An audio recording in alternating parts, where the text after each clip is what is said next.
Warning: the following content contains strong language and may not be suitable for children. This content is primarily for adults, as this is a trucking channel and truckers have filthy mouths. Please don't tweak if I say. Viewer discretion is advised. Late nights, same chair, same ground, right there. Turn it on, leaning close, this that. Welcome to the mark, the mentor show, where the plans turn real and the hustlers grow. Talk money, talk mindset, talk get it, let's go. If you came from the bottom, it's the road you know. It's the mark, the mentor show. Every loss, every lesson, turn it all to gold. From the late night notes to the sold out goals. Say the name one time so the whole world know. Whoa, the mark, the mentor show. Whoa, the mark, the mentor show. Whoa, the mark, the mentor show. The mark, the mentor show.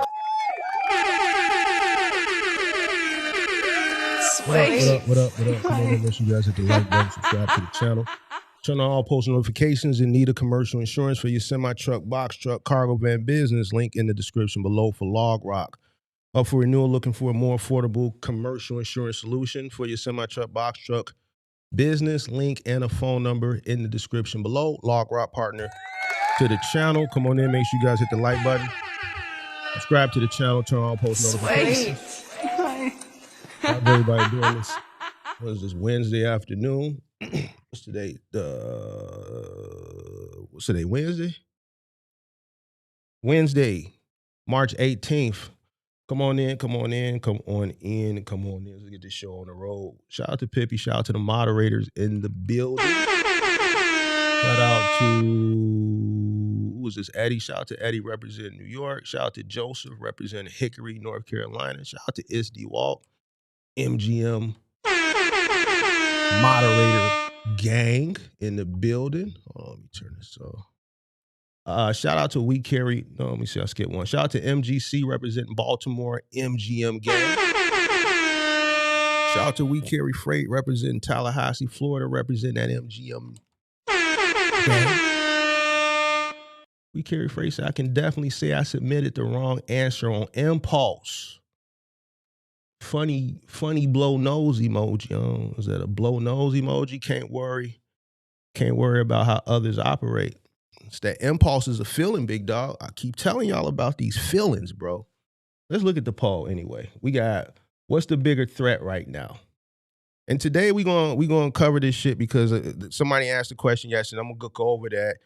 DMs, asking me about this shit. Woke up to people in the comment section asking me about this shit. So I was going in a different direction, but I guess we just gonna talk about this because it's pressing. Obviously, you can tell a lot of people come to me for the economic stuff because it's 50 people in here already. But we're gonna get to it. I'm gonna do a monologue. I'm gonna talk about a little reading and comprehension because a lot of the shit that since yesterday when the guy asked me about it, and I had seen the headlines, but I hadn't deep dived into it. And later on today, I seen other content creators on TikTok and Instagram talk about it. But then when I finally went to read up on the 200,000 drivers and read the articles, I read a multitude of articles because I wanted it from liberal media outlets. I wanted it from conservative media outlets. I wanted to see the human effect of it and to formulate my opinion, but just comprehend what actually is happening. Obviously, media sensationalizing it, right? The titles to get people to click on the news stories. And then, I'm gonna be honest with you, a lot of content creators that I've seen talk about it just clearly didn't read. They did not read the articles. They did not read. I think if people take the time to, one, read, and then two, comprehend what you read, you'll understand shit, but I'm gonna break it all down for you. All right, so you said you went on impulse, and I can see that a lot of people are going on impulse because the poll says, what's the bigger threat right now? Poll says, what's the bigger threat right now? So when you read, you gotta comprehend what you read. It's in the context. What's the bigger threat right now? You're guilty of going off impulse, and so is 41% of the other people. Because the key word, when you comprehend, is right now. But it goes back to what I say. People respond with how they feel. We in a feel society right now, and people worry about other people. I don't worry about another person, what they got going on. It's not gonna pay my bills. It ain't got no motion with what's going on over here. What other people got to do right now? What's the bigger threat right now? So there you go. You already know the answer now. 41% of the people already got it wrong just because, like you, impulse. At least you admitted it. You didn't comprehend what you read. You just went off what you felt. Valise, MGM gang. And that's why so many people fucked up out here in these streets. Because they make decisions off of how they feel instead of comprehending and making logical decisions. Reading, comprehending, understanding shit, making a logical decision. Everybody just go off what they feel. They jump the gun. Shout out to Chucky, representing. Shout out to Big Bertha Silverado. What's going on? Diesel, most definitely. You got it. Shout out to 80s, baby. I'm literally watching your conversation with the Power Wash lady, Sheesh. My boy, you got patience. We appreciate you. Appreciate you for watching, big dog. Thank you. Shout out to Michael Robinson, MGM gang in the building. I'm losing my patience. I had a conversation with somebody in the Discord. I literally had to cuss him out last night. 9:30 at night, from a conversation we had the day before, asking, I'm following up to see what's going on. And this is a person who been, watching the channel that had to come back 3 times and say, damn, I wish I listened to you. You was right. And I'm just like, bro, like, come on, just listen to me. You dig what I'm saying? I like the kid. I think he's a great kid. But the issue is feelings. Business don't give a fuck about your feelings, man. When you come to me and you ask me something, I'm giving you the answer based on my experience and my understanding and my wisdom. I'm not thinking about how you feel or how you want to feel or what you want to do. I'm looking at the overall aspect of whatever it is you presented me with, and I'm advising you based on my experience and the wisdom that I have. And it has to take me 2 hours. I got to cuss a person out. I got to go over the numbers. I got to get you to understand why it's not about what you feel. And then the sacrifice thing that I'm having to go. Like, people want to come into business and not understanding about the ebbs and the flows in business, and nothing is just good forever. And when it is good, you preparing for when it's going to get bad. One thing's for sure, 2 things for certain, it's going to get bad. That's the ebbs. I'm losing my patience, big dog. I'm losing it. Because I feel like some of this shit is elementary, and if you coming into a business and you want to sit up here and go back and forth with me about supply and demand and economics and give me and your argument and some shit on how you feel. Shout out to Hustle JG, what's going on? Shout out to Tenacious Wombat, representing Fort Wayne, Indiana. Shout out to Stunner Man Kevo, representing the crib. Shout out to MGM Gang. Shout out to Rudy, what up? Shout out to White Gigs, representing New York. Shout out to Ro, what's going on?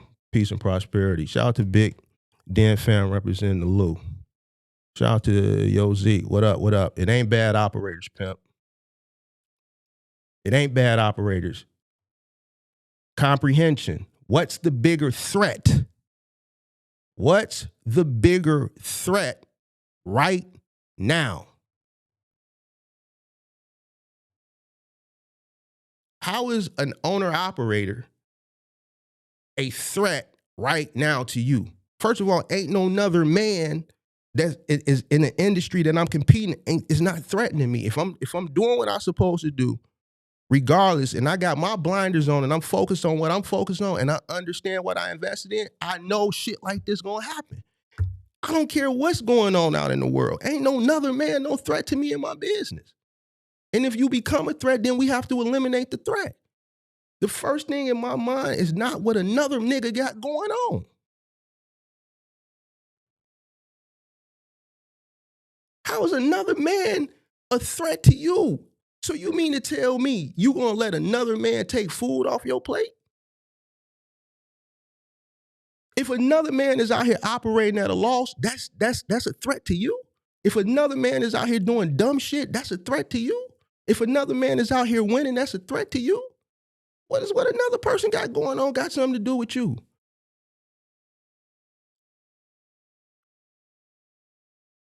What another nigga got going on got shit to do with me, whether what they doing is good or bad. How is that a threat? You know what's a threat to me? Something I can't control. I can't control fucking war and prices. And the Strait of Hormuz being blocked and global politics playing a fact. I can't control that. That's more of a threat to me because I can't control it. I can control what the fuck I got going on right here. I can control my margins somewhat. If I can lower my costs if I need to by making sacrifices. I have more control over here. If you make a move on the chessboard, I can make a move on the chessboard. I can't make a move on the chessboard for some shit that I have no fucking control over.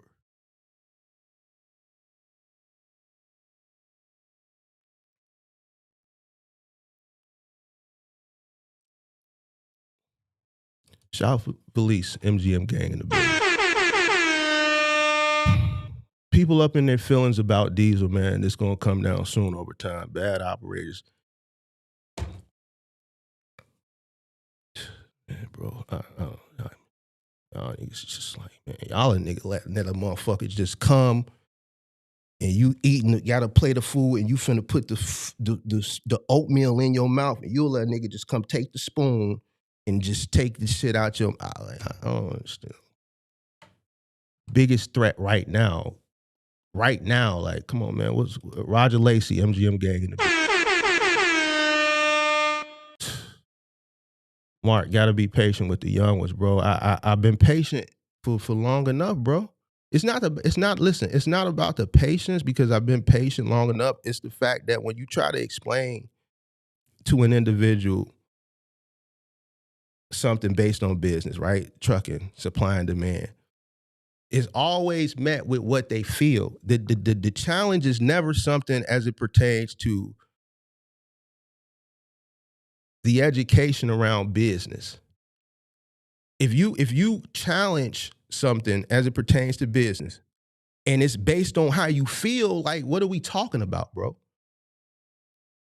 Like, I can't keep going back and I'm trying to explain to you why the things are the way they are, what to do to prevent them, what to do to maneuver around them. And you said, well, man, I just feel like, even buddy yesterday, no shot, no offense, we just gonna use the conversation as a case study.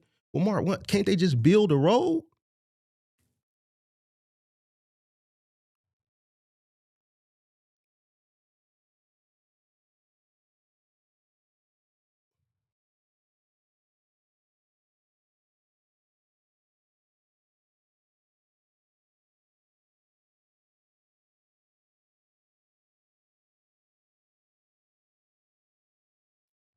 Man, look, let's talk about this shit, bro. Because this is bothering so many people. So we're gonna go. I got a bunch of articles, but I read a bunch of articles and I wanted to present the article that I could break down to individuals in the most layman's terms, right? And I picked the article that also had a human effect where they actually interviewed some people. I'm gonna break down the misinformation, both from the media, right, and from your favorite people.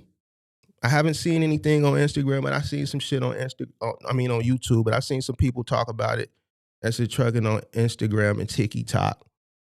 But I could tell these people didn't read anything. All right. So we're gonna break the immigrant thing down first, and then we're gonna go into the diesel thing. And then we'll open up the phone lines. 200,000 immigrants, bro. Make sure you hit the like button, subscribe to the channel. We got almost 80, 90 people on 2 platforms. We only got 27 likes on YouTube. Make sure you hit the like button, subscribe to the channel, turn on post notifications. I'm going to read the article first. I'll pick the article.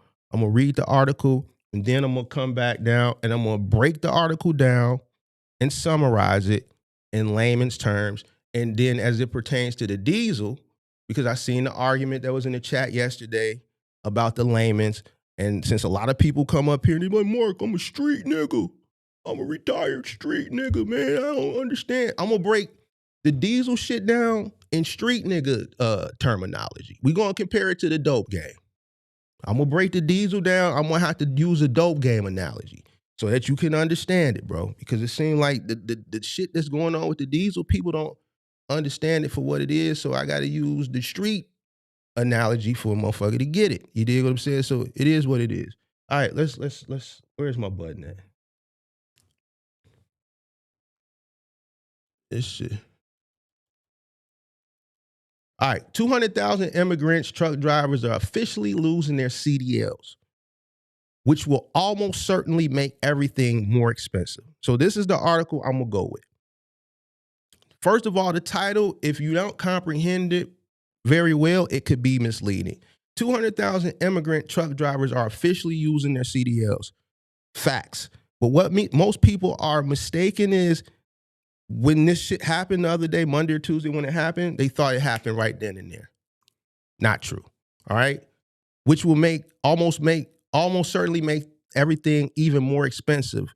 So the article is written from a consumer standpoint. Why? Because it's saying will almost certainly make everything more expensive. So we know it's written from a consumer perspective. Why? Because 200,000 immigrants losing their CDL, which is about 5% capacity coming out of the market, right? 5% coming out of the market potentially could increase rates, right? And when rates get increased, this shit rolls downhill. And this is what a lot of truckers just don't understand, because they don't understand supply and demand, nor do they choose to educate themselves on it. So what happens when the rates go up, the price of the rates gets baked into everything that we buy. Like it's a celebration for you on one end, but then it's a detriment for you on the other. And that's the part that you fail to realize. So this article is written from a consumer perspective. Will almost make everything more expensive. Why? Because if the rates go up, those prices are a trickle-down effect. The lag is eventually going to get baked into consumer goods prices. The prices at the register, the prices on the shelf are going to go up. All right. So me just reading the title, I'm comprehending what I'm reading. I'm just not going off feelings and all this shit. President Donald Trump has scored another victory for himself and his base that is sure to hurt people of color and those who are already struggling to afford daily necessities. It's written from a consumer perspective. All right. This is a liberal media outlet. All right. Pay attention to how it's written, but this is the one I chose because I think this is the one that's going to resonate with most people, that I could break it down in a layman's terms, but I want to give you the context. All right. About 200,000 immigrant truck drivers are losing their commercial driver's license thanks to a new rule from the Trump administration that takes effect March 16th. All right. That was 2 days ago. It's sure to put the already struggling trucking industry in an even more dire situation as energy costs surge thanks to President's ill-advised war with Iran that he co-signed with Israel. Things are bleak, friends. The rule is just about as nonsensical gets. It bars immigrants who are asylum seekers, refugees, or DACA, Deferred Action for Childhood Arrivals, DACA, recipients from obtaining a CDL, according to the Washington Post. That's right. People are here legally, are barred from getting a license to drive a semi-truck because of, racism. The article is written very personally. I'm comprehending it. All right. It's written personally. All right. Those who currently have a valid CDL will lose their privileges as their licenses expire, not immediately. Now, most people who see the headlines, they don't read. We know most people don't read. It's the fucking truth, bro. So they see the headlines all on the news. The content creators run to, 200,000 people lost. No, it didn't happen immediately. The law went into effect. And as individuals who are immigrants or migrants or asylum seekers, licenses expire, they can't renew them. So this is something that's going to happen over the course of months and years. A person who got their CDL, let's say 6 months ago, or let's say a year ago, they still got some years before they got. The person who was an asylum seeker or a migrant 3.5 years ago, when Biden was in, when all this stuff kicked off, they're coming up on, renewal, and their shit will expire more sooner than later. So this is something that's going to happen over the course of months and years. Didn't happen immediately. The law got passed the other day. So that starts the process of when your shit is up, it's a wrap. All right. The Trump administration will point to high-profile fatal crashes involving immigrant truck drivers last summer as a reason for the ban. But that's really a load of dog shit. I'm comprehending. I'm understanding that this is person they're writing this with from a personal perspective. You dig what I'm saying? But that's really a load of dog shit at the end of the day. Show me one immigrant-related legal status, be damned, truck crash, and I'm sure there are dozens, if not hundreds or thousands, of real patriot truck drivers who have done something similar on the road. In a vow statement, Transportation Secretary Sean Duffy said, "For far too long, America has allowed dangerous foreign drivers to abuse our truck licensing systems, wreaking havoc on our roadways. Of course, a lawyer who is leading a lawsuit against the rule contends that even the Trump administration has conceded that there's no empirical relationship between a person's nationality and their safety behind the wheel."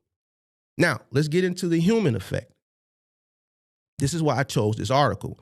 I don't like choosing articles that are one-sided, but I'm giving you the context of, why. That's why I said I went through liberal outlets, I went through conservative outlets, and this is the one I decided to choose. All right, this is one I chose. Those 200,000 drivers make up about 5% of all commercial vehicles. This is true. All right, according to the Washington Post. Because of long hours, low pay, dangerous road conditions, and extended periods away from home, there's a ton of turnover in the industry. This is true. As Americans leave, immigrants have moved in and found worsening working conditions and deregulation. All right. WAPO spoke with Alexei Semenowski, it's Polish, a long-haul trucker from Pennsylvania, who has been on the road since 2020, all right? He's now set to lose his license in September despite having no accidents or violations on his record. Quote, "They're roasting me under an open fire for not having anything done illegal." He's an immigrant, so he meant to say not having done anything illegal. He said not having anything done illegal, all right? The 41-year-old, he's Russian asylum seeker told the Post. Usually the SKI is a Polish person. But anyway, Semenowski is incredibly nervous over what this new rule means for his ability to support his wife and 14-year-old daughter. Semenowski, a lawyer by trade, and his family fled Russia for the U.S. in 2019 with 3 suitcases after he faced threats of a fabricated criminal case related to his opposition of Vladimir Putin's government. During the pandemic, he took out a near $200,000 loan for a tractor and a trailer that he still is working to pay back, the outlet reports. For the past 4 years, he's been transporting heavy machinery, building materials, food, and Amazon merchandise across all the lower 48 states. This rule is devastating for my family, said Semenowski, breaking down in tears. "I've built this small business relying on my driving privileges. I didn't think anyone could take this away from me for just being an immigrant." NPR spoke to Jorge Rivera, after being a commercial trucker in the U.S. for over a decade. Found out he couldn't renew his CDL. Rivera was brought to the U.S. illegally from Mexico when he was just 2 years old and is enrolled in the DACA program. It gave him the ability to get his CDL in 2014 and start his own trucking company. "It was like a slap in the face." Quotes, "It was like a slap in the face because I've done everything the right way." End quotes. Rivera said, quote, "I've stayed out of trouble. I've been a law-abiding non-citizen is what I'd like to say." End quote. Quote, "At this point, I'm just pretty much bracing for the worst." Quote, he said, he told NPR that he doesn't really know what he'll do without a trucking license, saying he even got his company name tattooed on his body. As we reported last year, Trump signed an executive order that required truck drivers to speak English, even though it was already a law. Later that summer, cops ticketed 2 truck drivers for not speaking English at a traffic stop. Now, nearly a year after the executive order, thousands of immigrant drivers have lost their right to drive, and about 3,000 driver training centers have had their accreditation revoked for failing to meet these new federal standards. Paying the cost. What might get lost in all of this is the simple fact that having fewer trucks on the road means that the price of everybody's goods is only going to continue to increase. This is true, right? So even though I don't like how the article is written because it's written personal, there's a lot of there's truth to this, and I picked this one because of the consumer side of it, because it allows me to explain the results of rates potentially going up to capacity coming out. Fewer trucks on the road means the price of everybody's good is only going to continue to increase. And what's strange about this article is the article is complaining about the conditions that the immigrants are working in, because obviously they're working for less, but with them working for less, that ultimately in that capacity being there, that's kind of suppressing rates at where they're at, whether you like it or not. If you want more, then it's just going to get trickled down to what you pay at the register. So it's like, it is what it is. You dig what I'm saying? So everyone's good is going to continue to increase. This is true. Of course, that's something Trump vigorously campaigned against, not that his supporters will care much. The Post spoke with transportation experts, and while they don't expect the new rules to have much of an impact on the industry or safety, it could lead to companies charging higher rates as the workforce shrinks. Yes, this will happen. And more so it'll happen if the capacity comes out, right, over a period of time. Obviously, the rates will slowly start to increase. But I think what's more important, how I'm looking at it, is if these seats get filled by American drivers, the cost of labor is going to have to go up. Most Americans aren't going to do what the migrants are doing at the rate that the migrants were doing it for. Do you know who ends up footing the bill? You and me, buddy.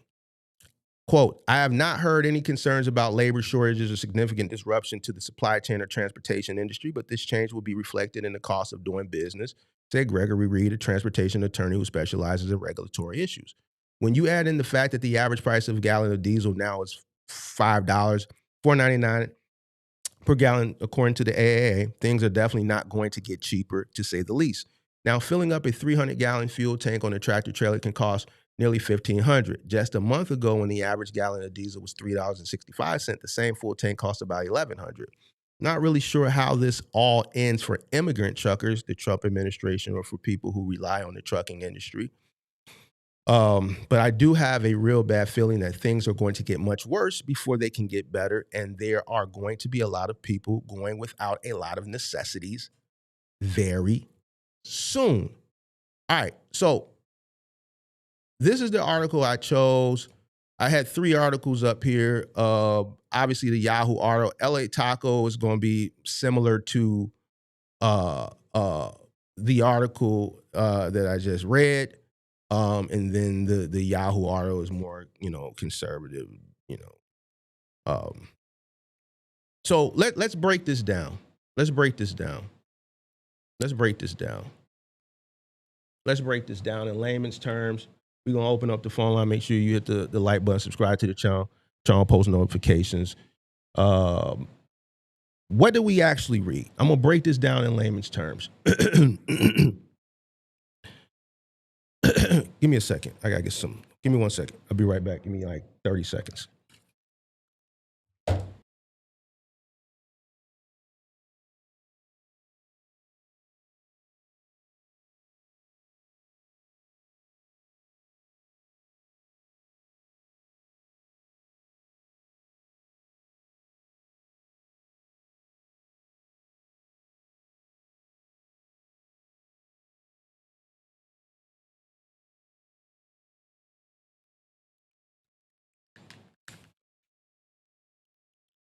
My bad. All right, so let's break this down in layman's terms. What's actually happening? The new federal rule affecting non-domicile CDL. What's the camera in the other room? Hold on.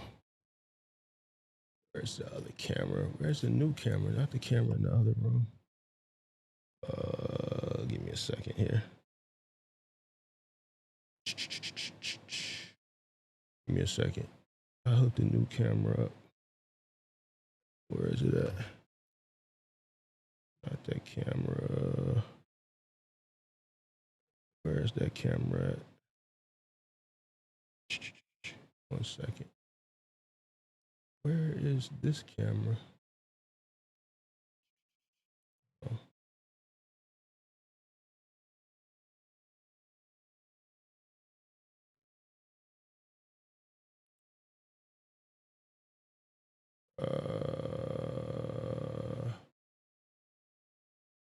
Fuck it.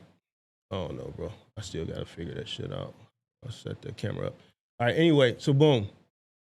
What's going on right now? You got a new non-domicile federal rule that's affecting non-domicile CDL holders, which restricts who can renew their CDL going forward. It's targeting groups like asylum seekers, the DACA guys that I talked about, who were brought over here as a child, refugees. And many of these guys are not going to be able to renew, or all of them, based on this new rule, are not going to be able to renew their license once it expires, right? Now, the 200,000 number, where that comes from, that's an estimate of how many asylum seekers, refugees, DACA, individuals are currently holding a CDL license. All right, that's about 5% of CDL drivers in total. Some could look at it not a big number. Some could look at it, I don't know, but if 5% exits, 5% capacity exits, then it could help a little bit. The issue, I think, what a lot of people are not understanding is not immediate. If it was immediate, yeah, you'd see a lag, and then you'd see rates go up, but it's a trickle down because it's going to happen over a period of time, weeks, months, years. It all depends on when an individual's license expires. So you would see a more immediate effect. There would be a lag, but you would see a more immediate effect if it just happened Monday and all of a sudden 200,000 people in one day exited, the 200,000 capacity exit in one day. Yeah, you would see an immediate, reaction, not immediate like the same day or the same week, right? Because there's a lag, but you would see something. This is over a period of weeks, months, and years. So it's something, but it's not something that's like going to be a detriment in a positive way for rates. You dig what I'm saying? Now, it could be a detriment, obviously, from a personal aspect, right, to individuals who are immigrants or people who have immigrant family members who receive this news and it's affecting them because it's affecting their livelihood. But from a competitive standpoint of being a trucker in the industry, hey, Mark, is this something that I'm going to see rates jump for in the near future because these 200,000 people got shut down? I don't think so, because it's not something that happens immediately. You know what I'm saying? This is over the course of weeks, months, years. You see what I'm saying? So, it's affected over a period of time. They're not using 200,000 people. Money just didn't lose their license immediately. You're not going to be able to qualify for new license. They're going to be forced out of the trucking industry gradually. So, there's an election in 2028. I don't know what's going to happen with that. I don't know, if, it's going to go from Republican to Democrat and if they'll reverse some shit. I don't know. So I'm just reading the article and comprehending what I've read. based on my research and how it affects things, right now. But for right now, if you are an immigrant, you're a migrant, or you're an asylum seeker or DACA recipient, and your license was up for renewal next week or next month, then it's a wrap. You're forced out of trucking. So that capacity is going to gradually dissipate out of trucking. So it's more of a slow bleed, like I say, days, weeks, months, years. Not just a big purge. Monday, 200,000 people wiped out. No. The reason why it's become a big deal online is because people don't read. They, first of all, you got the media outlets, and I don't know what's going on in the world. You know what I'm saying? I remember, there's always been liberal and, conservative media outlets, but like now everything is being written. Even that article, you could see how personal it was written. You know what I'm saying? And, instead of just calling it for what it is, you know what I'm saying? So the reason why things are blowing up online is because you got a lot of these articles are sensationalized. The titles are sensationalized. And a lot of people just read titles and then they just run and start creating conversations online without actually deep diving into the article and not just stopping at one article, reading a bunch of different art. Like, you have to consume news and information now on both sides of the aisle. And it's unfortunate, but that's what it's come down to. And then you have to use your brain and formulate your opinion based on the facts. You dig what I'm saying? You have to consume, formulate an opinion based on what you read, comprehending what you read, formulate your opinion based on facts, not feelings. And that's what a lot of people are not doing. They see titles, they see a bunch of titles, Yahoo, Freight Waves, this outlet, that outlet, and they just run to the internet and say, oh man, 200,000 people just lost their CDL, and that's far from the truth. The media outlets, whether big or small, are going to sensationalize the title because everybody's getting paid from clicks and views and advertisers. Even this title that we read right here,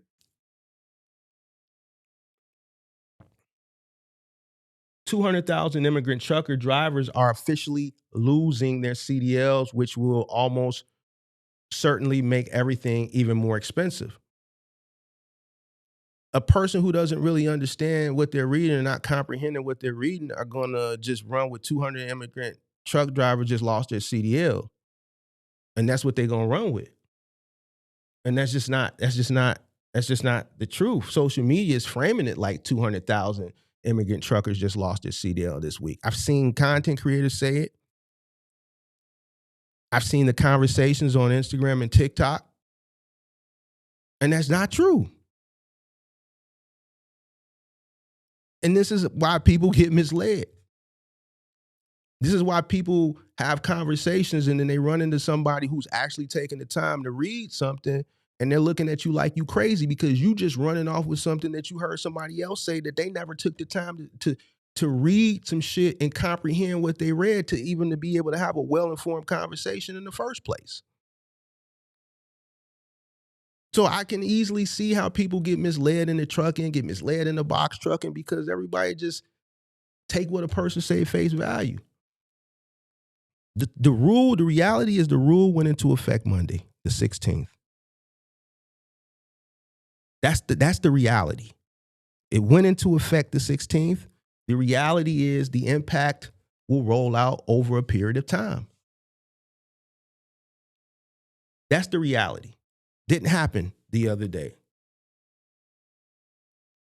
Losing 5% of drivers does tighten the capacity. But it's not instantaneous because this rollout is over a period of time. It's a possibility it could push rates up. But what happens if the capacity, as it slowly starts to trickle out, it gets replaced? So I think, this situation is just a lot, it's too early to tell. And you can't predict this because if 5% trickles out over a period of time and it takes, let's say, a rolling 3-4 year period, there's also a possibility that more capacity could replace that and more capacity could come in and surpass that. So it's you can't really call that. But is a possibility also that that 5% trickle down doesn't get replaced over a period of time, and that could affect rates positively. Short-term confusion, I've also seen this. I saw somebody, I think on Instagram or TikTok, I can't remember, the confusion. Companies are scrambling to understand what we just read. Small time, 1, 2, 3, 4, 5 truck owner operators are just online voicing their frustration, not understanding. Listen, in layman's terms, if you have a DACA, an asylum seeker, a migrant driving for you, their license is not going to be renewed. It's cut and dry. Like I don't understand like what the confusion is. But then this goes back to accountability. If you understood what you was getting into, then you understand what's going on. The reason why you hired this individual is because you knew you could pay him on the low though. So if you didn't take advantage of the opportunity when you was out there, had him driving like a sweatshop driver and take all that money, because I say, the trucking is about, this is supply and demand, it's upturns, it's downturns, it's ebbs and flows. If you flowing because you got a driver out here who you know is a migrant and you staining them because you can't pay Stephen Kaminsky, who is an American who was born in the Bronx, or let's say who was born in the Bronx, New York somewhere, who's an American. You can't pay him what you paying Buddy. He ain't going. You can't pay Andre Jackson from the south side of Chicago what you gonna pay Buddy. He an American. He ain't going. So when the business was flowing because your profit margin was higher because you had a driver out here you playing like a stain, now you got to prepare that flow that you had. Now here go the ebb. When your profit margin was there, you supposed to tuck money to the tuck for the ebbs. This is an ebb. It's the thing is now you got an ebb where you might lose a driver, but then simultaneously you dealing with another ebb. The cost of diesel has gone up. Nothing goes up and to the right forever in no market. Stock, crypto, housing market, trucking market, it's business. It's going to be ebbs and flows. When the shit is flowing, you're supposed to prepare for the rainy day. So I don't understand why this shit is hard to understand, bro. Like you had a stain for a good 3-4 years, it's a wrap. If you got a migrant asylum seeker driving for you, when their license is up, it ain't gonna get renewed. So you need to know, when this person's license is expiring so you can hire somebody to replace that seat. Don't wait till the last minute.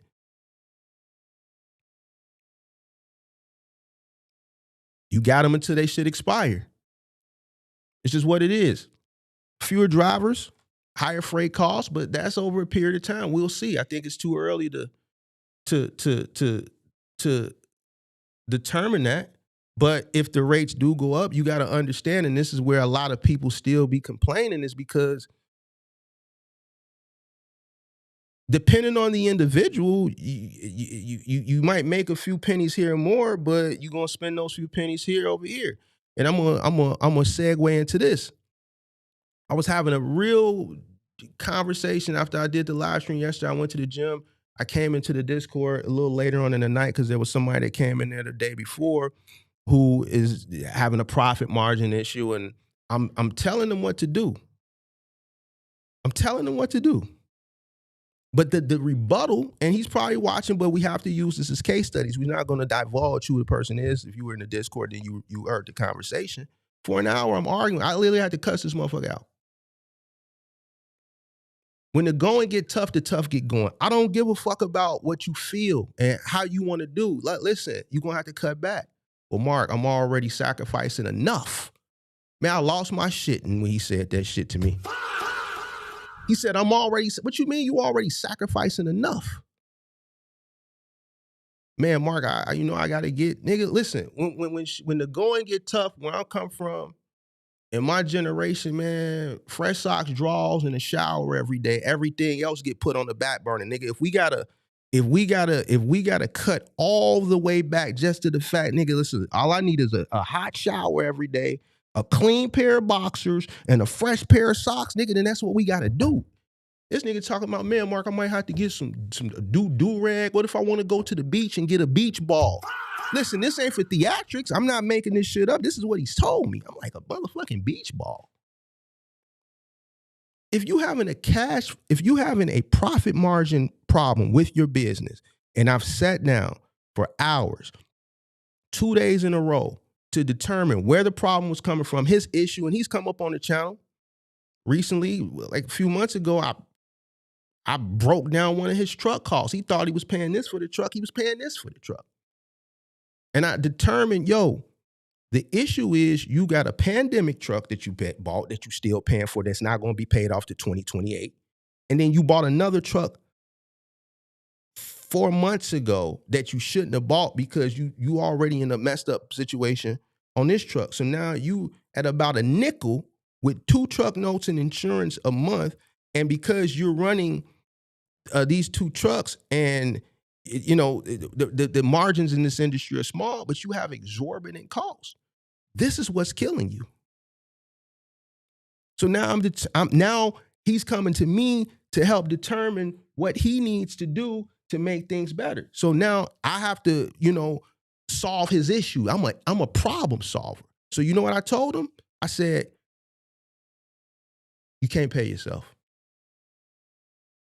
When I say you can't pay yourself, and I'm explaining to people the ebbs of business, right? The cost ripple effect and how it affects you. But this is where people get shit fucked up at and they don't make the transition. And this is why they fail.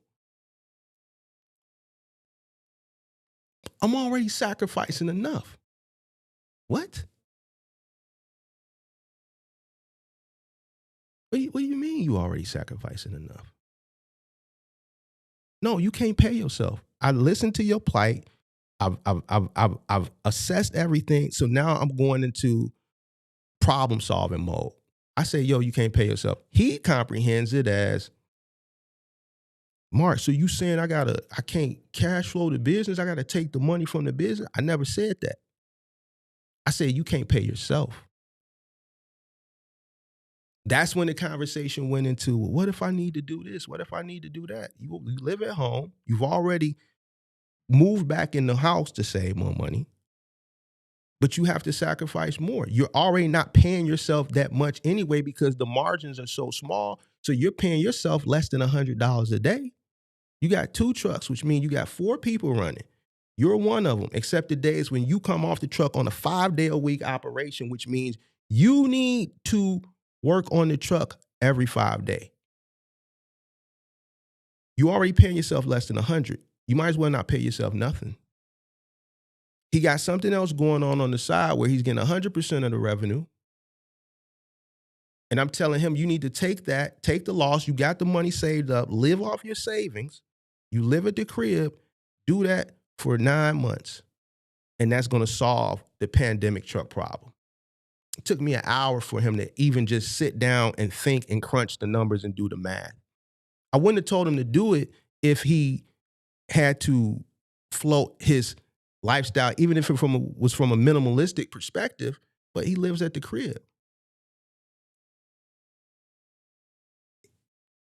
Mark, I'm already sacrificing enough.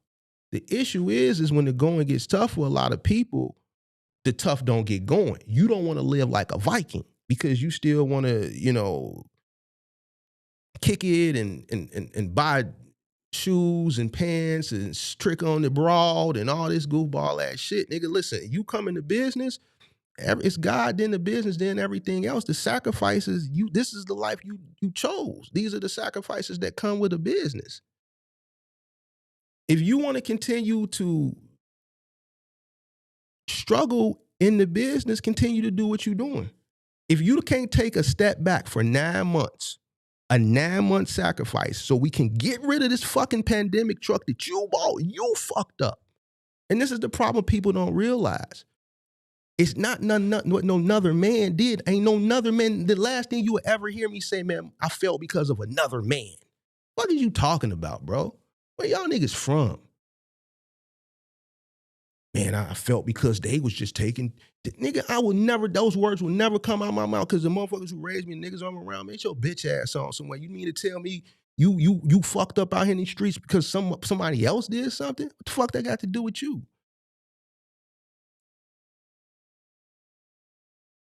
Nah, nigga, go and get tough get going. Ain't no such thing. I feel like I'm already sacrificing enough. Nah, nigga, you got some money right there that you can live like a Viking, fresh, clean socks, clean drawers, a fresh shower every day, nigga. If you got to get a haircut from every week to once a month, then do that.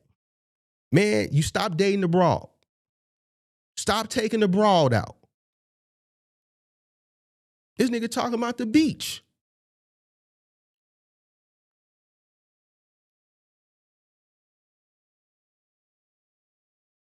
I had a conversation with somebody else yesterday on the show. I had a conversation every week.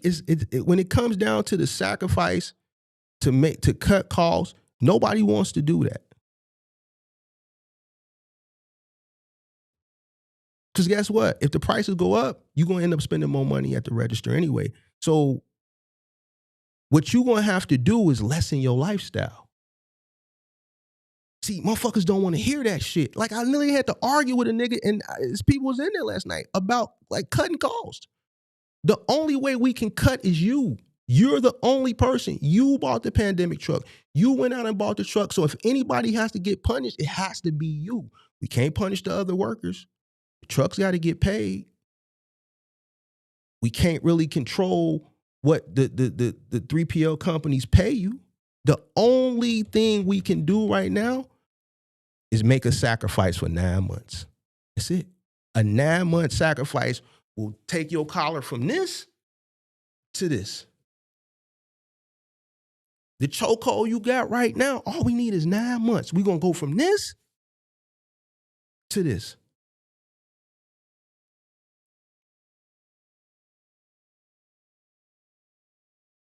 And I have to argue with people. He ain't the only one. We just using him as a case study. The guy yesterday who called in, I really wanted to really deep dive, but when parents and things like that and situations, I just stay away from it because I just don't want to I just stay away from it. I really wanted to talk to him a little bit more and be a little bit more detailed on how he should handle the situation, but I just don't think he was ready for it there. And I'm just learning to just shy away from certain shit and just throw my hands in the air. But if you in my Discord, you going to get this work. You're going to get this work. You might get cussed out because I have to cuss people. People's like, man, you're going to have to talk to these niggas crazy. If you in my Discord, I'm going to cuss you out. And I had to cuss this nigga out for an hour for him to finally sit down and do the fucking math, man. And to be like, yeah, I could do that. That shit, now, yeah.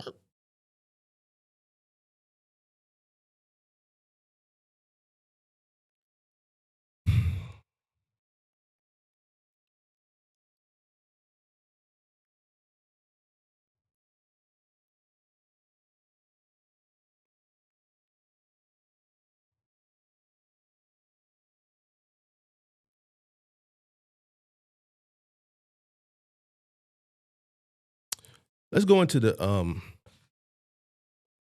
diesel thing.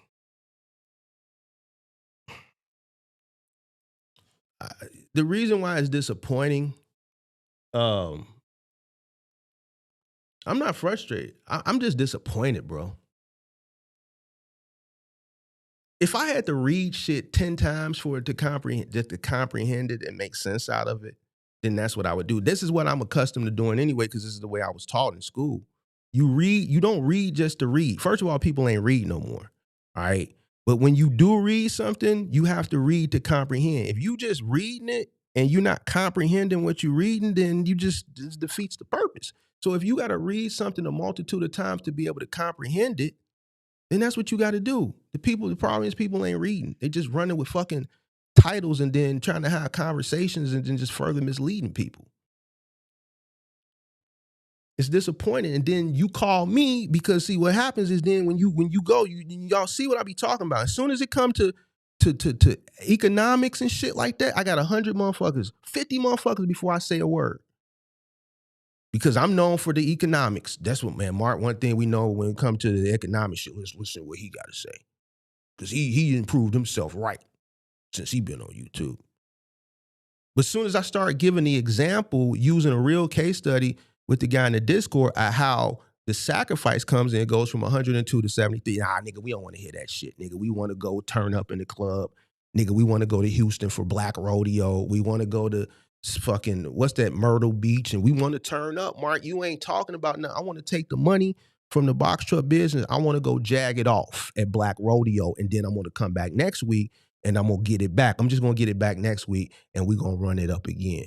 And then when that shit don't happen, then you want to come to Big Mark and ask me the questions. And then when I try to explain it to you, you still don't want to comprehend it because it doesn't align with what you thought in your head. You want me to validate and appease this shit that you got in your head. And the thing is, I ain't finna do it because it's not reality, pimp.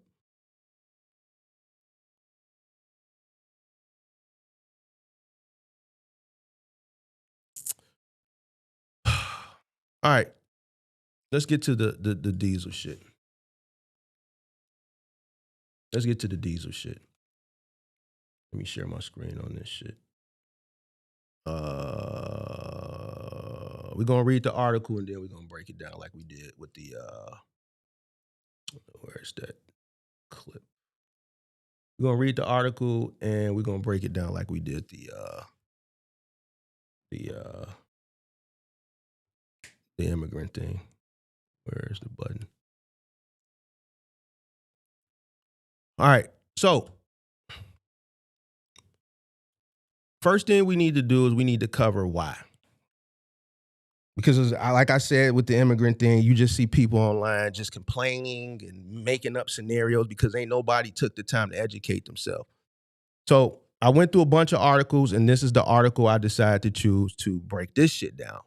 In layman's terms, about 90 ships crossed the Strait of Hormuz. About 90 ships crossed the Strait of Hormuz as Iran exports millions of barrels of oil despite the war. Now, there's a reason why I chose this one out of all the ones I read, right? About 90 ships, including oil tankers, have crossed the Strait of Hormuz since the outset of the war with Iran, and is still exporting millions of barrels of oil at a time when the waterway has been effectively closed, according to maritime and trade data platforms. Many of the vessels that passed through the strait were so-called dark transits, evading Western government sanctions and oversight that likely have ties to Iran. Dark transits, they turn off the transmitters. So, all right, maritime data firm Lloyd's List Intelligence said, more recently, vessels with ties to India and Pakistan have also successfully crossed the strait as governments stepped up negotiations. As crude prices spike above $100 a barrel, U.S. President Donald Trump pressured allies and trade partners to send warships and reopen the strait, hoping to bring oil prices lower. Most shipping, give me a second, bro.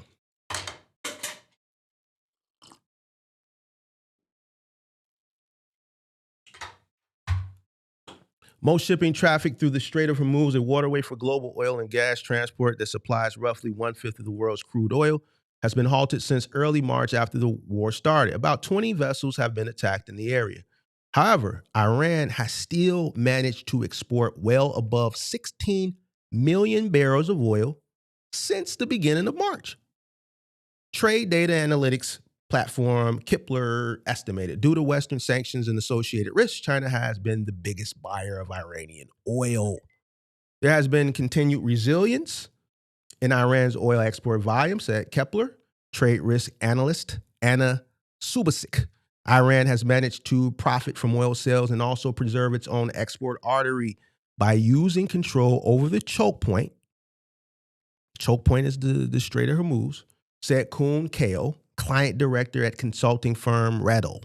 Iran's oil export data estimates are largely aligned with maritime traffic data. At least 89 ships crossed the Strait of Hormuz between March 1st and March 15th, including 16 oil tankers, according to Lloyd's List Intelligence, down from roughly 100 to 135 vessels, passages per day before the war. So in the past 15 days, only 89 ships crossed in total, in comparison to roughly 100 to 135 vessels per day before the war. So 100, 135 was going through a day. In 15 days, half a month, only 89 total. More than 1/5 of the 89 vessels were believed. So I'm already formulating by reading, I'm already seeing what's going on. I'm using my critical thinking skills to formulate an opinion based on what I'm reading of what's going on. Believed to be Iran affiliate, while Chinese and Greece affiliate ships are among the rest, it said. Other vessels have also been getting through. The Pakistan flag crude oil tanker Karachi, controlled by the Pakistan National Shipping Corp, passed through the strait on Sunday, Lloyd's List Intelligence said. So based on what I've read so far, it's the line is drawn in the sand. It's like I always talk about. It's either you with us or you against us. If you with us, then you straight. If you not with us, then you ain't straight. I talk about this shit all the time. You always hear me say the line is drawn in the sand. Based off what I read before, if you turning off the transmitters, the shit running dark, certain shit getting through, that's because those things are allowed to get through. Those are the people that's on the line of the sand with us. Other vessels have been getting through. The Pakistan flag crude oil tanker Karachi, controlled by the Pakistan National Shipping Corp, passed through the strait on Sunday, Lloyd's List Intelligence said. Sharik Amin, a spokesman at the Pakistan Port Trust, refused to confirm or deny which route the MT Karachi had used, but he said the ship would soon safely reach Pakistan. The India flagged liquefied petroleum gas carriers Shavalik and Nanda Devi, both owned by state-owned Shipping Corp of India, also traveled through the strait around March 13th or 14th, according to Lloyd's List Intelligence. LPG is used as a primary cooking fuel by millions of Indian households. India's Foreign Minister Subramanyam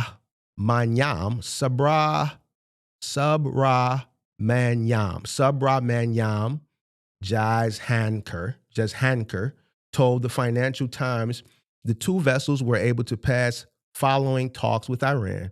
Iraq was also in talks with Iran to allow Iraqi oil tankers through the Strait of Hormuz. Its state-run news agency reported vessels may be transiting with at least some level of diplomatic intervention, said Richard Mead, editor-in-chief of Lloyd's List. So Iran may have effectively created a safe corridor. In other words, safe passage. We call it safe passage. Well, I call it safe passage, safe corridor with some ships passing close to the Iranian coast. Some vessels near or in the strait were found to have declared themselves as China-linked or with all Chinese crew to reduce risk of being attacked based on an earlier analysis of ship tracking platform marine traffic. Analysts believe that they were taking advantage of China's closer ties with Iran. Once again, like I said, from comprehension, the line is drawn in the sand. The shit that's getting through is because we're allowing it to get through. This is who if we fuck with you, you Gucci. If we don't, you not. All right, we got to break this down in the street terms because some people said they from the street. Oil prices have jumped more than 40% to above $100 per barrel since the Iran war began, and Iran has threatened it won't allow even a single liter of oil destined for the U.S. and Israel and their allies to pass through. There it go right there. See, but we already used our comprehension, our critical thinking skills to formulate that opinion based on what we read earlier. But now here's the proof. To try to stabilize oil prices, the U.S. said it was allowing Iranian oil tankers to cross the strait. To try to stabilize oil prices, the U.S. said it was allowing Iranian oil tankers to cross the strait.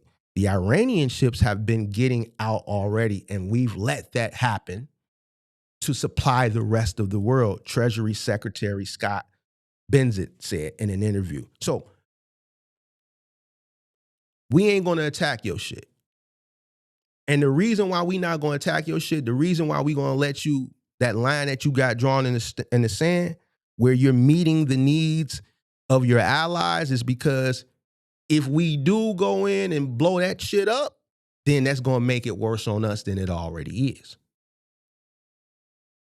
We mad, but we ain't going to go all the way and piss you off because we need to stabilize this.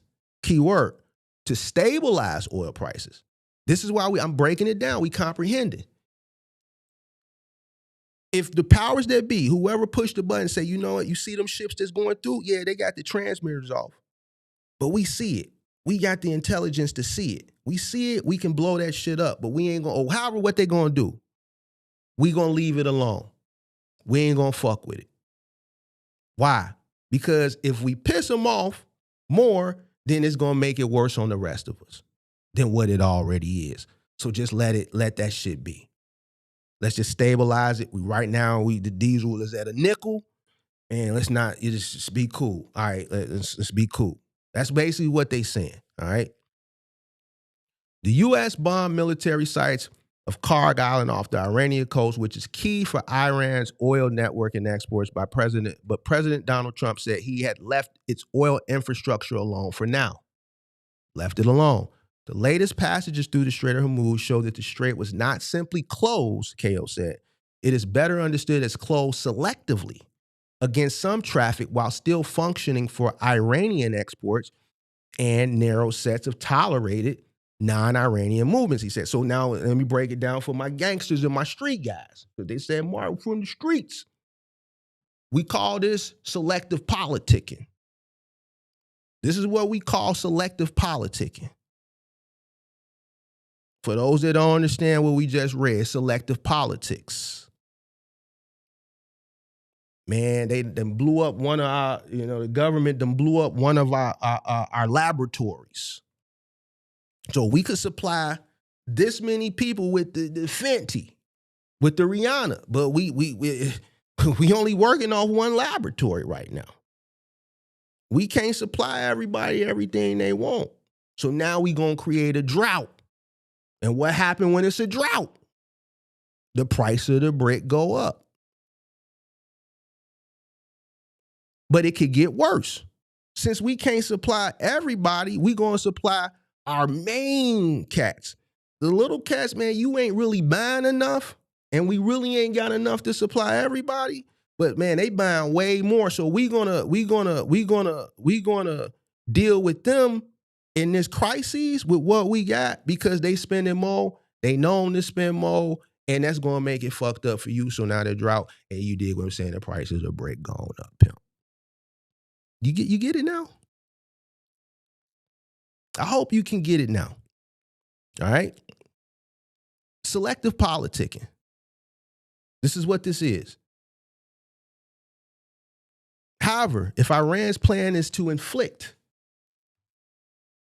pain through higher energy prices, the number of tankers it allows through the Strait of Hormuz may be very limited. Dutch bank ING strategist Warren Patterson and Ewa Manthe wrote in a research note. All right. That's the end of that. All right. So now I broke that down kind of as we went through it, but I will go and recap it. I will go and recap it for you. The simple version. There's a war going on involving Iran. Iran is controlling a choke point known as, and I did a video on it last week, but you didn't watch it. You didn't watch the video. Why? Because the video isn't directly associated with where's the bag. You want to know where the bag at, but the whole thing is the bag is all around you. But if you don't understand things like this and all the other shit that Big Mar be talking about, this is why you're struggling to get to the bag. The Strait of Hormuz controls the choke point. We're going to break it down in layman's and we're going to use a street terminology because they said, Mark, a lot of people say, Mark, I don't understand from the street.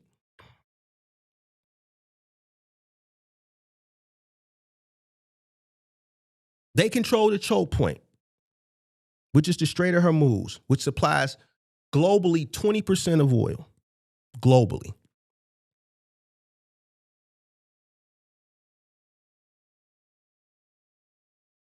Iran is still selling oil to China. The government, U.S., is allowing it to happen. They're not interfering with it. They know what's going on, but they're not interfering with it because they don't want to create more conflict that could be detrimental to everybody, not just us, but to everybody. Translation. Even in a time of war, the game don't stop. This shit's still business, still going on. Players is just changing. China's still getting what they want. Why? Because the line that's in the sand, they on the right side of the line as it pertains to that. We're not. 100 to 135 ships would go through the Strait of Hormuz daily.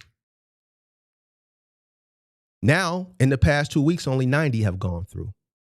And they've only gone through, the ones that have gotten through are for allies. They're turning off the tracking systems, and this is what they're calling dark ships. They're making deals with Iran and, political connections. China, India, Pakistan are other people who are being, the line is drawn in the sand. They're on the right side of the line. It's not open trade anymore. It's about who you know. Goes back to the analogy that I used earlier. For all my street guys, the street guys that's done come into trucking. If it's a drought and you really ain't really got it like that, you dig what I'm saying? You might not be able to get nothing because the people that's really spending the bag, that's really got the connections in the drought, they gonna have supply, even though everything gonna go up because it's a drought, but you may struggle to get product. Why? Because you ain't on as it pertains to the selective politicking, you ain't on the right side of the sand. You ain't on the right line of the sand. And or your networking skills may not be where it need to be in communication with whoever it needs to be with to get what you need so that you can get that bread still coming in the dough. It's selective politicking.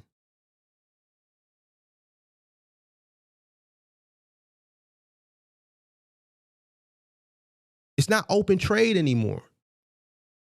It's about who you know and who you good with. Now, somebody's probably saying, what's that got to do with us? 20% of oil that passes through that strait supplies global supply.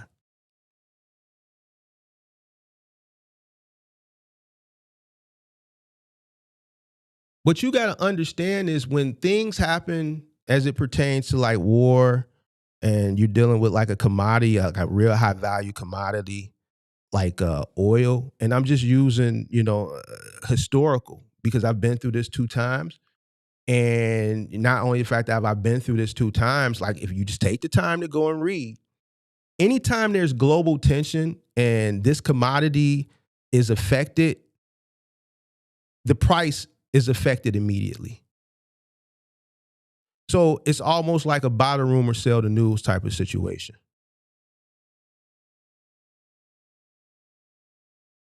If you understand what buy the rumor, sell the news is, if you play other markets, then you get what I'm saying. As soon as the noise starts, the price goes one way or another, whether good or bad. Rates don't move like that. Rates, there's a lag. This commodity, if you go and you look at history and you compare it, because I'm trying to use comparison analysis, it's like a buy a rumor, sell the news. For instance, the conflict happened, price of diesel shot up. If Elon Musk goes on to Twitter and says something egregious, people are going to start pulling their money out of Tesla instantaneously. If Tesla has some news and they say, yo, we're coming out with a robot that's going to replace 90% of human jobs, and it's going to be something very, very, very affordable, and, it's going to change the way,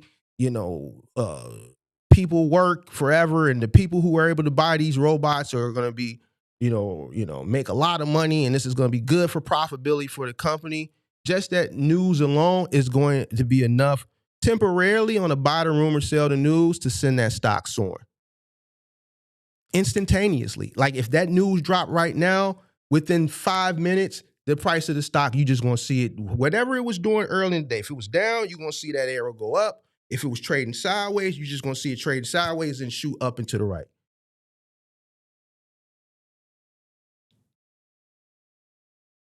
This is how this commodity moves. It's instantaneous. It's not like freight rates. Freight rates, there's a lag.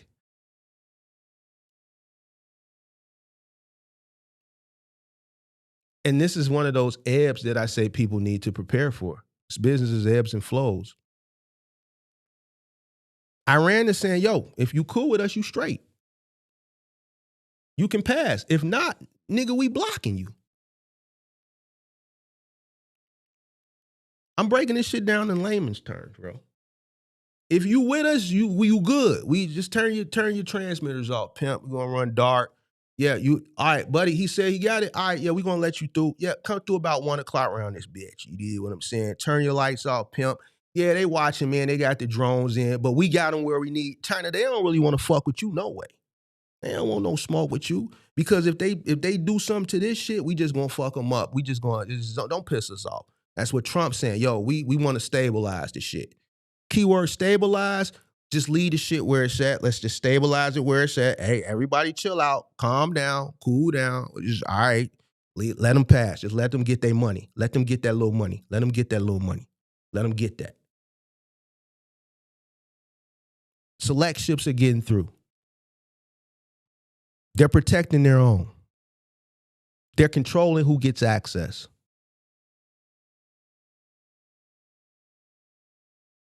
They control the strait. Now, the inner workings of the business with China, have they gone up? Who cares? The fact of the matter is China's supply isn't being tampered with, isn't being interfered. They still getting theirs because they're on the right side of the sand. The U.S. is trying to open the route. They're asking other countries to help. Not much success.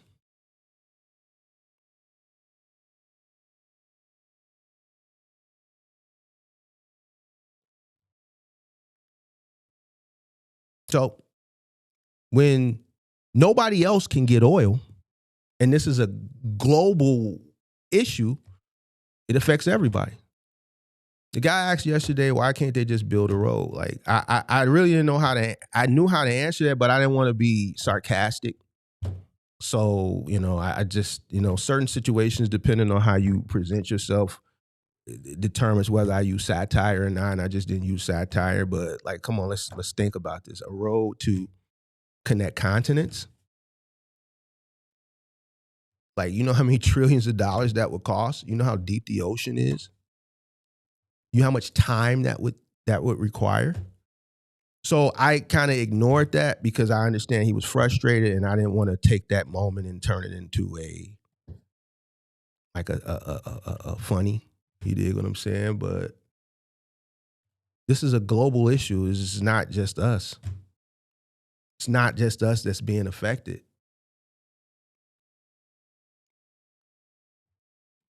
Less capacity, less supply, I should say, more risk. Higher prices, supply and demand. If you're crippling the supply, it's going to increase the demand. Prices go up. It may not affect immediately. So I'm saying there's no lag here. It's just based off what's happening currently. So even though we got it, we got reserves and shit, but it's like the what if though? What if? What if? If you go back and you look at the history of situations like this where prices have spiked, it was instantaneously. Instantaneously. And I compare it to like a buy the rumor, sell the news. It's instant. War doesn't stop business, clearly. Iran still getting their money on. It don't stop business. They're still making money. This goes back to something that I talked about last week. somebody challenged something I said. I can't remember what it was. And I think it was Ro. He said, man, you can't let Mark something. I said, bro, I don't control the price of the diesel. I'm just telling you what I'm telling you now.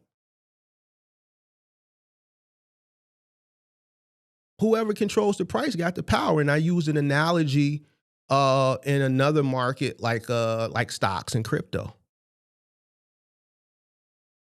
If a whale who owns let's say something that Warren Buffett, Coca-Cola.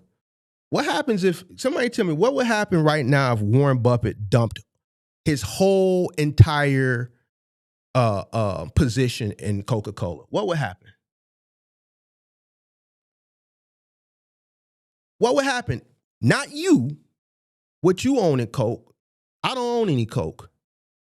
We talking about Warren Buffett. What would happen if Warren Buffett decided to exit his entire position in Coca-Cola right now? What would happen? I'm trying to give you examples for y'all the niggas to understand. What would happen? Somebody said, buy the dip. I said, what would happen if Warren Buffett exited his position? He has the largest position in Coca-Cola. He damn near owns it. Even though it's a publicly traded company, he owns so much of it. Beats got it. The price will plummet immediately. Why? Because he's what's considered a whale. He owns so much of it, he can move the market one way or another. You can't.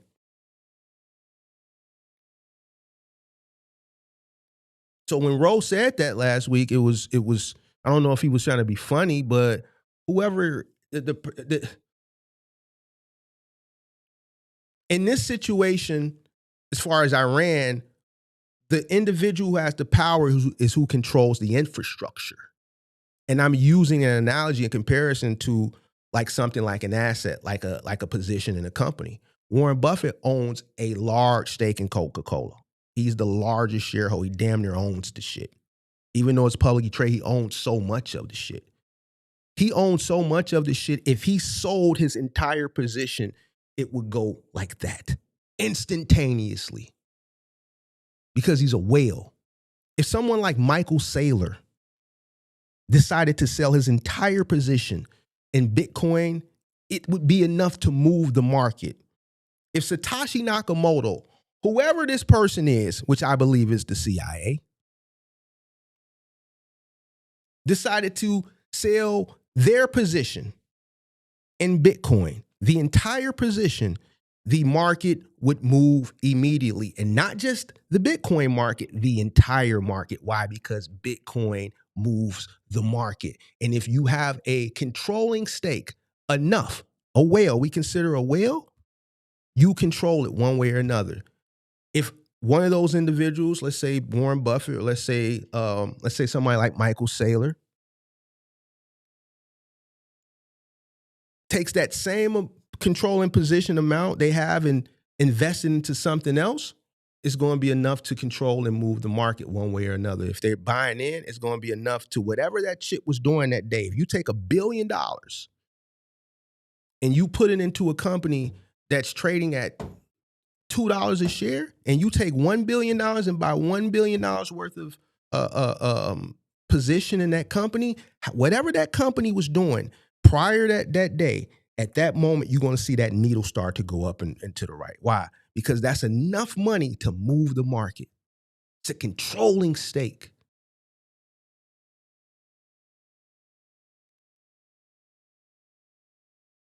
The power is who has the control. In this situation, who controls the infrastructure? Iran. They control the choke point, which is the Strait of Hormuz.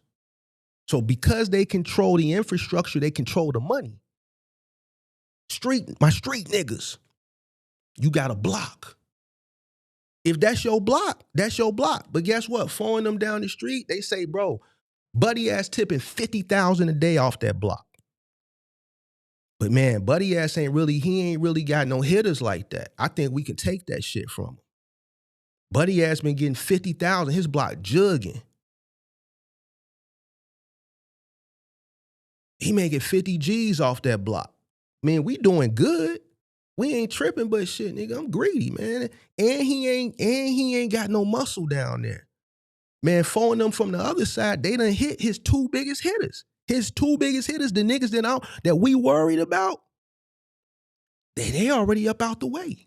Man, this our time. Man, we got enough manpower. We got enough guns. Man, we can take a few losses in the field with the shorties. Man, that's 50,000 we can add to what we got coming in. He getting 50 off that one block. They control that one block. They control the money. You want the money, you got to get control of the block. You got to go to war. If you go over to that block and you win the war, you get control of the block. You get control of the money.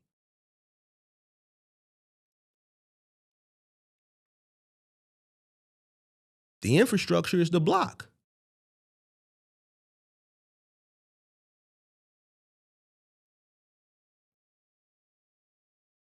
It might be alongside a highway. Here in Chicago, we got what's called the 290.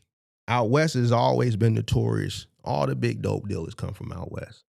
Why? Because they right off the 290. It's blocks that's jugging off the 290. Why? Because you got a lot of the white people coming in from the suburbs off of 290, off the western suburbs. They coming in from Aurora. They used to come in from Oak Brook. They come right down to 290. They don't have to drive into the hood. As soon as they get off the goddamn expressway right there, the blocks is jugging right upside Congress, all that shit. They literally get off the highway, buy they dope, get right back on the 290 and head back to the fucking western suburbs.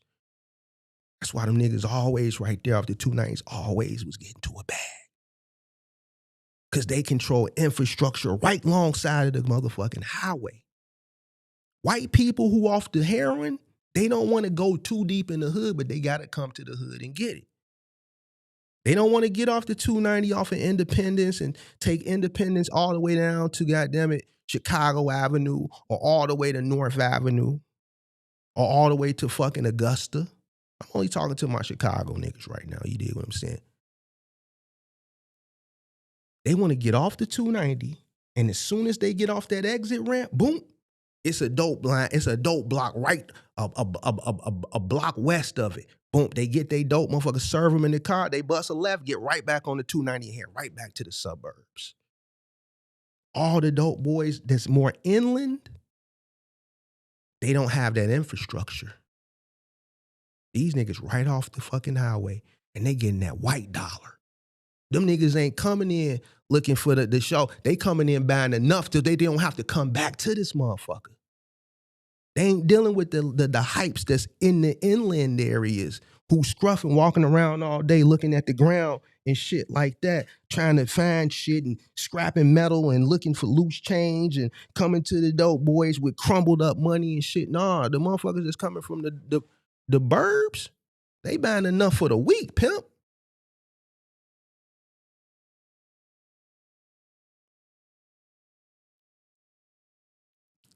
So to all my street guys, they're like, Mark, don't worry, Mark got you.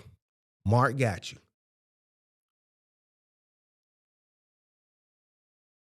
The infrastructure, motherfucker off 290, man, they cutting motherfuckers off at the pass.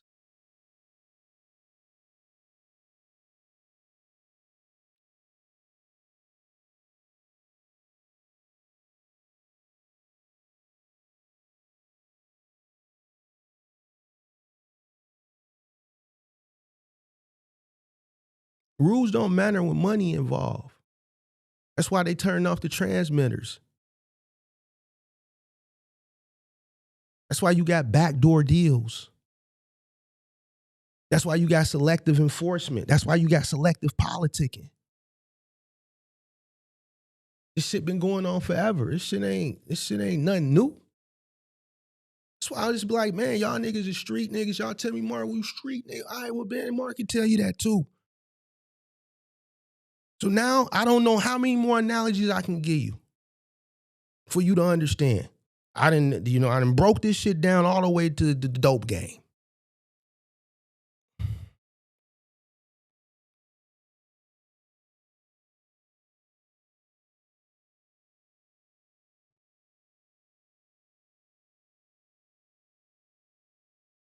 I told you last week, yo, if the price of diesel go up, the people who can sustain is the people who gonna come out ahead. It's the same thing in the dope game. If you can sustain the drought, nigga, you gonna run up a nasty bag. Like, how y'all niggas saying y'all dope niggas and like, what y'all, like little dope dealers or something? Like, you gotta be the big dog.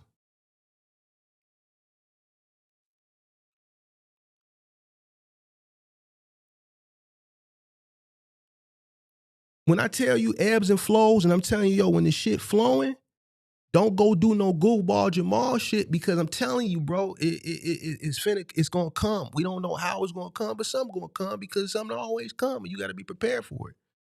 It's just like a dope boy who get into a bag when things is good and they stashing their money to the side, waiting for the rainy day, waiting for the drought, because that's when they gonna really stain them. Why? Because the price of the brick gonna go up, and they might got some bricks stashed to the side, but they can also go to the man and pay the extra money for during the drought, so that they can have work still in the street, while following them that was out jagging their money, going to the club, standing on couches, going downtown to Balenciaga, to goddamn it, Burberry and Saks Fifth Avenue, tricking off with the bitch. You dig what I'm saying? Going to Joe Perillo, getting a motherfucking Wraith, getting an old ass 2015 Wraith. You dig what I'm saying? Paying $3,000-$4,000 a month on the Wraith because his block jugging. He's spending the money as quick as it come in. The intelligent drug dealer is stacking money to the side. They might put a few bricks to the side because they know eventually, you know what I'm saying, it's gonna be a drought. And then that's when they're gonna really they're gonna get busy, because they're gonna be the only one tipping.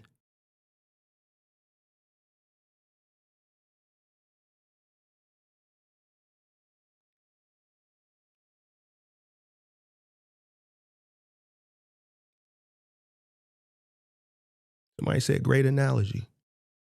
I know. And the reason why I'm just like, yo, because when y'all come and I try to break this shit down from a bit, and this is why I try to tell y'all, look, bro, like, it's good that you transition from the street, but like in some aspects, you can translate some things, you can look at from a street perspective and kind of translate it over, and then some you can't. But like, this is one of the things that you can. I broke it down to you, but everybody's still looking at this shit from how they feel, and this is why you fucked up in these streets. It's not about how you feel. It's about what it is. It's opportunity in everything. It's opportunity when shit going good. It's opportunity when shit going bad. It's opportunity right now.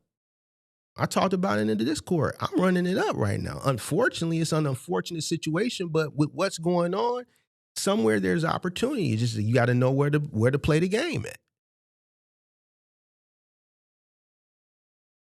And I learned to just keep my mouth shut, because I don't have time to be having these back and forth debates, because people have, are, I don't incorporate personal feelings. Like, it's a few cousins right now, they don't talk to me no more. They don't talk to me no more. Because I look at everything from a business perspective. I base my decisions based on logic and business. Because at the end of the day, God forbid, if something were to happen to me, I can't depend on them. Why? Some of them be calling me for help. So I have to be the person that has to base my decisions based on logic. I don't get involved, emotional feelings. I'm looking at people getting in their feelings about some shit that happened in Texas last week, and I know why that happened. But I ain't gonna talk about it though. I like the person, but I know why that happened. Feelings, emotions, instead of focusing on what could move the needle. When you already have the influence, the only thing you need to do is focus on one thing, but you focus on how you feel about. And then your opponent he's dealing, even though he's riding with you on that because you on the same side out, his conversation, his focal point is on business, not personal. That's why that person went in one direction, the other person who should have, which I think is from what I see is decent, didn't.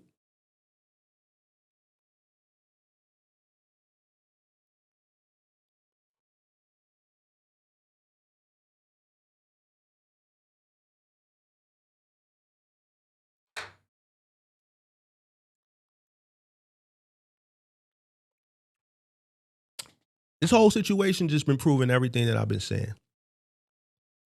This market, this industry, business in general don't care about your feelings or your dreams.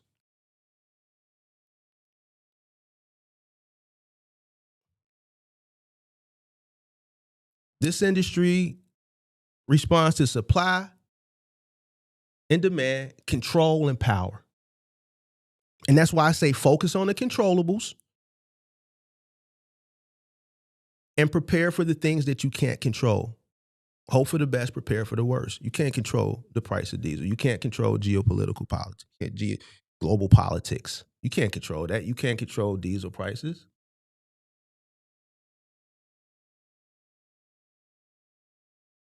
Right now, Iran is playing chess. We playing defense. Keyword, stabilize. That goes in the, when I'm reading, I'm comprehending. We're powerful. We're powerful, yet using the word stabilize. So that's what's known, don't need to be explained.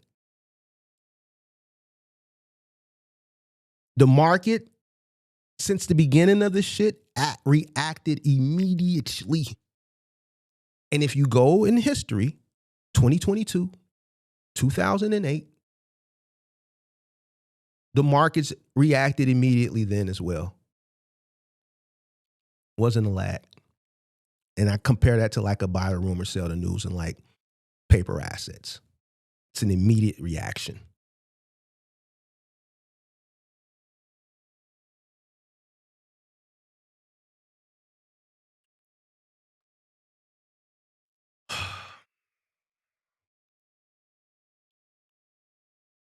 Let's go ahead and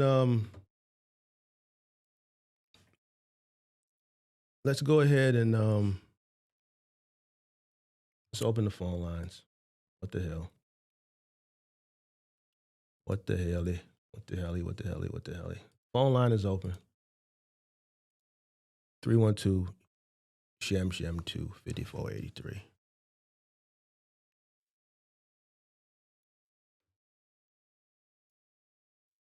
Three 2 5480.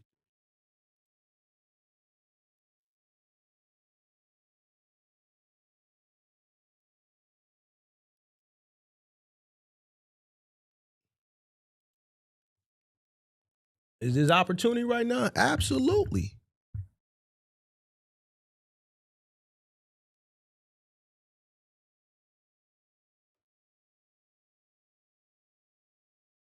Abso-freaking-lutely. Line is open. Doors of the church is open. The doors are open. So I'm curious to see what you want to talk about.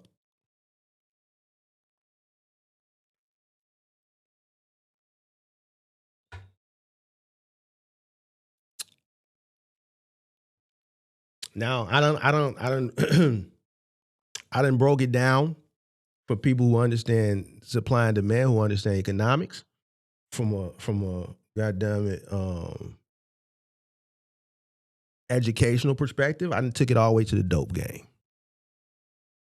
It don't get no better than this, ladies and gentlemen. I'm telling you, I'm the best at this, breaking this shit down. I done broke it all the way down to the dope game. Now, if you don't get it now, to all my guys that been Morgan from the street, I come from the street. Street nigga, Mark. Street nigga. Don't worry about it, Mark got you. Don't worry about it, I got you. So now you got to understand it.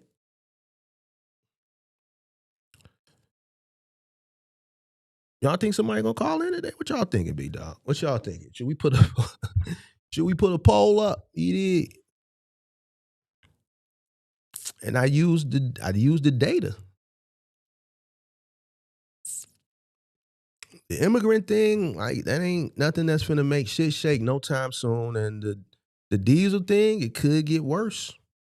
From the way I'm looking at it, because I'm not gonna go into politics, because I learned to stay away from politics on this channel because people, I just don't got time for it. From what I'm seeing, just in certain aspects, I'm not going to go into what aspects, but you got a motherfucker that's missing. You got all types of shit going on. So right now, I just think it's one side saying they talking like they won, the others like right now it's just too much uncertainty, bro.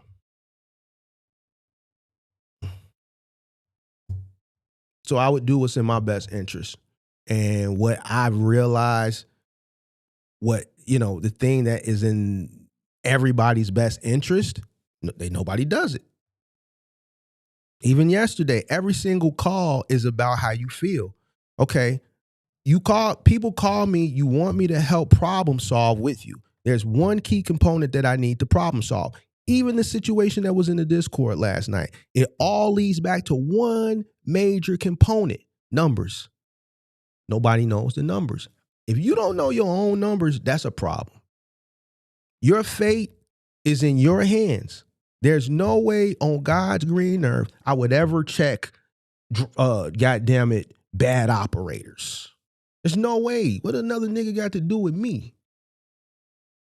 So another motherfucker go jump off the bridge, you gonna go jump off the bridge too? Well, how does another person have any control over what the fuck it is I got going on? You let somebody else.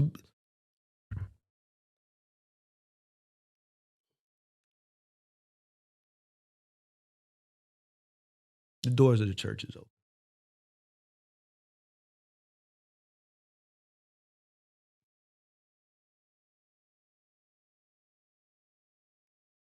The doors of the church is open.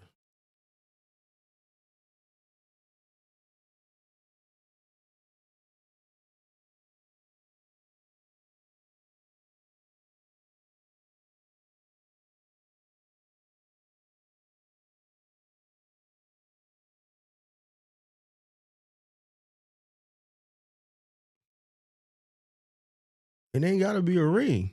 It ain't gotta be. Here's the thing: the line don't be here to just debate. I just think the people who want to call up, like Buddy that you mentioning, they just ain't got shit else better to do, bro. The line is open for whatever, bro. You could call up and we could have an intellectual conversation. We could go back and summarize what we just talked about. It don't have to be a knockdown, drag out debate because to be honest with you, I didn't present it in based on my theory or anything like that. This is all off facts, bro. That's just like 1 + 1 is 2. Addition is a mathematical equation.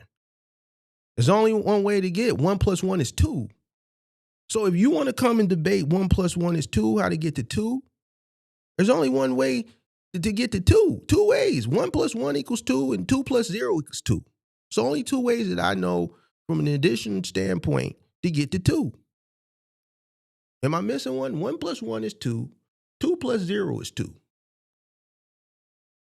That's why math exists. I didn't present this shit based on what I think. I based this shit off of facts, nigga. So it's really, to be honest with you, Kevin, there ain't shit to debate. Anybody that want to come up and debate what was just talked about is a fool. How can you debate what's going on? It's what's going on? Supply and demand. It is what it is. It's really no debate.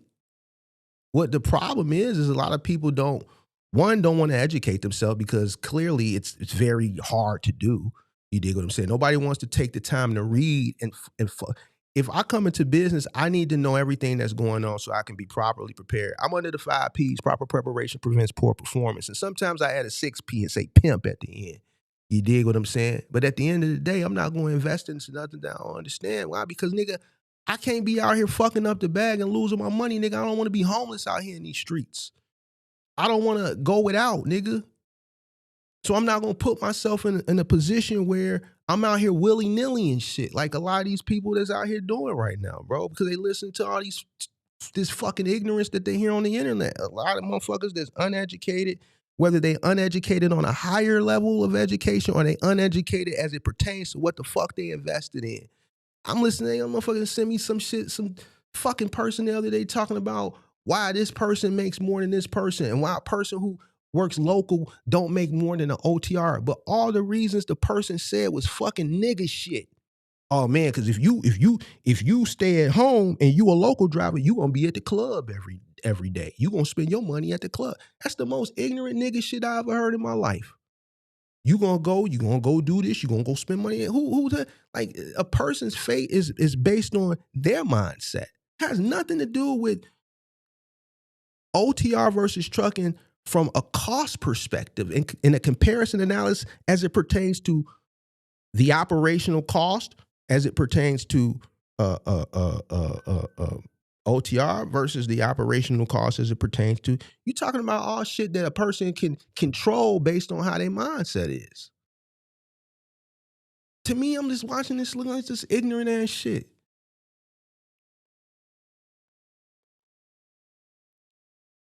Look at y'all coming with the mathematical equations. Bro, y'all get the point. The equation is there. Supply and demand.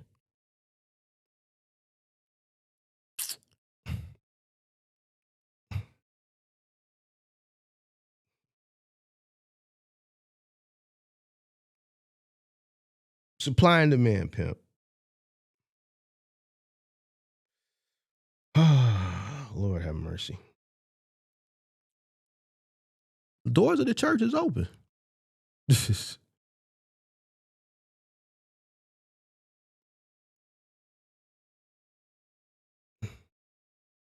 People keep saying bad operates. Everybody that voted for bad operates, I feel bad for you. I'm just gonna keep it a banana. You dig what I'm saying? I just don't understand.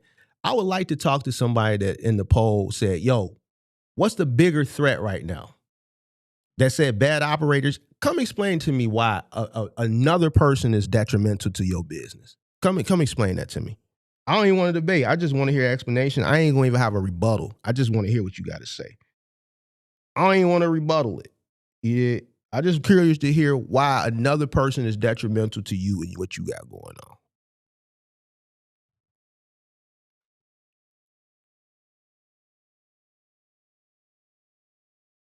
And then I ask you, do you want to hear my rebuttal? If you don't want to hear my rebuttal, then I won't rebuttal it. I'm just curious. Anybody that said bad operators, just one person, one brave soul. And trust me, I swear to you, I won't rebuttal it. I'm not going to debate you on economics. I'm going to, after you tell me, I'm going to say, would you like to hear my rebuttal? And if you say no, then I'm going to say, all right, have a nice day. But I'm just curious. Anybody that voted for bad operators, because the question is, what's the biggest threat right now? I'm just curious why a threat of a bad operator is a threat and a detriment to what it is you got going on. And then I'm going to say, I want to ask you, why is it a threat to what you got going on? And then as it pertains to the question at hand, what's the biggest threat right now? Right now, threat. Comprehending. How is that way more than one of the other three options?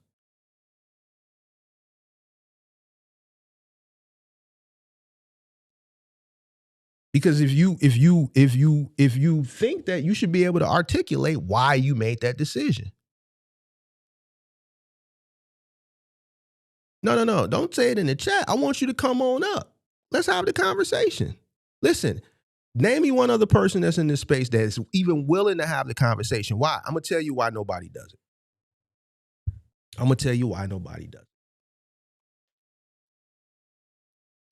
In fear of looking bad. A lot of people just aren't well educated on certain topics, and then they don't want to look bad.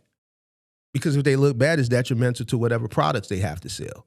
Now they're going to be the person who's selling products who doesn't know it. So I like to have the conversation because, one, I'm not worried about what people think. I know what I'm talking about, and I can articulate myself well, and I can have a back and forth, educated eloquently, because I've understood what I've invested in. I understand business. I understand economics. And I can have the conversation. I can articulate and substantiate everything that I've said with fact. And I could get ugly and ignorant and nigga and ghetto with your ass too. So I could go either way. You see me get busy. It don't matter to me. It's what made me dangerous. So at the end of the day, and I love having educated debates. Why? Because niggas online arguing about fucking who. just dumb nigga shit. Like, so we can have an educated conversation because it's healthy. Hello? Yo, Hi, it's Mark. it's Mark. Mark, this is Tenacious Wombat. I mean, you're been popping in the last couple of days, listening to you. Love what you're doing here, man, and I really appreciate you taking your time to share insight in an industry that is quite volatile right now, especially. Okay, appreciate it. Yeah. I've got some questions. Where I've you got from? background. 260. I don't know. Fort Wayne. From Fort where? Wayne, Indiana. Fort Wayne. Are you from Fort Wayne, Indiana? Yeah. Fort Wayne. Something just came up in Fort Wayne. What just happened in Fort Wayne that was on my radar? Did something- Possible the new quarry coming in, or that's being proposed, or the IU Health Hospital, or I just had a focus on Fort Wayne just recently. I just don't remember what it was for. But either nonetheless, let's have the conversation. fair enough. And by all means, feel free to chime in with your thoughts and comments here and there. But let me give you a little background of what's going on with me, and I definitely would appreciate your 2 cents and insight. So I've been in transportation for the last 10 years. I've been a broker, I've been an account manager, I've been a team leader, I've been a corporate trainer, I've been an inside sales associate. I've worked with the largest steel manufacturer in the continental United States as one of my accounts, operating out of 13 or 14 of their facilities. All that being said, I've got connections. I know people, I know the industry, I know how to rate things. Mm-hmm. I recently was permanently laid off from my job, and I was working from home. Mm-hmm. And at the time of that happening, I had been running my side business as a medical courier. I got my LLC, been doing that for 8 months, was working 7 days a week. And obviously when I got permanently laid off, I ramped up my courier business. Mm-hmm. Now, the courier business is like, or at least what I'm doing, there's no negotiating the rates. Rates are the rates, take it or leave it, and it kind of sucks. Mm. I got a bunch of buddies, brokers, they're like, dude, get a cargo van, get your MC and DOT, and we'll keep you busy. We don't care how new your MC is. We know you, and we want to do business with you. But with, obviously, the impromptu war in Iran, prices of everything is just skyrocketing. Now, we've talked about in the past that everything is cyclical, especially in transportation. Mm-hmm. Right now, like you said, the rates are tanking. These poor business people are going to be getting out of the market. They're going to be selling their equipment to stay afloat. Mm-hmm. So I've kind of paused a moment, opening up my, the cargo side of it and getting a cargo van because of that situation. What are your thoughts, like, on that, on my specific situation as I've described it?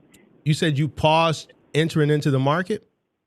Oh, I paused as far as like, I'm looking for a cargo van. So I'm looking for a Ford Transit 350 high roof extended all-wheel drive. I want all-wheel drive, obviously, because we live in the Midwest. You're not always going to be under a load. Dually or no? Not a dually, just a regular. I'm assuming expedited. I'm assuming you want to go expedited. Expedite. The plan is to obviously be home, in my bed every night, That's with not my expedited. wife. So. Okay. But I'm also realistic in expectations that, that may not be the case. But I also, with the connections I have, I've got connections in, Chicago. I've got connections in Michigan. I got connections in Ohio. I got, connections down in Indy. Mm-hmm. And ideally, I just, want to run, that kind of regional area if I can. Mm-hmm. But, push in one hand, do something else in the other, and see which one fills up first. Well, what are you looking at price wise for the van? So that's why I've kind of paused. So I'm anticipating the market to be flooded with these vans, with poor business owners and poor planners who have bought these vehicles, expecting to make big bucks and not knowing this, the game. I'm expecting a flood of those to start hitting the market, and obviously when those start hitting the market and it's a flood, hopefully those prices of those will drop.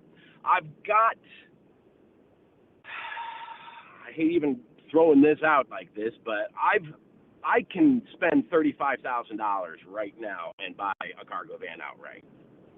Why you don't like throwing that out? What's wrong with that? Because most people aren't that liquid right now, so you don't want to like shit on anybody. Well, in a sense, I mean, I've been listening to your conversation, and how you have been talking to people, and not everybody are in this situation. So, I don't, didn't want to just throw it out there that I'm able to do that, because And that's a good thing. That means you got discipline, bro. You don't be ashamed of your discipline. You've had some discipline somewhere, unless you just got a large lump sum of money. But based on the conversation we've had, you were working, so I'm assuming that money was saved. In a sense, yes. I'm very good with money. I've never lived with beyond my means. I pay my credit card bill every single month, no matter how high it is. It gets paid off every single month, so I know exactly where I stand, from a financial perspective. I mean, I've got a great credit score. I take that stuff seriously. Unfortunately, it's a game you got to play, and I know that game because you've talked about, this and other podcasts where getting your credit up, taking the time to put things in place and get a good foundation, which I've done in this case. But I've paused and just pulling the trigger on getting a cargo van, just because, well, one, it's $35,000 just to go and spend is makes my butthole pucker a little bit, and I think rightfully so.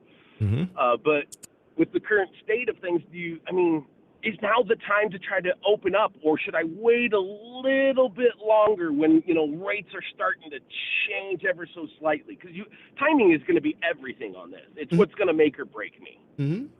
I think, as far as the vans is concerned, I don't think you've done much research on vans, because even with $35,000, you can get the van that you want and still have about $10,000 to $15,000 working capital still left.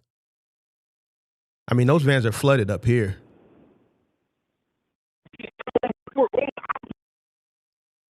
Go ahead. 100-mile radius. You're breaking up. It's probably, I'm driving out in the middle of nowhere. Are you still there? Can you hear me? I hear you now. All right.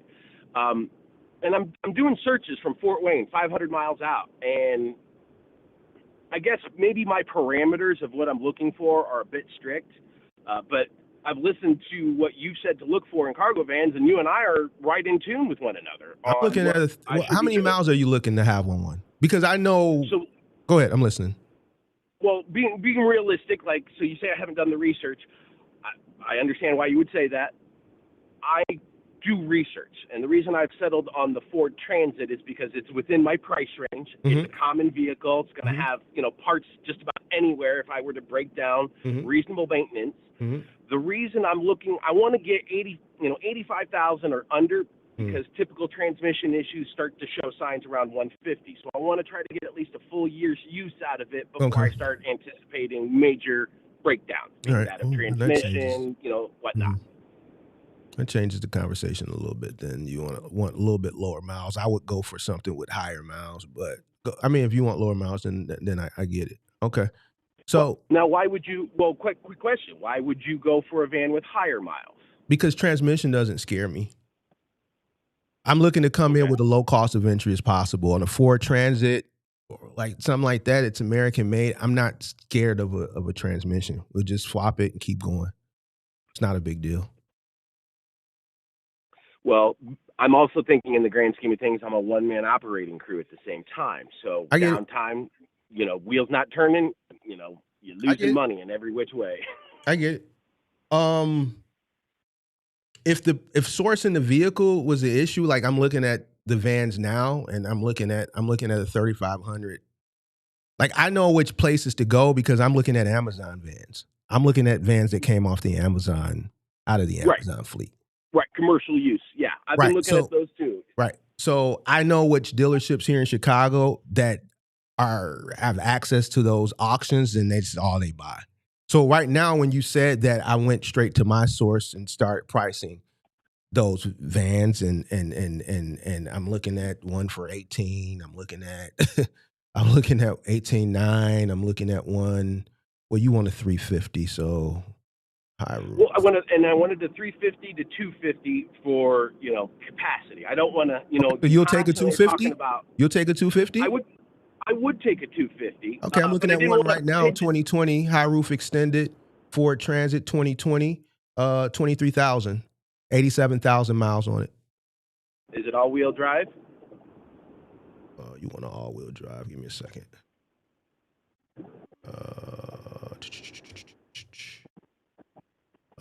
2023 Ford Transit 350 van, high roof, sliding pass. This is a 148 wheelbase. This is 18,995. This is an all-wheel drive. This one has 250. Oh, wow. Huh? I didn't hear you say that again. You did say it was. I'm just listening to you. You did say it was all-wheel drive. This one is all-wheel drive. reiterate. But 19,000 for it. Can I get you to send me that link? Let me see.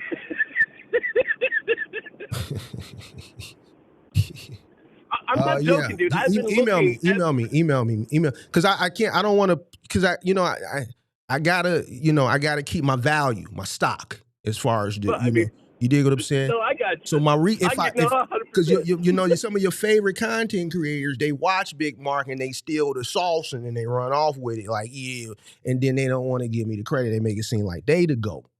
They ain't the GOAT. Hey, you want to keep something a secret? Put it in a book. Yeah, there you go. Put it in the book. But I'm just looking at this one, the all-wheel drive 350 high roof. This is a 148. This is a 148 wheelbase. So it's a standard. I'm also looking for extended as well. Right. So this is all of your podcasts, you always iterate this, and I agree with it 100%. Don't pigeonhole yourself. Don't limit yourself in what you can do. The 350 high roof extended makes it so I can do anything in the cargo van, with the exception of reefer, obviously. Right. So email me, and then what I'll do is I'll send you the company, and then you can look at their stock and then make a well-informed. And to be honest with you, 4 people that are in my Discord have gone to this company. I think 2 of them live here in Chicago. One guy, he was from Georgia. And I forgot what the other guy, once these guys get all the sauce from me, I don't hear from them no more. I hear from them after, maybe for a couple months, and then they just go off on their own. But email me, and then I'll send you my source, and then you can go from there. Sure. I really appreciate that. To just continue this real quickly, do you think now as far as opening the cargo side of it is now that time, or should I kind of wait a little bit? If you can survive in this market, then you can survive in any market. If let's say people are hoping the rates go up, and I just keep telling people, but I'm just tired of telling people, but I think this market right now, to be honest with you, outside the fact of the fuel, I think it's survivable. Agreed. And then how do you compete then with the guys that have, they went out and bought that Sprinter van? That's why when you're saying 85,000 miles, I would go up and buy more. Lowest cost of entry as possible. Lowest cost of entry as possible to help drive down your cost of operation. The only way to compete in this market, your cost of operation has to be lean, and you have to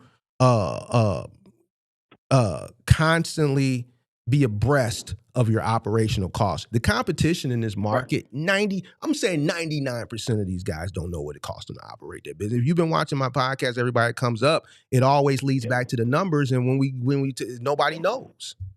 Yep. I'm prepared. I even know what mine is. You said you don't know what yours is? I do know what mine is, and I don't even own the van. So this is what we call, it gives you the competitive advantage. That's why I said no other person is a detriment to what I have going on. Once I look at the state of what's going on, most of these guys that come in, they don't know what it costs to operate. This is my competition. So the only thing I need to do is have a low cost of entry, keep my operation costs lean, stay abreast of it, and focus on what's going on and prepare for situations like this, because this presents opportunity, and that's it. It's as simple. It's as simple as that. Go ahead. Is that how you went about doing it? Yeah. You know, because I don't really know your full background, but I like you, man. Like you keep it real, you keep it a buck, like you say. Mhm. You know, you call it like you see it. You say a lot of the stuff that I have told people over the years my damn self. Mhm. So that's where I guess, you know, because I've never done anything on my own. So that uncertainty of doing this and taking this jump, like I'm driving my wife absolutely batshit. She's like, "You guys shit or get off the pot, dude." So just to, because I've told this story a million times. I started in 2010. I just, you know, lost my job. Started in 2010 out of my pickup truck, just doing side gigs off of Craigslist, small moves, just little light deliveries and things like that. And it was just something that I was able to do every day. And it just blossomed into a successful moving company and a final mile delivery company. Now, I've been very transparent. 2010, we're in the height of the housing market crash. So the reason why I flourished really, really well as far as it pertains to moving is because I capitalized off a bad economy. Current, like now. So I was able to capitalize off people losing their homes. There was just a lot of people that were losing their homes. A lot of people that were losing their condos. I've told stories. Like I moved one lady out of a penthouse in the West Loop of Chicago and into a 4th floor walk up on top of a corner store. And when I brought the last thing in and ready to settle up for her, she fell in my arms crying. Moved her from a penthouse, West Loop, downtown Chicago, into a 4th floor walk up in a gentrifying neighborhood at that particular time, but it hadn't fully gentrified. And this was a Caucasian white lady in a penthouse downtown that moved into a predominantly Hispanic neighborhood on the west side of Chicago. She fell in my arms crying. So it was just a lot of volume of opportunity there. Obviously, the cost of operation then in comparison to now is way different. The rates are the same.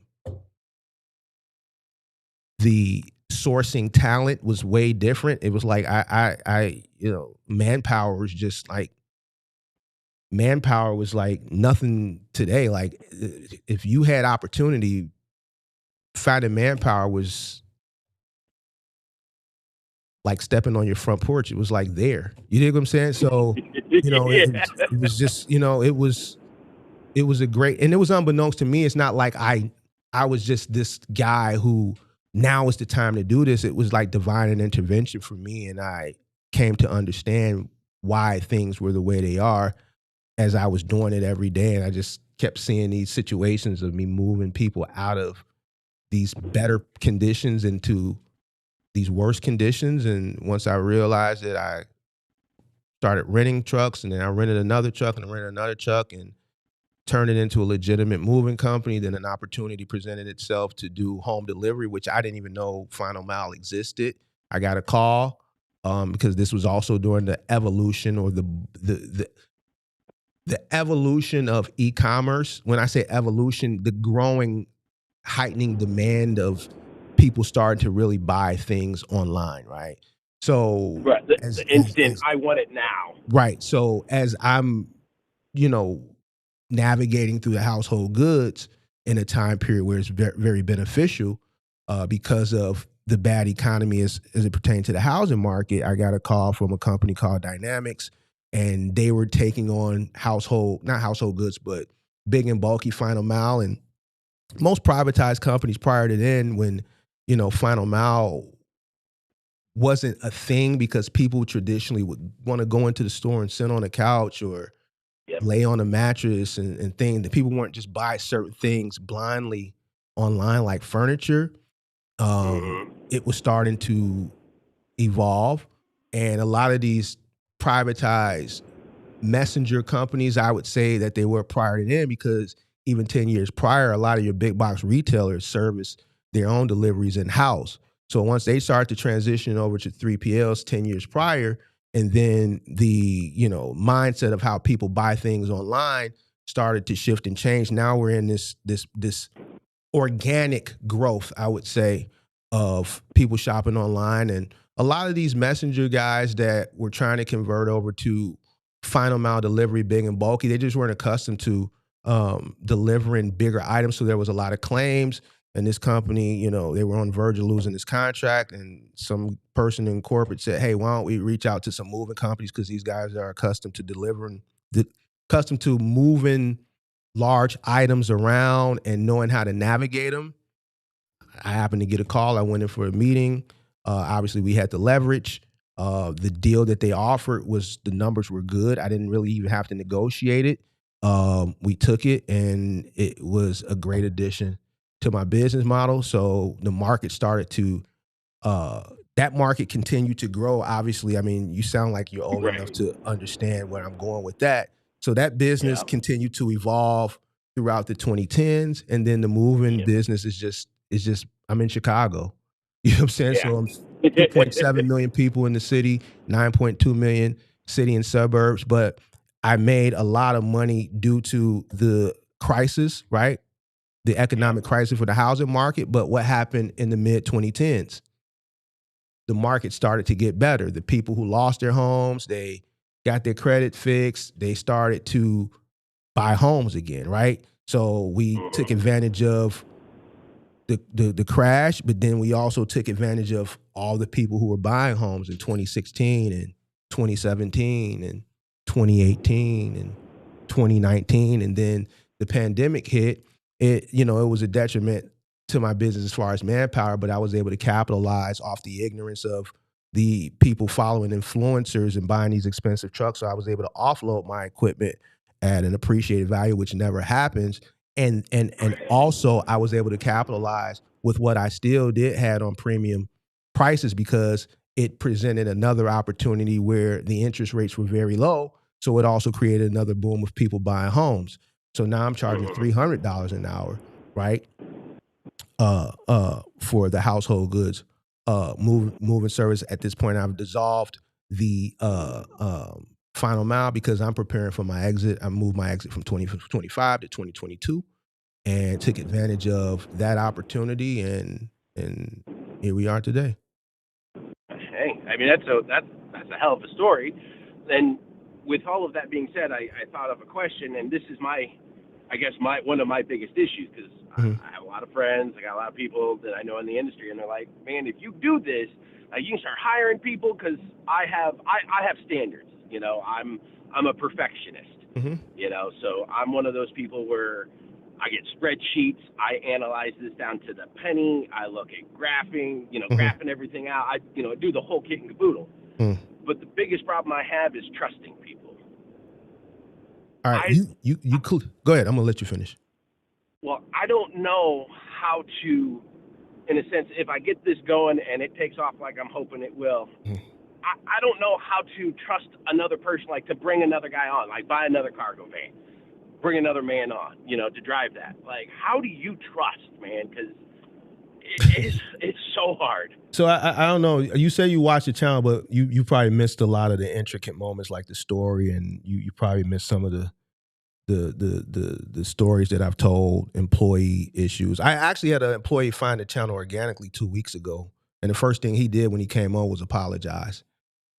I mean, that guy gave me hell. He told one of the stories that I didn't have an answer to. I finally got an answer from him as far as what happened. I ended up having to talk to the vice president of Bed Bath & Beyond one day, because a customer got all the way up to corporate and said that the crew that I had threatened him. So as it pertains to individuals, I'm gonna be honest with you. I'm gonna give you a long-winded answer. Okay. The mindset of an employee in today's economy is way different than it was 6 years ago, 7 years ago, 10 years ago, 15 years ago. People don't take things serious anymore. Everybody's chasing instant gratification. Social media has a lot of influence on decisions people make. Social media has influence on how people operate, which could be a detriment to your business because they can't stay off the phone long enough. The only thing you can do is vet people accordingly, effectively, to the best to your ability. But I'm gonna be honest with you. And I'm transparent. the type of people who do this type of work, you're not going to get like a fledgling young scholar to drive a cargo van. The people who do moving, the people who do final mile delivery, the person who's willing to go over the road. Like if you could do anything else in the world, more times than not, you would.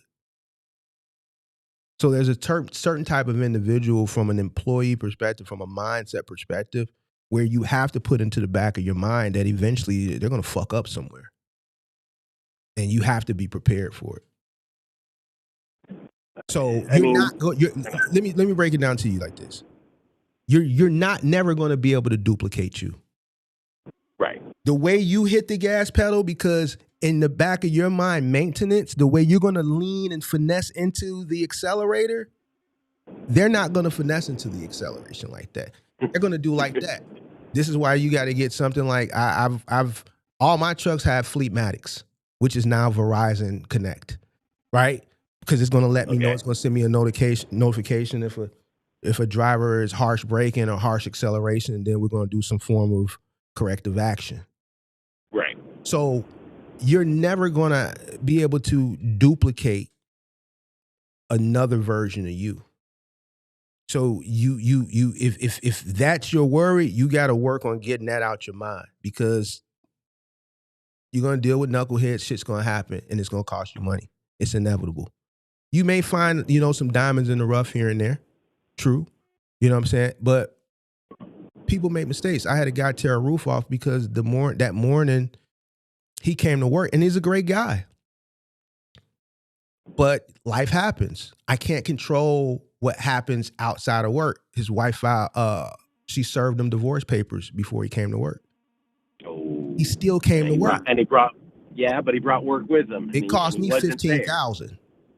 Yeah. You know why? Because a normal route, when he leaves my yard, he takes the street called South Chicago, makes a left on 75th to go to 9094, the truck route.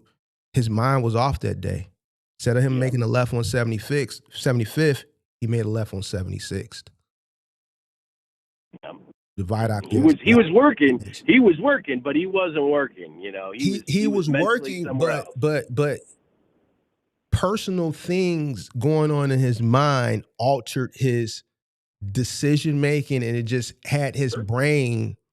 And we've all been there before. I've been in situations where I'm just zoned out, and then I snap like, bro, what the fuck? I'm zoned out. Like I've had very, like I was telling the guy last night in my Discord, I had to go back to a dark moment in business. I say it all the time. 2017 was my worst year in business. I didn't have my worst year until year 7. And it was something based on a decision that I made, right? A lot of the shit that I success that I've had throughout the whole journey was timing. Anybody watching me, I'll be the first to admit, but not outside the fact that timing, I'm a smart person. I have a degree in business, right? And just working throughout my high school, my college years, and throughout my 20s, I observed things at the places I was working. So I was able to implement a lot of that shit when I got my own business, right? I lost my train of thought, but we've all been in a place where we've zoned out and blacked out. But anyway, like I said, I had to go into a dark place last night to get this kid to understand the level of sacrifice that it takes to make shit happen when shit gets dark. And that's real stuff right there. I mean, isn't that what we pretty much, isn't that life? I mean, especially as you get older, it's life. Realize you have to sacrifice things to progress. But how old are you? How old are you? I'm 42, and I've got a bachelor's degree in OLS with a minor in communication. Okay. I just turned 46 a few weeks ago. So being in your 40s and me talking to an audience that is in their late 20s or 30s that grew up on social media and influence, critical thinking skills are lacking, reading and comprehension is lacking. A lot of the decisions that they make are based off dopamine and influence. They don't take the time to use logic. So what you just said is something that I say all the time. But a lot of people don't understand that when you leave your job or you take whatever it is you have and you invest into a business, it's not always going to be a straight arrow up and to the right. It's going to get dark. And if you're not willing to do what you need to do to survive through that shit, then maybe you should stay somewhere where someone is delegating you tasks to do and you don't have to take shit home with you at the end of the day. Because if you're not mentally prepared for it, from a mental perspective, from a mental position, or from an educated position where you have either you have a higher level education or where you've educated yourself to have an understanding of what you invest in, it's not going to work. Fair point. And so I hope I'm not. big reason, I hope I'm not going too deep. Pause. No, not at all, brother. Not at all.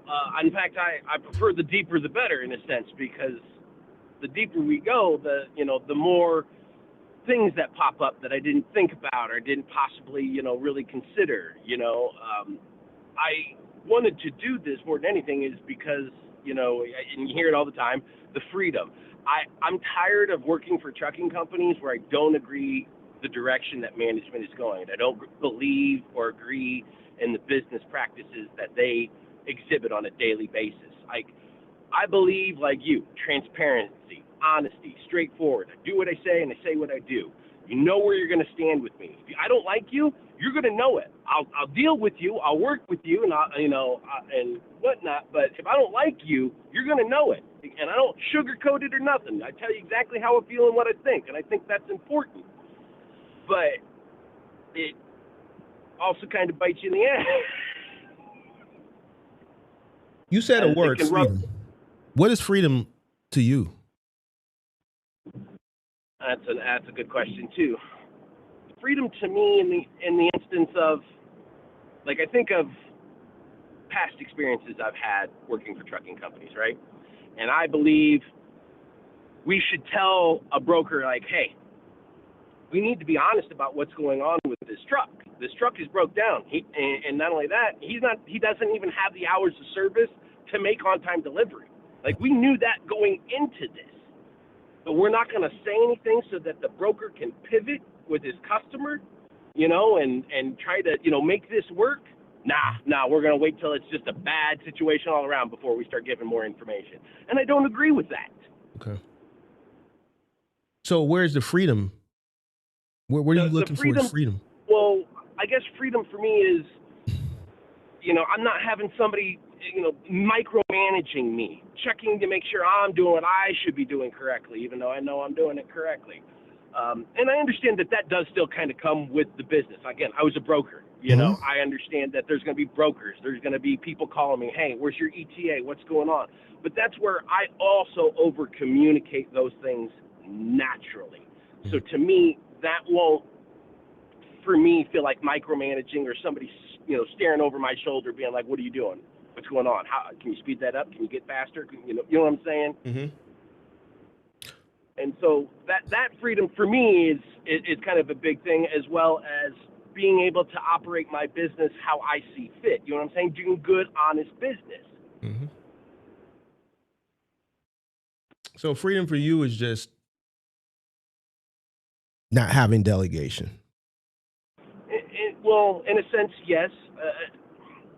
I've always worked my way up at most jobs I've ever had. I'm a hard worker, critical decision maker. I rattled off everything I've done. Mm-hmm. And, I'm tired of inter-office politics. It's like high school, or the cool kids over there and the freaky kids over there and the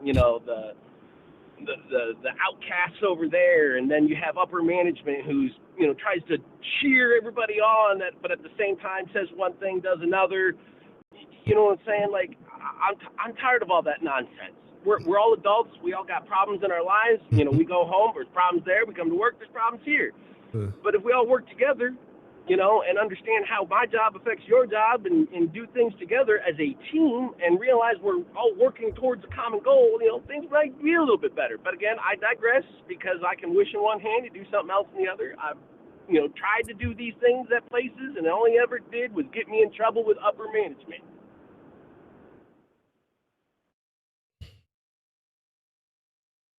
Well, I, It's not often you don't have something to come back with. I mean, I do. Is just I just listening to you. I just observe, and one. Let me say it's a great conversation. Uh, uh, I think you have a lot more going for you, um, as far as an understanding of what you're embarking on in comparison to a lot of people that call up. But then on the other side, there's the angle of just, I guess, corporate fatigue. I'm just trying to place why. And a lot of people use that word freedom, and I actually did a whole lecture on it maybe a week or two ago. But I didn't your catch angle, that one. you saw it? I didn't catch that one. Okay. I'll be honest with you. Your angles. Go ahead. Well, I was gonna say, to be honest, I mean, if we're really being honest, and again, I haven't watched that episode about freedom. There is no freedom. It's a unicorn. It's a concept that sounds great, and everyone, when you say that, we all know what we mean by it, but we really don't at the same time, because it really doesn't exist. You're always beholden to something. Mm-hmm. So you're never really going to have freedom. You're beholden to your truck payment, your car payment, No, your, insurance. You get freedom. You get freedom. Freedom is when your money works for you, not when you're working for money. So when people usually come up here and I ask them, they say they want freedom, they give me a different answer than you. And I'm just like, yo, you're going to work harder for yourself than you will ever work for anybody. Whatever your hardest job was that you thought was hard, is going to be nowhere near compared to what it's going to be like working for yourself. The unfortunate thing is most of the people that I talk to, they don't, when they're met with adversity, they fold a lot of the times because they're not properly prepared. And two, they're not willing, like I had a conversation with the 27-year-old last night, they're not willing to sacrifice. You know what I'm saying? And they don't understand what sacrifice is. You know what I'm saying? They don't understand what real sacrifice is. And your answer was a little bit different, but freedom is when your money is working for you. You work for money to get to a point where your money works for you. Like bills don't mean nothing when your money is always working. It's factored into, the cost of living. And as long as you got more coming in than going out and you don't increase your lifestyle as your money increases, you're fine. You have the freedom to do whatever it is you want to do when you want to do it, because 24 hours a day, if you've done things the right way, your money is working for you. Like, we can go deeper into that, but I'm not gonna go into it. But anyway, let me just give you, based on the conversation, what we have. You've been a broker, and what else have you done in logistics again? I've pretty much done it all. I mean, I've done everything but work in safety. Okay, so you mind giving me like the 2 or 3 biggest companies you worked for? That I've worked for, or what accounts that I worked? Either or. What's your biggest? Well, give me your biggest accomplishment from a work perspective as it pertains to logistics. Well, I would say when I worked at Buchanan Hauling and Rigging, that was my breaking into the transportation industry. Never worked in transportation. This was right after the 2008 bubble blew up and everybody was unemployed. Mm-hmm. I had gone back to school because at that time I was overqualified for entry level and underqualified for any kind of upper management, was what I had at that time. Mm-hmm. And so I went back to school and I found a way into Buchanan Hauling and Rigging and became a broker. Mm-hmm. And in almost 3 years that I worked there, I was a top 3 broker in their brokerage department every year. I'm trying to think of my resume notes here. I had like 2 or 3 customers that I had brought on for like the first 6 months, like $165,000 to $200,000 billed revenue, on a new customer, things like that. think my final year I did like $3.2 million billed revenue for the company. I landed Nucor Steel. I became a master approved Nucor Steel carrier. I took that relationship that I had built at Buchanan and took it to another brokerage. And that's where I talked about Nucor Steel. I was operating out of like 14 of their facilities all by myself. Mm-hmm. I did everything from, calling the carriers, calling customers, the shippers, the consignees, the drivers, updating the, customers, everything. So that's why I say I've done it all, and I would say those are my biggest accomplishments. Okay, so just a quick answer: is this because of how you were able to grow within the company? Is this from a financial aspect as well, or is this just the most memorable? I would say financially, what I did at Buchanan definitely was a huge accomplishment. I mean, to this day, the owner of Buchanan, Gary, still remembers me. I mean, I got shout outs from Nucor Steel shipping departments for my their increased usage of broker. Okay. Can I let me interrupt you. I got them to want to use brokers because of the business I did. Okay. I found good carriers, and got shout outs. So here's what I'm coming up with. And just listen to me. You can do what you want to do. But basically, me listening to you, I'm going to tell you, one thing about me is you can come tell me what you want, but just because I'm considered an influencer in this niche doesn't mean I'm just going to always align with what absolutely it is. Based on what you're telling me, the last thing I would be trying to do is get into a cargo van. Okay. You have a lot of knowledge based on what you're telling me. I'm listening to you. I'm just not listening to you. I'm listening to the tonality as you describe your resume as it pertains to logistics. And with your tonality, there's still some excitement there. So, with the information that you've amassed over the years since 2008, so almost 20 years of doing back-end shit, if you want to start anything, I would start something based on the experience you have. Why? You have experience. There's a hierarchy. Would you agree? As it pertains to logistics. You want to go to the bottom of the hierarchy. Let me finish. I'm letting you finish. I'm just laughing. Where the cost of entry is higher.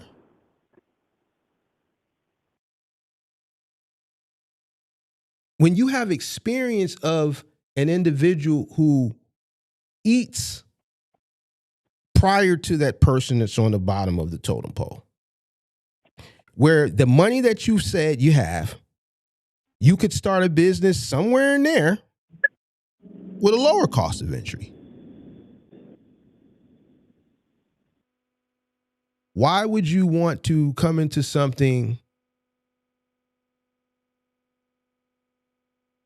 with a small profit margin that's at the bottom of the totem pole when you have experience on something that's higher on the totem pole with a lower operating cost, and you have almost 20 years of experience there?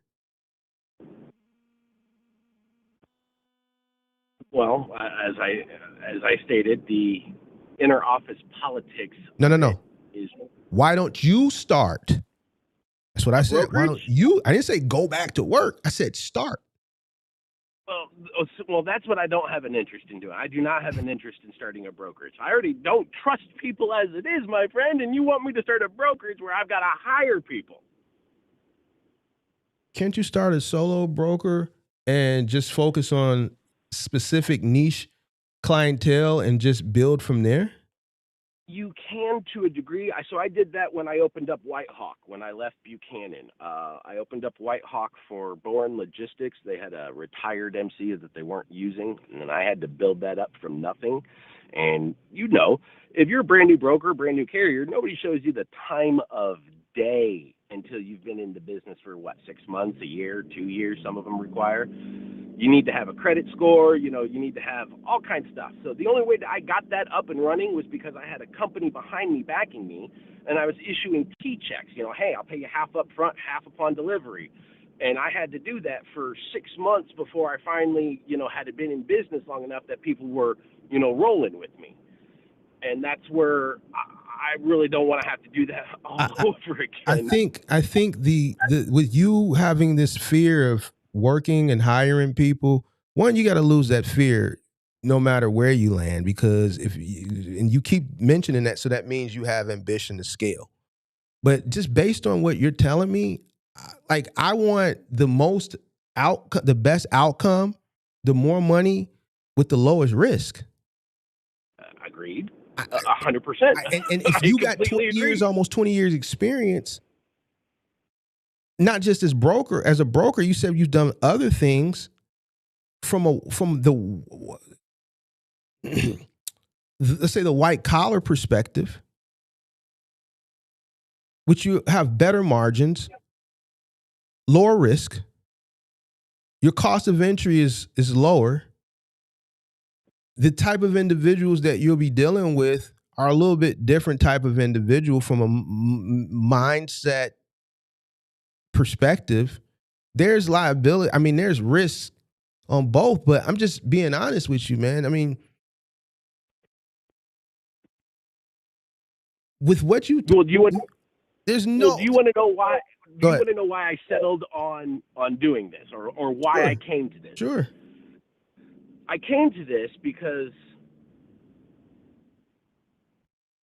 in our industry, and I just use transportation in general, it's hard to find, a good carrier or a good driver. And when you do, you latch on to them for everything they're worth, because it's like printing money. And that's why I kind of settled on this, because I know I can be that. I've got the mentality for it. I've got the wits for it. I will blow just about, or I'll surpass just about any cargo van driver in my area without a doubt. I have no doubts of that in my mind, with how I operate, my mentality, how I communicate, and the service that I can provide. So that's why I came to the determination of doing this, because I know the industry. You know what I'm saying? Like, we've talked. I'm not an idiot. I know what I'm talking about. But you want to scale, so you're still going to deal with idiots. That's just the truth. Well, I mean, I want to scale, but that's something down the road. Like, that's not anything I can really look at, until at least a year, 2-3 years in. So that's where I don't even really consider that. But I wanted to get your 2 cents on trusting people, just because I don't trust people. I don't trust anybody. I don't trust nobody. The only person I trust is God, me, and my mom. I got, out of friends, is 2 homies. Well, two, but one I really know. Like, if it get to that point, he gonna go sit down if he have to, for me. Mm-hmm. That's it. You dig what I'm saying? So I've never trusted an employee. Never. Why? I'm the bad guy. I'm the boss. Right. Like, do you want? I can tell. I've told truck stop. I mean, not truck stop. Truck stories, where truck talk. We call it truck talk. Where how your employees talk about you on the truck. You're gonna always be the bad guy. You can't trust a person who has no vested interest in this business to have your best interest. Have your best interest and be in the field and carry themselves like it was you. My brother worked for me for a lot of years in the office, and I feel like I could have kept growing, you know what I'm saying? But it got to a point where I was already overwhelmed with the fleet of vehicles that I had. And I would think that my brother would automatically just go above and beyond in certain aspects. But guess what? At 4:58 every day, I would hear them keys rattling. You would hear that chair slide from under that desk. He way on the other side of the damn trailer. You hear that chair slide from under the desk. You hear him get up. I hear the key box open. He'll start. I hear shuffling. I hear the keys. And at 5 o'clock, all right, Mark. He didn't stay late and help with whatever it is that needed to be helped, because this is his brother and he witnessed what his brother did and built. He didn't. Nah. Nobody is gonna go to the extremes and the levels that you're willing to go to, but you never trust an employee. Never trust them. Never. I agree. You know what I'm saying? I But here's the thing: you need them. I know. So it's just, you have to prepare for the uncertainties. Like I said, the situation that happened, that one example, that was something I just like, what do I do? In most cases, that's a fireable offense immediately. Like, it's no ifs, ands, or maybes. Couldn't do it in that situation. You see what I'm saying? See, so when you told me that, though, Mhm. my immediate thought process when you told me that story about that, the taking the roof off. Mhm. So again, I have OLS is organizational leadership and supervision. It's what it stands for. Mhm. My immediate thought process from my training from college and all that would be like to ask that guy, like, what happened? Like, where was your mind? Like, how did that even begin to happen? I don't immediately just go to, So I'm going to fire when this you dude. see a guy crying who did 10 plus years in the jail for attempted murder in a drive-by, shot the wrong person, and this guy is because a lot of the guys that I hired were from the neighborhood early on, or people that were referred. So I know who he is. I know his reputation. And, I know what he's capable of and shit like that. And you've never seen this person emotional. So yeah, when I seen him on the scene and I got there and I seen his face, I knew that emotion wasn't from what happened or how I would respond. It was deeper. So as talking to the individual, and he's breaking down and explaining, this is a person that, you don't want to, in a dark alley. This motherfucker did over 10 years. He shot a woman in a drive-by. He shot the wrong person. You dig what I'm saying? So, like, you tell me the story when I'm there and you explaining to me what happened. It's like a SOP, like a SOP goes out the window. Yeah. Like, what do either I stand on business, you know what I'm saying? Or, and I don't want to say I have a heart, but in situations like this where you're running a small business, sometimes you have to, I don't want to say break the rules, but this is a guy who was with me to 2021. He started in 2012.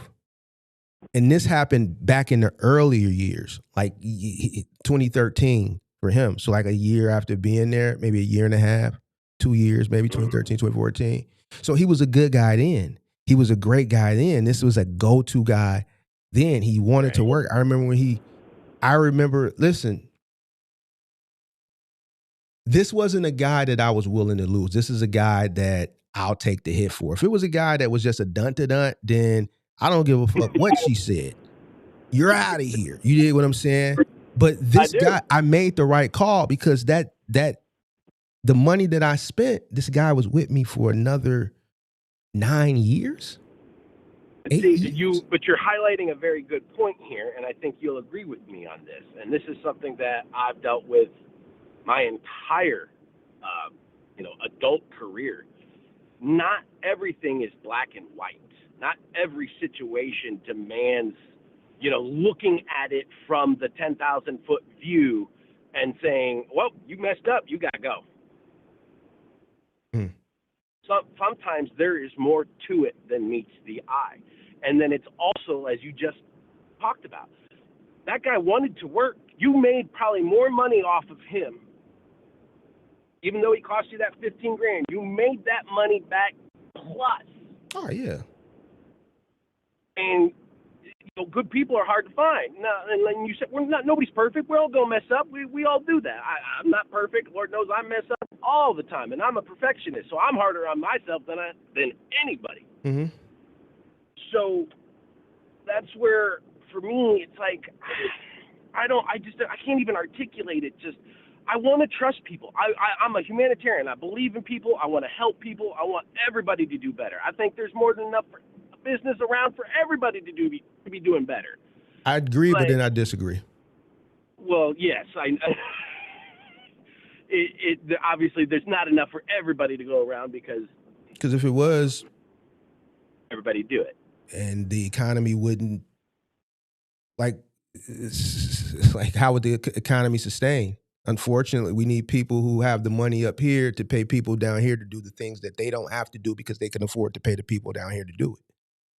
Right, and that's where I say it's not possible. It's wishful thinking, but I just I don't know, man. It's just you've given me so much information to think about now, and on top of that, you telling me you don't think I should actually do the cargo van, and I've been like.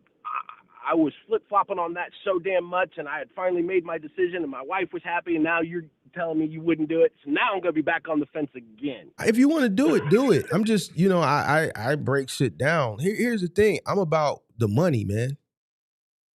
like if there's something that I can do from home in today's society with technology, based on almost 20 years of experience, where I'm still in the same field, but I'm eating off the individual that you want to become, that's at the bottom of the totem pole, where my profit margin is better and my cost of operation is lower.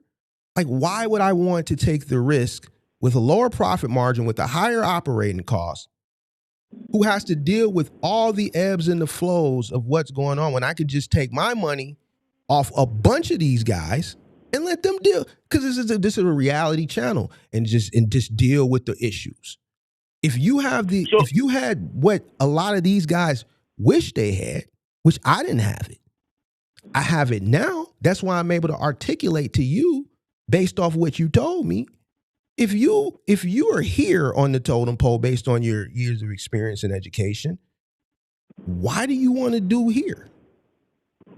Well, and part of that is because most places aren't letting people work from home anymore. So they have to go into an office. You want to start your own business. We're not talking about. Okay. You want to be an entrepreneur. So you're going to work from wherever your laptop is. Well, I work from home. I've got my own PC and there you have monitors and all that jazz. There I've got it all. So what do you mean going into an office? Well, I've been working from home technically since 2019.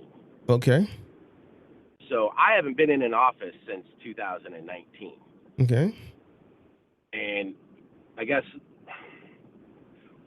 maybe a dispatch service then, like, because of the connections that I have, and as you stated, like a lot of the guys that I hear you talk to, they just don't have the knowledge that I have. So I'd like to share my knowledge. So and make people. money off your knowledge. Why do you go and see? And I'm trying to, but I'm just going to keep it straightforward because I don't want to. But I think the reason why people watch me is because of the truthfulness. The purpose of you getting higher education and going to school was to make money off what you learned. The purpose of experience and years of experience or something is to get paid for, unless you're in a place where you're being philanthropic. It doesn't sound like you're in a place now where you can be philanthropic. What I'm doing with you right now, somebody else would be charging you $300-400 an hour. Would you agree or would you disagree? Because right now, I would agree. Okay. I would agree in the sense that, yes, somebody would most likely charge me to have these kind of conversations. Okay. Yes. I'm in a place right now where I'm being philanthropic because the industry that you're in and I've been in has been good to me, and I made great decisions to allow me and afford me and award me the opportunity to sit here and not ask you for a goddamn penny and have a pro bono conversation with you, and you know what I'm saying? And we both, say goodbye at the end of the conversation, right? It doesn't sound like you're at that point. So you have to take the information that you have, the knowledge that you have, that you've acquired from a higher level of education, plus the years of experience in this industry, and capitalize with it. If you hear the calls that I get, there's plenty of opportunity. Why? We're in a society right now where people just rather pay people to do shit for them that they could do for themselves. Right now, if I were looking for money, if I really wanted extra money and I really wanted to deal with the headache, I would absolutely see what requirements I would need to start some type of firm where I can do some type of accounting for individuals, because these guys don't calculate their cost. So if there was somewhere I could just do some type of minimal shit where I don't have to get a CPA, I could just do cost calculation. I'm going to monitor your costs for your business, and I'm going to give you weekly updates. Obviously, you have to let me tap into your financials so that my software or me could just constantly calculate your cost and say, all right, this is your cost per mile. When you talk to your dispatcher, make sure this is your break even point. I see opportunity, and I'm telling you my ideas because I have no desire to do it. So this is an opportunity based on the conversations that I'm having, how if I wanted to make extra money, I could capitalize on what's going on now, right? I would just start a cost per mile business. I would get the software. Yo, I'm gonna calculate your cost per mile. I'm gonna update you guys weekly. I need to be able to tap into your financials, not use it, but I just need to be able to see what's spending, what's coming in, what's going out. And every week I'm gonna update you with your current cost per mile. And I would charge you a subscription fee. And then I would use something, I would have somebody build me something utilizing the technology that's out here today to run those systems, to do that shit for me. And I'll still be able to come on here and talk to live stream and talk shit with you guys every day. And every week you'll see my client. So what you're talking about is passive income. No, that's not passive. It would be passive income.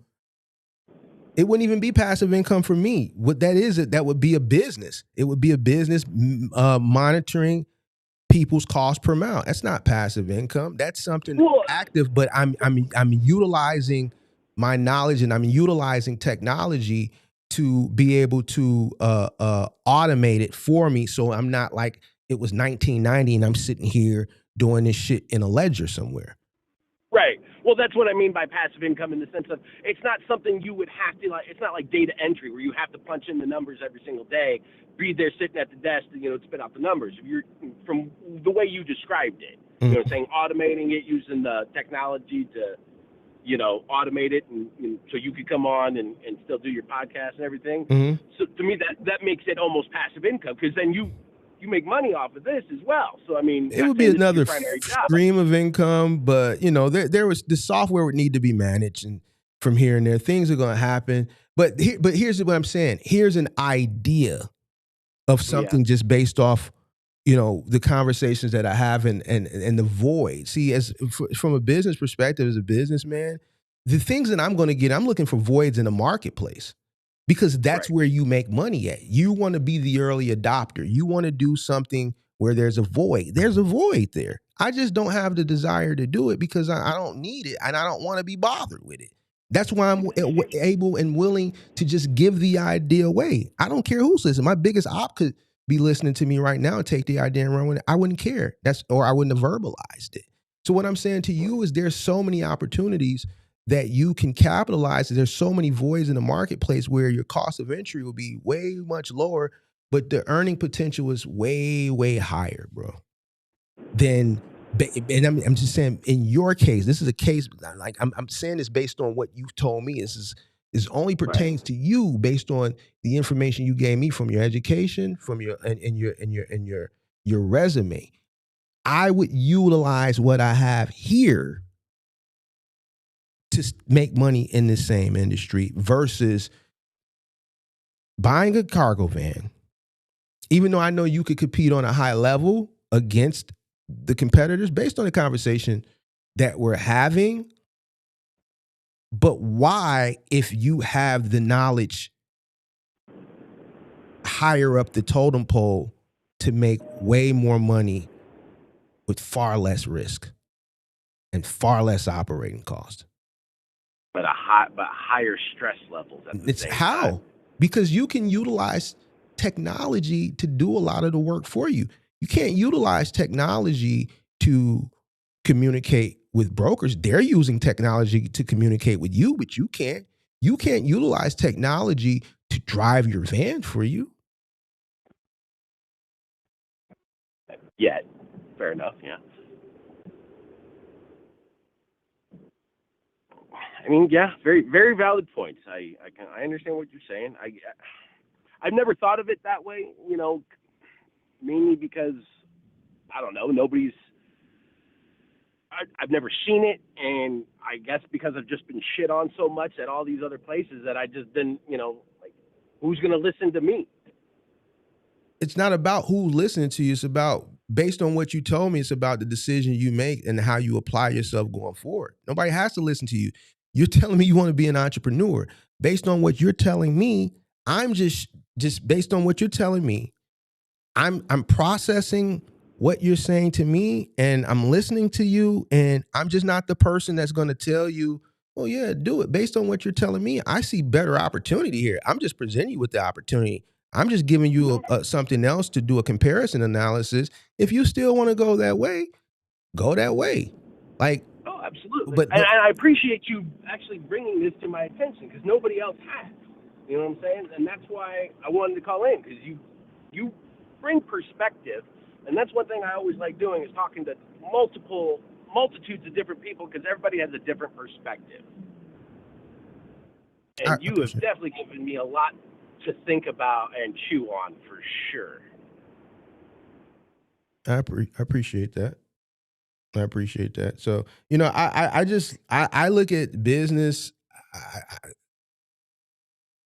I'm not gonna go this way because everybody's going this way, bro. Because most of the time when you go this way, the same direction where everybody's going, even if you have success over there, you know,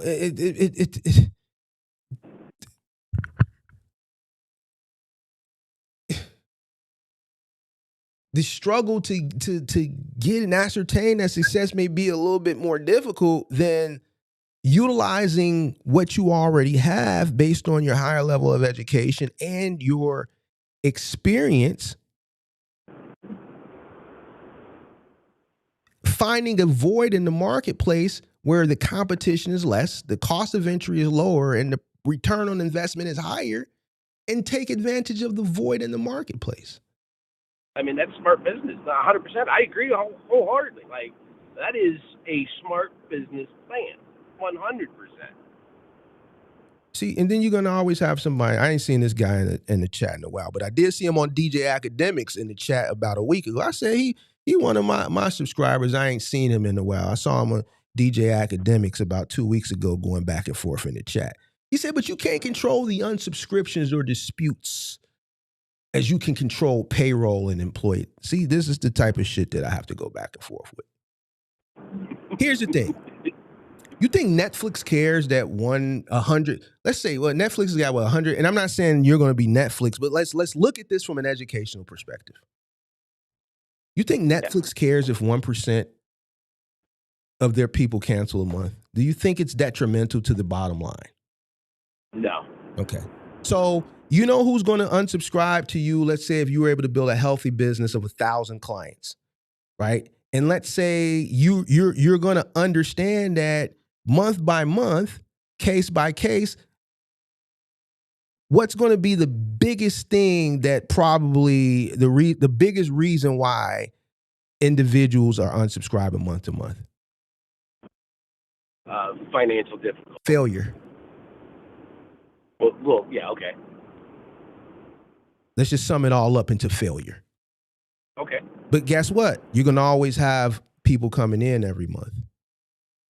As long as you keep the flow of individuals and subscriptions coming in every month higher than going out, guess what? Your operation cost is going to be lower than the individual that's operating in the field that's having to deal with diesel and all this shit right now. All the other ebbs and flows as it pertains to an individual who's at the bottom of the totem pole, who gets the butt of all the shit that happens in this industry.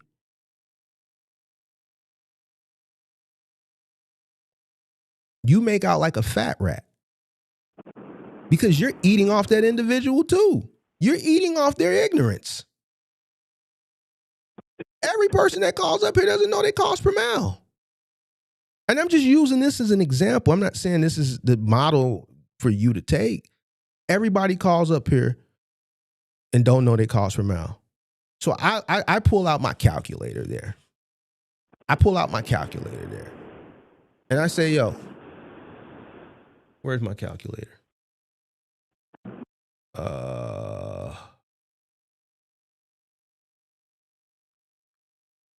Would $25,000 a month be beneficial for you and your family? Are you asking me Yeah. to make 25 grand a month? Yeah, Yeah. that would be. Yeah, that'd be great. All right. Yeah.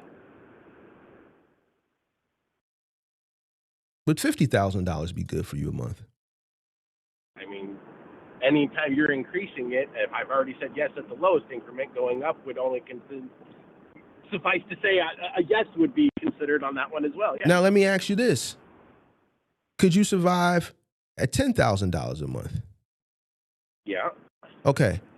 Would that be enough for you to continue to build off of without Fine, having to build look for off. something else to do to bring income in? Oh, yeah.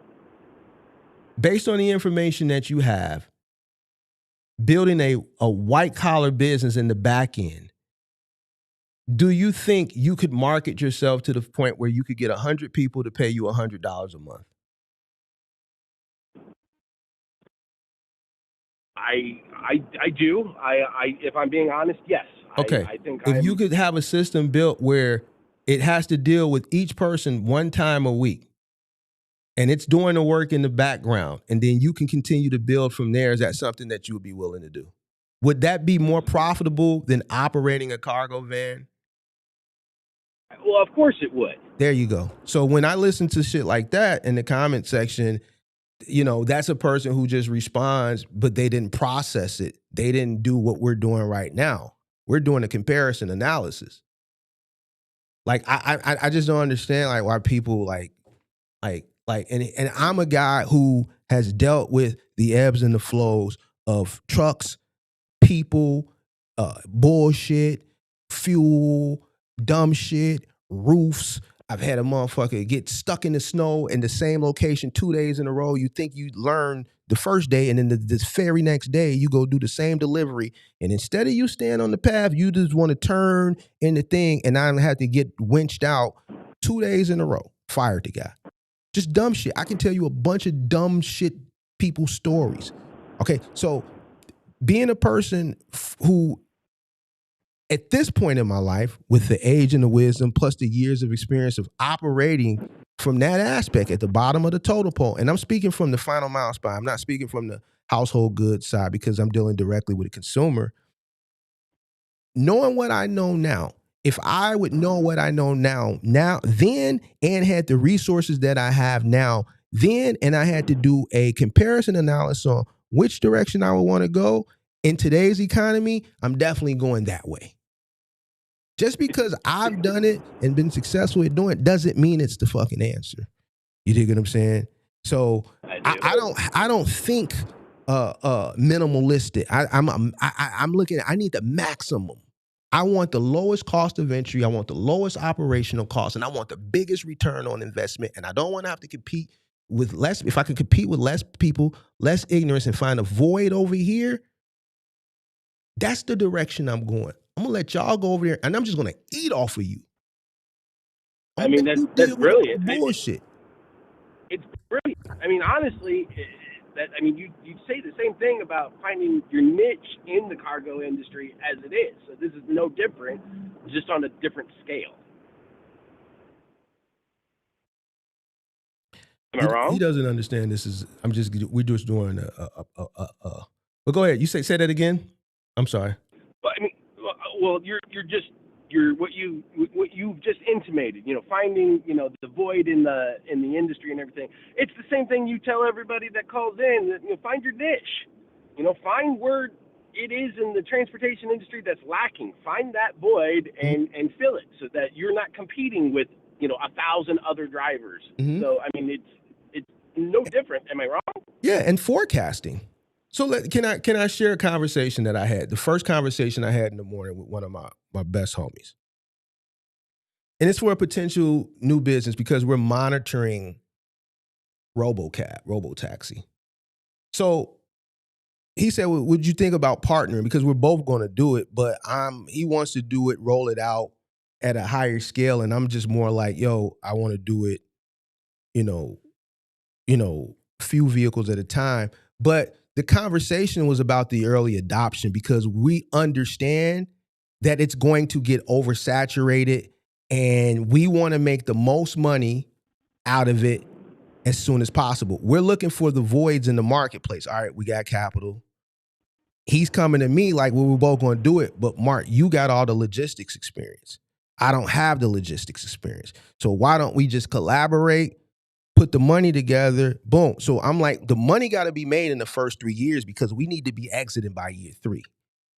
You see what I'm saying? So I'm in that aspect, and I don't mind telling this idea because a lot of people aren't going to be able to do it, and if they do it, they ain't my market. I don't really care because I don't worry about what other people, other competition. I know what I'm doing. I'm telling him, look, we got to get in, we got to be the early adopter, but then that presents another issue because we ain't the only one who can enter into that at the beginning. There's other people out here who got money, who got cash. You see what I'm saying? So it might be and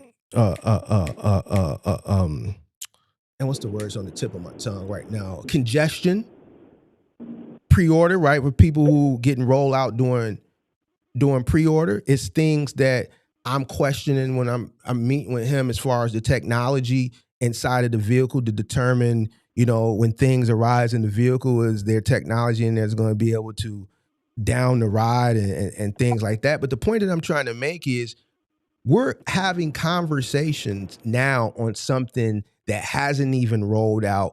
And, the rollout, it could be farther away or it could be within a year's time. But we're having this conversation now. So when it's time to pull the trigger, we can be in there early so we can get our money. We can suck that shit dry. So when all the trendy people who wanted to make money during Turo and all those people, because we looked at that, those are going to be the competitors that come in during the trend. These are the idiots we're going to sell to. We're going to take our money and run. Nothing is forever. I had to try to explain this to somebody else and they just didn't understand it. You see what I'm saying? So what I'm telling you is I'm always forward thinking. So finding voids in the marketplace, forward thinking. You see what I'm saying?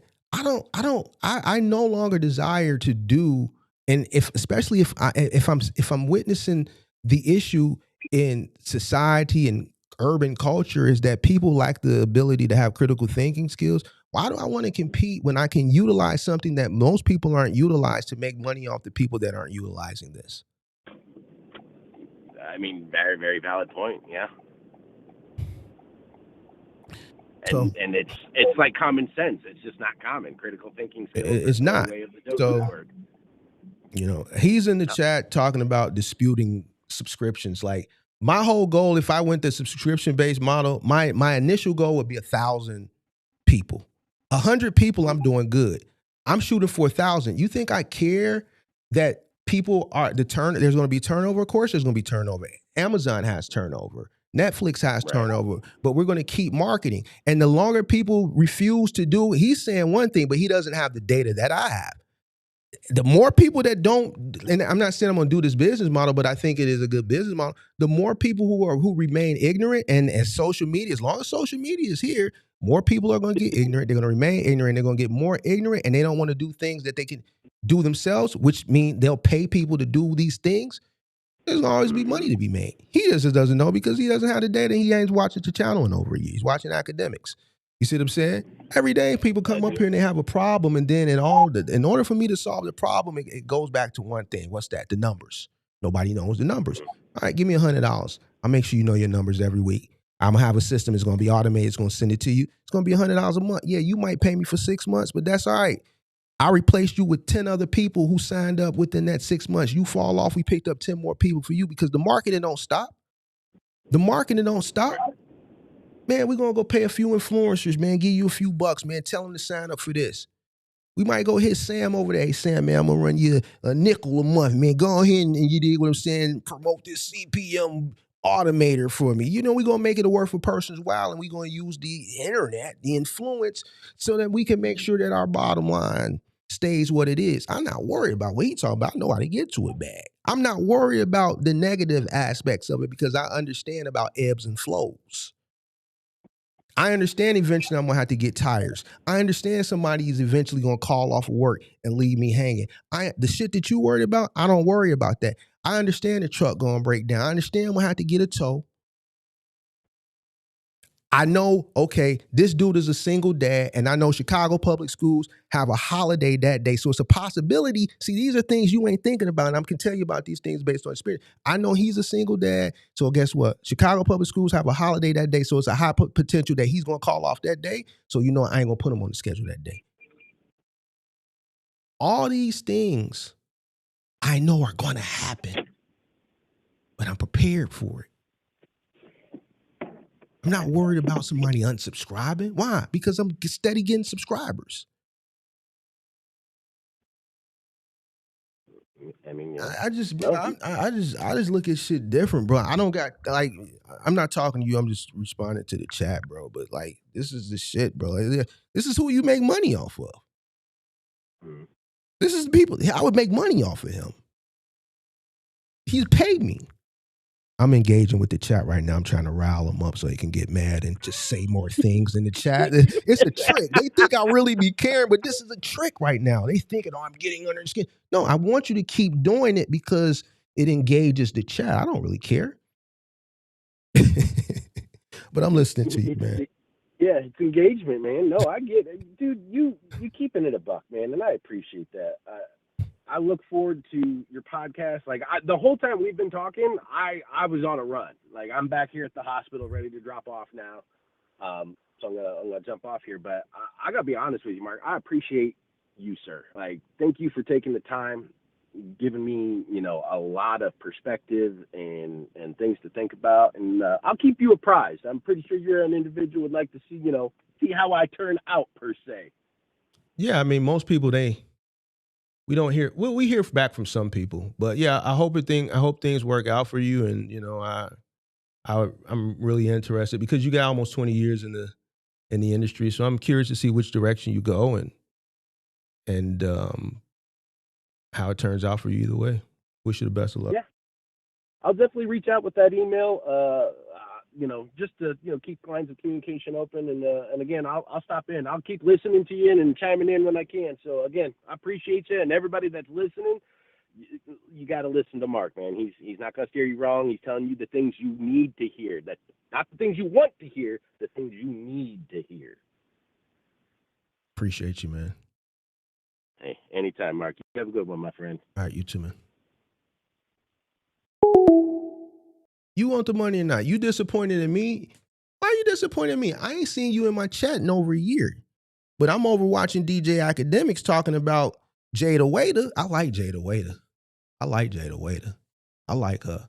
But I'm seeing him over there talk about, I can't remember which episode I seen you in the chat. I'm like, look at you want the money or not. That's one of my old subscribers. I ain't seen him in the thing. You over there in the DJ Academics in the chat just having a good old time. And I'm like, man, he ain't in my chat no more. So although I appreciate you being a long-time subscriber and you disappointed, but I'm disappointed in you too. You ain't been around. I ain't seen you in the chat in over a year, pimp. Listen, You Want the Money or Not was one of my early, he like one of the people that like, he gonna go back and forth. He gonna agree with you, but then I like people like him and Ro and people like that. They ain't, they gonna give you a little go, you know what I'm saying? You gotta give them a little go back. But really they good people. How you gonna be disappointed at me? And we ain't seen you in a year. The only reason I know you was doing good is because I seen you over there in DJ Academics chat. Mark be perusing. I see some of y'all. I see a lot of y'all in the manosphere. Y'all over there be over there with Freezy. You be watching Freezy and some of these guys that's be over in the manosphere, Fatty and what's the other dude named Ali and I see some like look at my subs over there in the black manosphere. In the black manosphere in the chat and just engaging. I'm like, they don't be engaging as it pertains to I seen Frank Sinatra over there with some dude. He talking about the Anton Daniels and Meek. I'm like, look at Frank Sinatra, man. He one of my subscribers. He over here just the chat just full of Frank Sinatra. I said, I don't see Frank Sinatra. And this pertains to the box truck that much. Y'all just over there be gossiping. I seen Frank Sinatra on some dude channel. He talking about the Mika and Anton Daniels scandal. I said, look at old Frank Sinatra. That's one of my subscribers. I seen SD. SD be over there watching Fatty.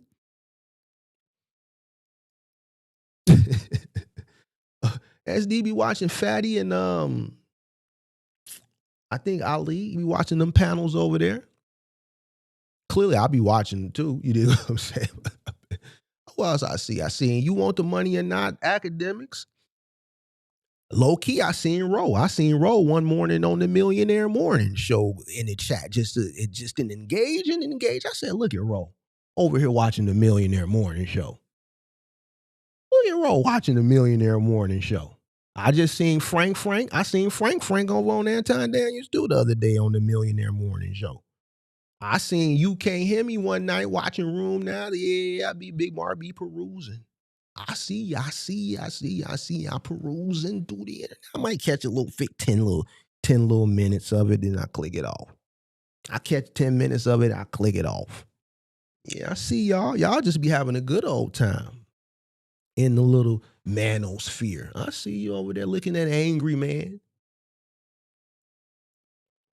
Yes, sir. Yes, sir. Yes, sir. Yes, sir. Yes, sir.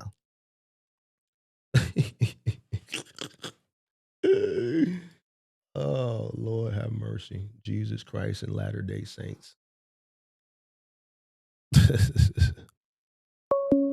Oh, man. Oh, man, I was just finna cut it off. Shit. Hello? Hello? Yo, you hear me? Yeah, hello? Yeah. I'm on this Mark. This is. What's up? Yeah, man. I just wanted to, give you your props on that last call, man. You did a great job steering that dude into the right direction, because that dude, midway through the conversation, I could tell that he's not an entrepreneur. He really just want to do gig work. You know what I'm saying? And it's like, why not use what you know to get further instead of going out there, figure you're going to get into the field. You know what I'm saying? And, an entrepreneur knows certain things. You're going to have to hire people. You need a team. It's not the end of the world because you have a mishap or anything like that. You don't have to put all your trust into employees. And what I would like for entrepreneurs, so-called bosses, owners to stop doing is acting like you're doing anybody a favor. It goes both ways. It's a fair exchange, no robbery. An employee is going to show up and do his job, and he's going to get paid for it. You're not doing him a favor out of the kindness of your heart, allowing him to make you more money than he will make. You know what I'm saying? Mm-hmm. Like, I just don't understand why these I call them so-called entrepreneurs, why they have this mentality like you doing somebody a favor. And no knock on the guy. I'm not saying anything bad. He sounded like a great guy, but that's just thing number one of scaling and being an entrepreneur is you're gonna have to hire people. Somebody's gonna have to run your business for you. You need a team. You can't do everything by yourself. You think you're gonna run the truck, you're gonna dispatch, you're gonna do everything. It's just gonna be a one-man operation. You might as well just stay doing gig work, man. Like, that's it. It's no point in you investing your money and going out here and figure you're gonna hire some people that you can't trust. And then if you get a good employee, what do you do with them? He probably wouldn't have the slightest clue because his whole mentality is, I don't trust people. You might end up with a great employee that just wants to work. You might end up with a warrior, but you so thought focused on I can't trust nobody that you don't even want to hire nobody. You don't even want to scale. You know what I'm saying? Like he could take his liquid money that he saved up and maybe even buy someone's company that's not using it, not doing anything with it. They might have had their authority for a year, and you can get a head start just like that. You might buy somebody's authority that's been a one-man operation that's been in business for 2 years, and you can scale that. But to think that, you just get out here in the field and think it's just so easy, like it's not, man. You're gonna have to put in the work, and you're gonna have to have a team. And I don't understand why, as time has gone on, there's more information out there. There's more technology out there. I don't understand why people are just so, I don't want to say dumb, but slow. Not him. I'm just saying in total. Like you said, people don't know they cost per mile. Media. People don't know. Social media. So it's But how, social media is Go a ahead. gift and a curse. Technology has become a gift and a curse. What you're saying, it's a gift. There's things that make life easier, right? There's things that can that could provide opportunities so that you can make money. But the same technology has made people more lazy. It's made people more, I don't want to say stupid, just not smart. People lack critical thinking skills. Social media, which is a form of technology, has made people, stop thinking logically and think more based off feelings because, of the shit that they consume. So just day in and day out. So it has become a gift and a curse. So now what's happening is, you used the word earlier, warriors. What's happening is it's creating more of a divide. People who have critical thinking skills, who can think very, very well for themselves, who aren't easily distracted, are the people that you see not only sustain, but continue to enrich themselves and grow exponentially. And the people who want to consume dumb shit and are easily distracted, who lack critical thinking skills, who don't make decisions based off of logic, they make decisions based off of feelings, and they are, make emotional decisions and all this shit, are the people that you see that are in the situations that they're in, and they continue to be in these situations, and they blame other people, and they blame this and they blame that, because they have their mindset is fucked up. No, I get what you're saying, but social. I don't put the blame on social media because social media is a tool. Social media is meant to be social.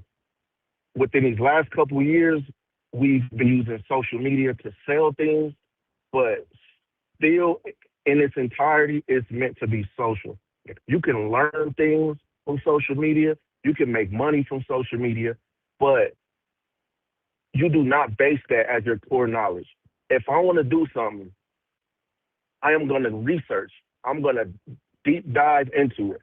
I have a saying and a theory that anytime I'm going to spend money, anything over $500, I am going to do at least 1,000 hours of research on it. I don't care what it is. If it's over 500 US dollars, I'm doing at least 1,000 hours of research before I buy anything, before I spend any type of money, before I invest in anything, before I gamble on anything. Like, I'm gonna do the proper research, and people won't even do that now. And I blame social media for the thought that everything could just be done and obtained fast, because I can go on social media right now. I could go rent a nice car, stand in front of it, and I could say absolutely straight lies, and people will believe it. Mm-hmm.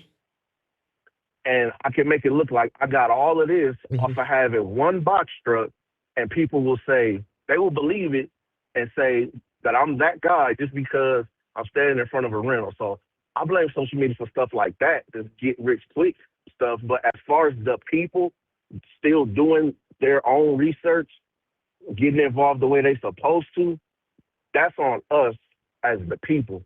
We can't blame social media for that because social media is only 2 minutes long video at the most. You know what I'm saying?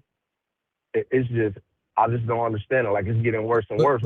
But you are blaming. You said you wasn't, but then now you are. So you gotta understand. It's and it goes back to what I said. That's why I led with it and led and ended with the person's mentality, their mindset. Listen, look at social media. Look at social media. Look at social media like the dope. Look at social media like a hit of that ball. Where you from, big dog? Where you from? I'm from LA. You from LA, so we can have this conversation. Look at social media like a hit of that ball. You gonna hit that ball? I can't fuss with it. All right. Well, it's the same motherfucker who pick up social media. You gonna pick it up or you gonna put it down? You gonna consume it or you not gonna consume it? So if you get addicted to it, then you're gonna get the results like you see the results that you see people out here with. All right. The person who can put that shit down or has the mental capacity or the mental fortitude to be able to pick it up leisurely and utilize it for what it was intended for initially, because initially what it was intended for has evolved. Why? Because it had to become profitable. It's still a business at the end of the day. True. Absolutely. So if you have the mental fortitude to be able to pick it up and utilize it for what it and know when to put it down and know how to process what you're viewing and understanding reality versus non-reality and being able to use your critical thinking skills and say, yo, this is not realistic. I can't make $1 million in a fucking box truck. Then that's on the individual because they lack the critical thinking skills. They can't process what they're viewing.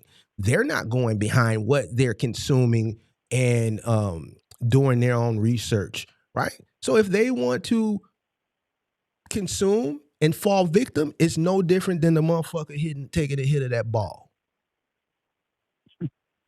That's how I look at it. You can't control your mind. If you can't control this, you fucked.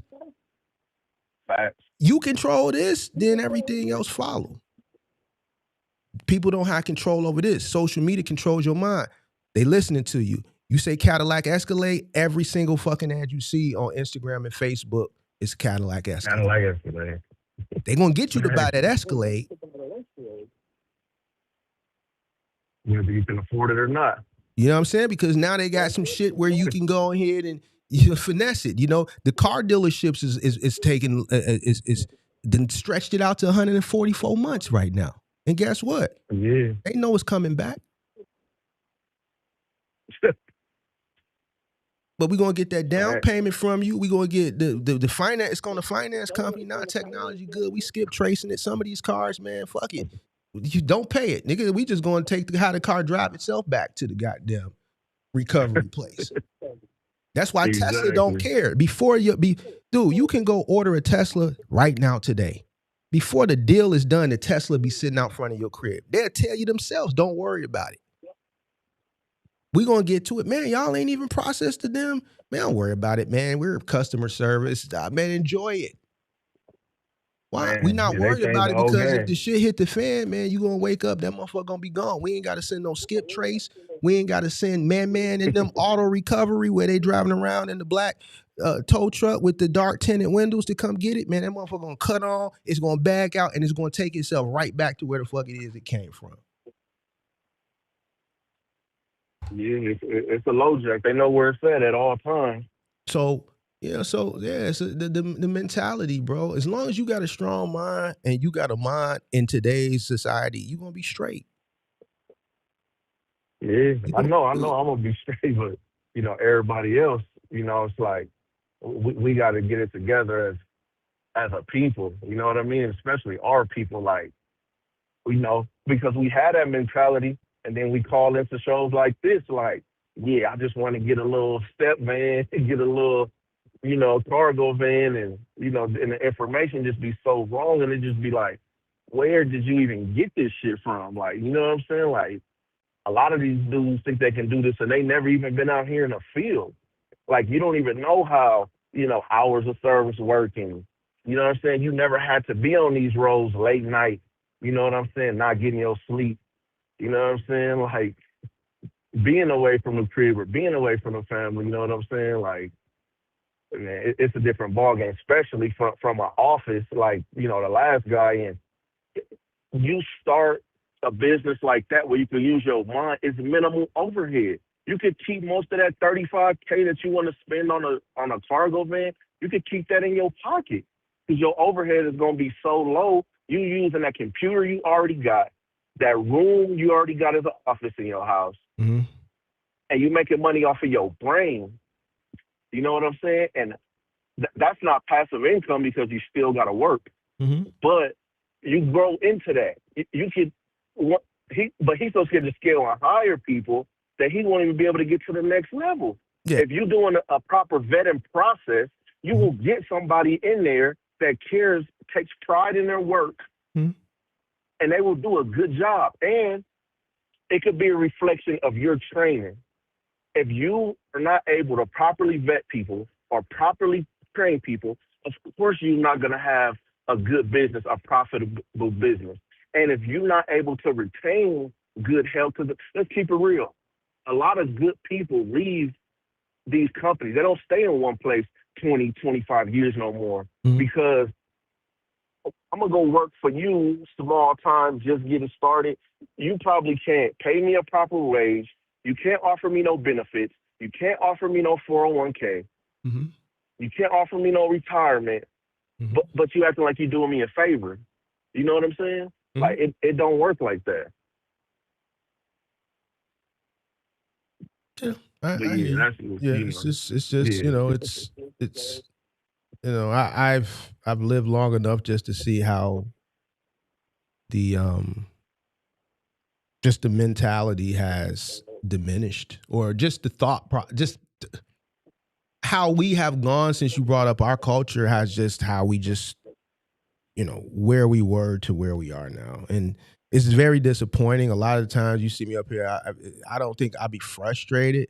I just be more disappointed because, I just, ultimately is, I want people, especially our people, to do better. But,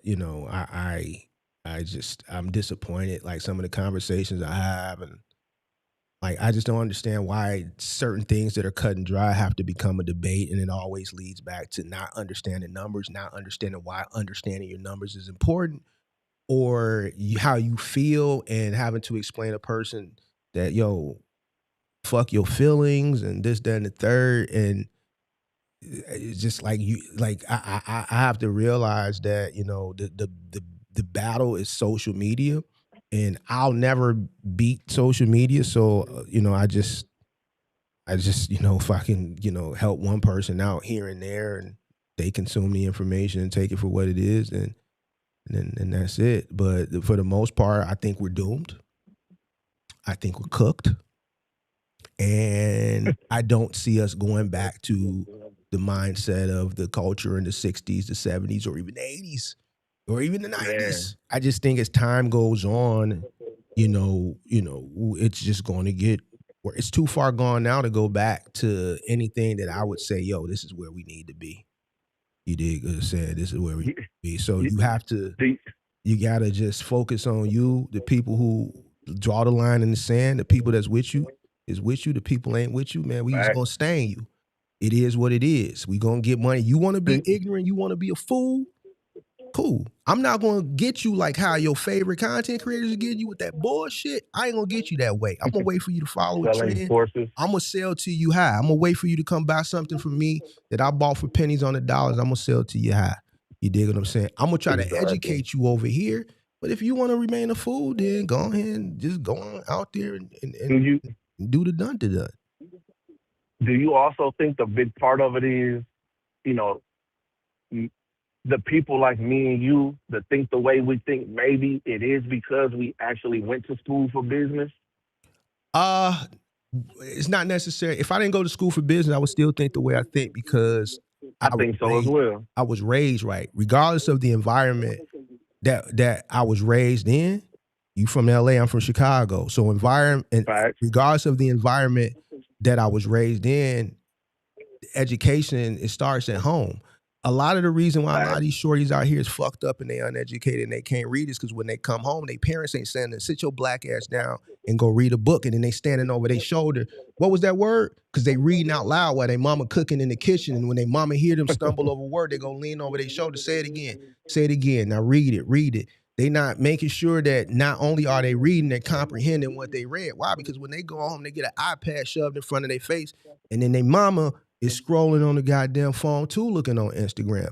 So even if I didn't go to school for business, I think I would still have these critical thinking skills because I was raised to have critical thinking skills both in the home and in the street. When from uncles and people from the neighborhood that was older than me. You know what I'm saying? You have to have situational awareness, critical thinking skills. So the environment had a part to play in it too, but I was taught at home.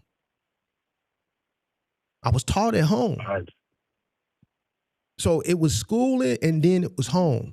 It wasn't no escape from it. Even today, my OG, ain't no such word as finna. All right, mom, finna go. Ain't no such word as finna. My mom in her 70s. I'm a grown ass man. She still correcting me, bro. I'm 46. Ain't no word as finna. I can't. No, how's it? All right, mom, I'm about to leave. You see what I'm saying? So they ain't got that. Yeah. You dig what I'm saying? So they cooked. But even without that, even like my thing is always like, don't we all got two eyes? Like we see where this shit, even coming from the lifestyles we come from, we see what the street life can get you. You got two places you going. So if I'm looking at something and you telling me what the final place is, I'm like, damn, I don't want to be in either one of them two situations. You know what I'm saying? Let me try something different. Let me do something else. You know what I mean? Because the end road to that, it ain't pretty. You know what I mean? Yeah. Yeah, you might have some stuff for a little while, but Well, I want to have it, you know what I'm saying, for a long time, forever. That goes You know what I'm still saying? back to So it's like, mindset. It still goes to mindset because me and my brother, we was like day and night. You see what I'm saying? Even though he had the same upbringing in the household, he got the critical thinking skills. He just want to be a demon in the street. He wanted to be a demon in the street, but he was smart. He still is smart. He's doing way better now because shit, he is older now. But I'm saying back when we was growing up, when we were shorties. But he had common enough sense to know, you know, how to move and navigate. But at the end of the day, it still leads back down to, you know, the individual mentality. I learned very quickly just from looking at like some of my uncles, some of my cousins, you know, because I'm old. I don't know how old you are. I grew up in the 80s and the I'm 90s. 36. Okay. I'm a little older than you. I grew up, I You seen got about 10 on me. what the dope do. I seen it up close and personal. Same. In the family, on the street, in the family. I seen this shit. I'm witnessing it during that era. I'm seeing what it's doing. I'm seeing my cousins go in and out of jail selling it. I'm seeing them go through the drug wars, getting shot, getting beat up. I'm seeing family members using it. And I'm like, yo, I don't want to be like that. You know what I'm saying? So, you dig what I'm saying? So I'm like, yo, it's still ways to check a bag out here. You dig what I'm saying? So it's still ways to check a bag. And I just always found a way to check a bag just from, you know, working and, you know, I was doing the street promotion thing at night. And, you know, I just always knew that I wanted to check a big old bag. I didn't know how I was going to do it. I just knew one day I would do it, but I also knew my mom is an educator and my brother in the street, he dropped out of high school. One of her boys got to graduate college, bro. So I got to make that ceremony go. Right. But I always knew I wanted to check a big old bag. And yes, we have two eyes, but we also got this. I have to appease her.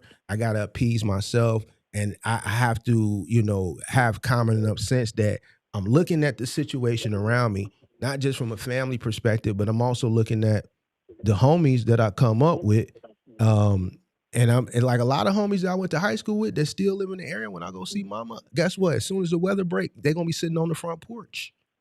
They're going to be sitting on the front porch, fucking scruffily looking dusted and disgusted.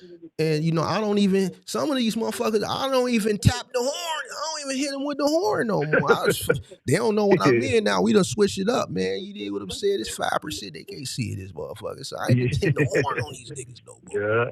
You did what I'm saying? So, it's just, it all goes back to your mentality, bro. Yeah, we got two eyes, but motherfucker, some people just social media has created this shit now where people want instant gratification.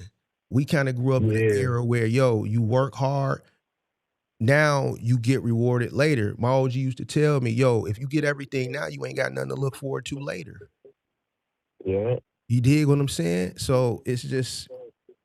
Yeah, but it all goes back to mentality, bro. It's here. People don't know how to control this. This. I don't care what you put in front of me, bro. I'm gonna run through it. I'm gonna run through it. I'm not gonna touch it at all. But this is telling me what to do. I'm relying on this. I'm not relying on this. You ain't never finna send me off on no dumb shit, bro. Because if you send me off on some dumb shit, I only gotta blame me. Who I'm gonna call? You know what? If I call OG, I'm gonna get held accountable. If I call my homies, yo, bitch ass, why you gonna do that dumb shit? I'm gonna get held accountable. You see what I'm saying? Niggas ain't finna, motherfucker might come get me up out that jam. You see what I'm saying? But guess what? It ain't gonna be sweet. Motherfucker gonna hold me accountable. Same. You see what I'm saying? So Same. So I'm not gonna put myself in a situation that could ultimately put other people in a situation to help me out of my fucking situation, where it may be financial, where it may be some street where motherfucker might have to put the mask on or whatever the case may be. You see what I'm saying? So we just gonna make well-informed decisions so we can stay abreast. So we can stay on top of things, so we can make sure, we have quality of life and we can stay out the way. That's what it's about. It's about checking the bag quietly and staying out the way, bro. Absolutely. And I've been on that same mission, for a long time. I grew up in a treacherous time, in a treacherous, place. You know what I mean? So I had to, navigate my way through. But, as I'm going down that path, I had to ask myself and check myself and say, man, what I'm saying? What do I really want to do? So that's when I said, look, I know what the end of this is. I want to try something else. You know what I'm saying? Luckily, I had those big homies, older dudes that was like, we want to see you do something different. Don't be like us. Like, that's one thing that people don't give the streets credit for, is that when they see somebody that actually can have an opportunity at living a fruitful life, they let you do that. They don't force you to do stuff that they know that you really shouldn't be doing. You know what I mean? They try to push you, towards that. So that's when I started going to school. And then at the time I had a girl that was going to, she had left LA. She was going to school in Vegas. And she was trying to get me to go for the longest. And I could not even fathom the idea of leaving LA or even LA County. Like, all of my family is in one place. Nobody lives further than an hour away from LA. And I couldn't fathom being the only one to go and live 4 hours away. So finally, I just did it. I went through community college. I applied. I got in. So I leave, and I remember that first week, man, I was sick to my stomach. I was like, what the fuck did I do? You know what I'm saying? I done fucked it up moving 4 hours away, but I weathered the storm, and I got through it. You know what I'm saying? And I tell people now that I know I got lucky, especially in this logistics transportation game, because they had to go through what a lot of people went through, because everybody was trying to tell me to get my CDL. I'm like, man, I'm cool on that. You know what I'm saying? I'm working at FedEx at the time. And I worked there for like 9 years just hating it. And then everything just fell into place to where I got on with an LTL. I had no idea LTL even exists. Everybody telling me you have to go over the road. Nobody gets past over the road. You have to be out here sleeping at truck stops, sleeping in your truck, away from your family. You have to do it. You can't get past that. So once I learned about LTL and learned that shit, you can do it right. You could be home, you know what I'm saying, every night. Sleep in your bed every night. I was, oh hell yeah, I'm in it then. You know what I'm saying? So I just fell into a right company at the right time. A company got bought out by a bigger company. They was just hiring people on. I already had the delivery experience, so they put me in a box truck. That company started giving out raises. So they give everybody a raise, $4, $5 raises. They want to give me $1.50 raise. I'm like, man, what's up with that? Oh, they got their CDLs. Say no more. I went and got mine. I came back with it. They want to keep me in the box truck, and they want to pay everybody else more than they paying me, and they don't want to give me no raise. Say less. I'm out of here. You know what I'm saying? So I used that company as a stepping stone for the next company. Got to the next company. I'm making 90,000. I've been in the game only a couple months. I only have my CDL a couple months. I'm making 90. You feel me?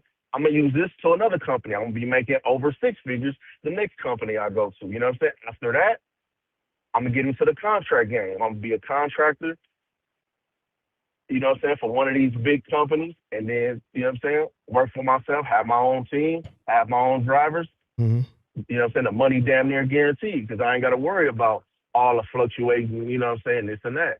I'm going to do the, you know, the contracting thing and, you know what I'm saying, go from there and figure it out from there and not even just have one revenue stream. You know what I'm saying? It's going to, you know, go into, you know, everything else or whatever else come across my table, you know?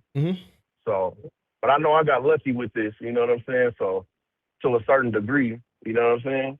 But, you know what I'm saying? It's still been a blessing for me, you know what I'm saying? But, you know what I'm saying? I can see, just like you were saying earlier, you know, you have to look at what's coming up. You know what I'm saying? Don't look at just what's in front of you. Look at what's coming up. What's the 2-year plan? What's the 5-year plan? What's the 10-year plan? You know what I'm saying? Rather than what I'm going to do tomorrow. You know what I'm saying? So if we could just get to that, because as a people, our culture, our community, yeah, we go back to the 80s, 90s, 70s, 60s, and, you know, once the drugs and stuff came in and people was making all that money. You can go on YouTube, you can look up these dudes' names. These dudes is finally getting out of prison now, and what do they have?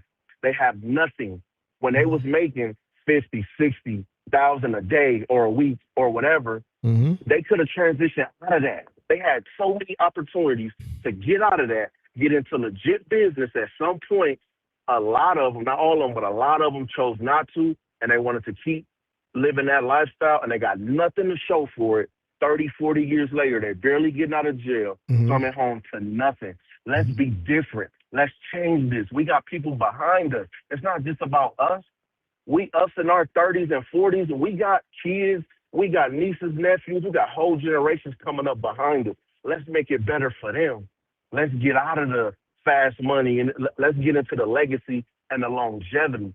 And let's preach the reading. If you have kids, put that book in front of them. If they're going to be on YouTube, let them learn something on YouTube, not just being entertained.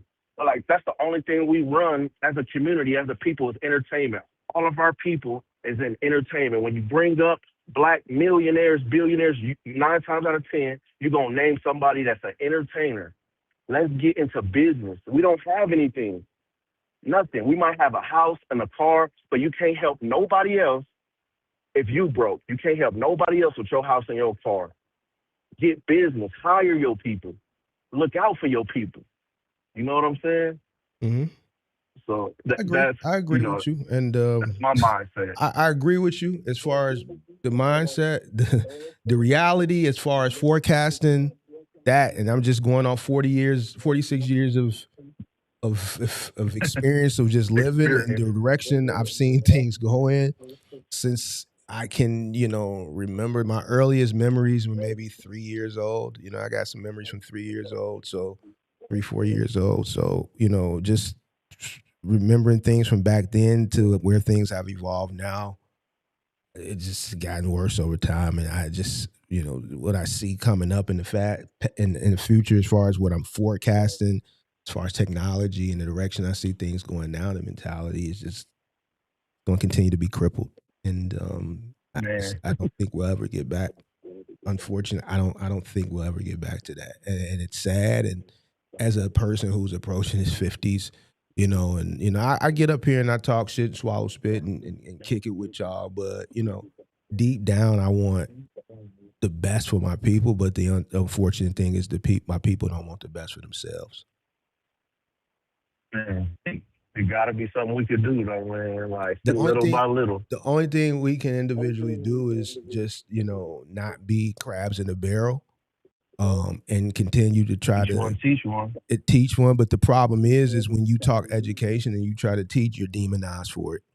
You know what I'm saying? So I play the villain from an educational perspective, but I play the villain well because won't nobody come fuck with me because I know what my leverage is and I know how to just keep the fuck away from me. You dig what I'm saying? But the unfortunate thing is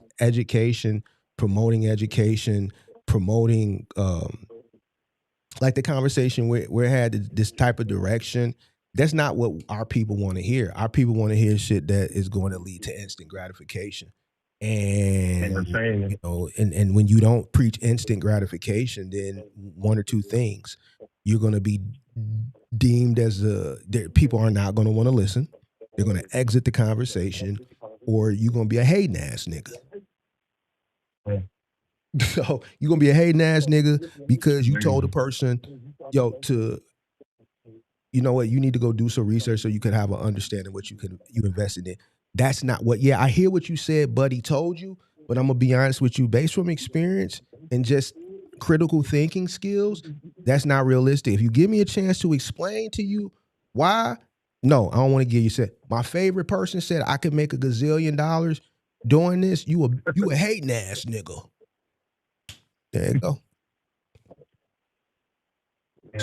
So I've learned to just not even involve myself with certain conversations no more because I see the level of ignorance, and I'm just going to let people be ignorant. The people who want to have well-versed conversations will have well-versed conversations.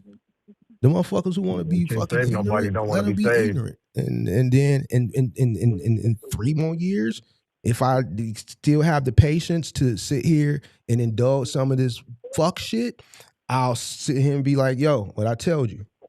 I'm gonna have more gray hair, but I'm gonna be like, I told you. You know what I'm saying? So just let it happen, bro. I just learned to just let these niggas do what they want to do, bro.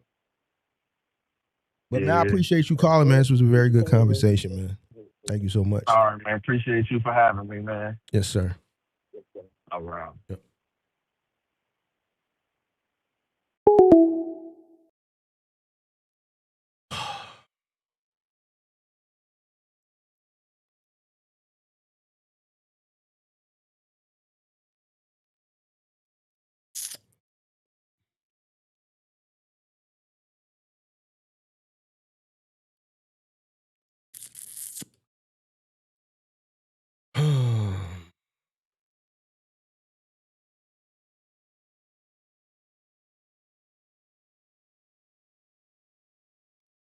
Goddamn, can people hardly remember anything a couple years ago, let alone 3 or 4? Listen, that goes back to mentality. I got memories from young. Some were good memories, some not so good memories, but I don't pollute my body and my mind with things that affect my memory. I got great memories from childhood. You know what I'm saying? And by the grace of God, I can remember some of those things. If you can't remember shit from 4 or 5 years ago, you smoking too much za. You smoking too much za. And I ain't speaking to you. I'm just speaking in general. If a motherfucker can't remember some shit from 4 or 5 years ago, you hitting the Fenty, you off the Fenty, you dig what I'm saying? Or you off the pill. See, a lot of these pills now got that opioid in it. You dig what I'm saying? A lot of these shorties out there, they really heroin addicts. They all they off the ball. They off that boy. You dig what I'm saying? Hey, how you doing, Mark? Boy, running around here looking like Kodak Black. You dig what I'm saying? So that's why motherfucker can't remember shit from 4 or 5 years ago. Because it goes back to this. The shit that they putting into their body is fucking with this right here. That's why they can't make well-informed decisions. What they on, pimp? Hello? Hey, how you doing, Mark? What's going on? Hey, not much. I just had a quick question for you. I know you talked about renting box trucks and stuff for your business, and Man, is this Daniel? No. Okay. What's your name? My name is Joseph. 618. You from Illinois somewhere? Yeah, Where? around the Alton area, right across the bridge from the Loop. All right, you down there, East St. Louis. All right. Alton, yeah, I know where you at. What's going on though, big dog? Hey, not much. I was looking around. I was going to rent a truck at Penske and stuff. But and I know they have their own insurance that they can use. But I know most companies, when you're picking up products from them, they want you to have cargo insurance along with regular. You gotta have cargo insurance to have your authority. It's a requirement. Right. Right. That's what I'm saying. But with how would you get your cargo insurance while renting a vehicle? Because they're not Get it when you going own to a let you vehicle. get insurance. The same way you get it when you own a vehicle. You contact your broker and you give them the specs, the year, make, and model of the vehicle. You give them But the. most insurances won't let you do it, unless you own the vehicle. You sure about that? I mean, I've been calling around for like 3 days. Plenty companies. About There's 3 plenty of days. people out here that's driving right now as we speak, in rental trucks with the DOT and the MC number. Who you been calling, big dog? I'm sorry? Who you been calling? Call who? Who have you called for insurance? Oh, I called all over, Insure Shield, buy, All right, Bird. All right, so do this. First of all, how old are you? You said what? How old are you? 28. 28? Yeah. All right, first thing you gotta find is you a commercial insurance broker, bro. Find you a broker. Explain to the broker your plight. Obviously, if you want to come into the box truck business, you coming in, you sound like you coming in with a rental, right? All right. No, I'm asking you. You coming in with a rental, right? Based on what you told me, right? Yeah. Yeah. With a rental. Do you have a rep at a rental facility? Penske. Okay. Have Penske, or you can have Penske give you a VIN off of truck there and just use it as a generic estimate quote to get some quotes. But you can definitely get insurance on a rental vehicle, because plenty of people out here got rental vehicles running up the road now. A lot of people start their business with a rental truck. So I don't know who you're calling directly, but I don't know if you're articulating yourself well, you know what I'm saying, based on what you're looking for. But I would, if I were you, get a broker, explain to them your plight, and then let them shop you on the market, bro. All right. Yes, sir. All right. Well, yeah, I appreciate that advice, my man. I know there's plenty of other people that's waiting for you to get in to talk to you, so I'm gonna let you move on to them. Well, I just got one quick question before you go. How much capital you coming in with? I'm just now trying to get started up, but right now I'd say about $3,600 a month. $3,600 a month? Yeah. What does that mean? I asked you how much capital you starting with. No. Oh, I thought you were asking me how much I was making. Okay, my bad. No, not much. How much? About like $5K. A nickel? And you plan on going over the road? Yeah. And that's a nickel all in to start. So renting the truck, the down payment on the insurance, everything. Equipment. Yeah. Right now that's just mainly just to get the insurance. I got other money set aside, so I guess probably about 6, 7. So you got 6 or 7 or 5 to start with. Yeah, I'd say about 7. I'm about to come into some extra money I'm gonna put aside. And when about 7.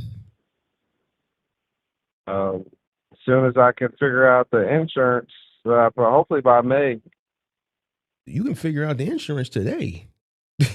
I Just told you. yeah, man. I know. That's why I say by when I get off the phone with you, I'm gonna look around for that broker. 10-4. All right, big dog. All right. All right. I'm gonna get to that. I'm gonna let you get on this to the next person. Yes, sir. All right. I appreciate you. You have a good one. You too. Later.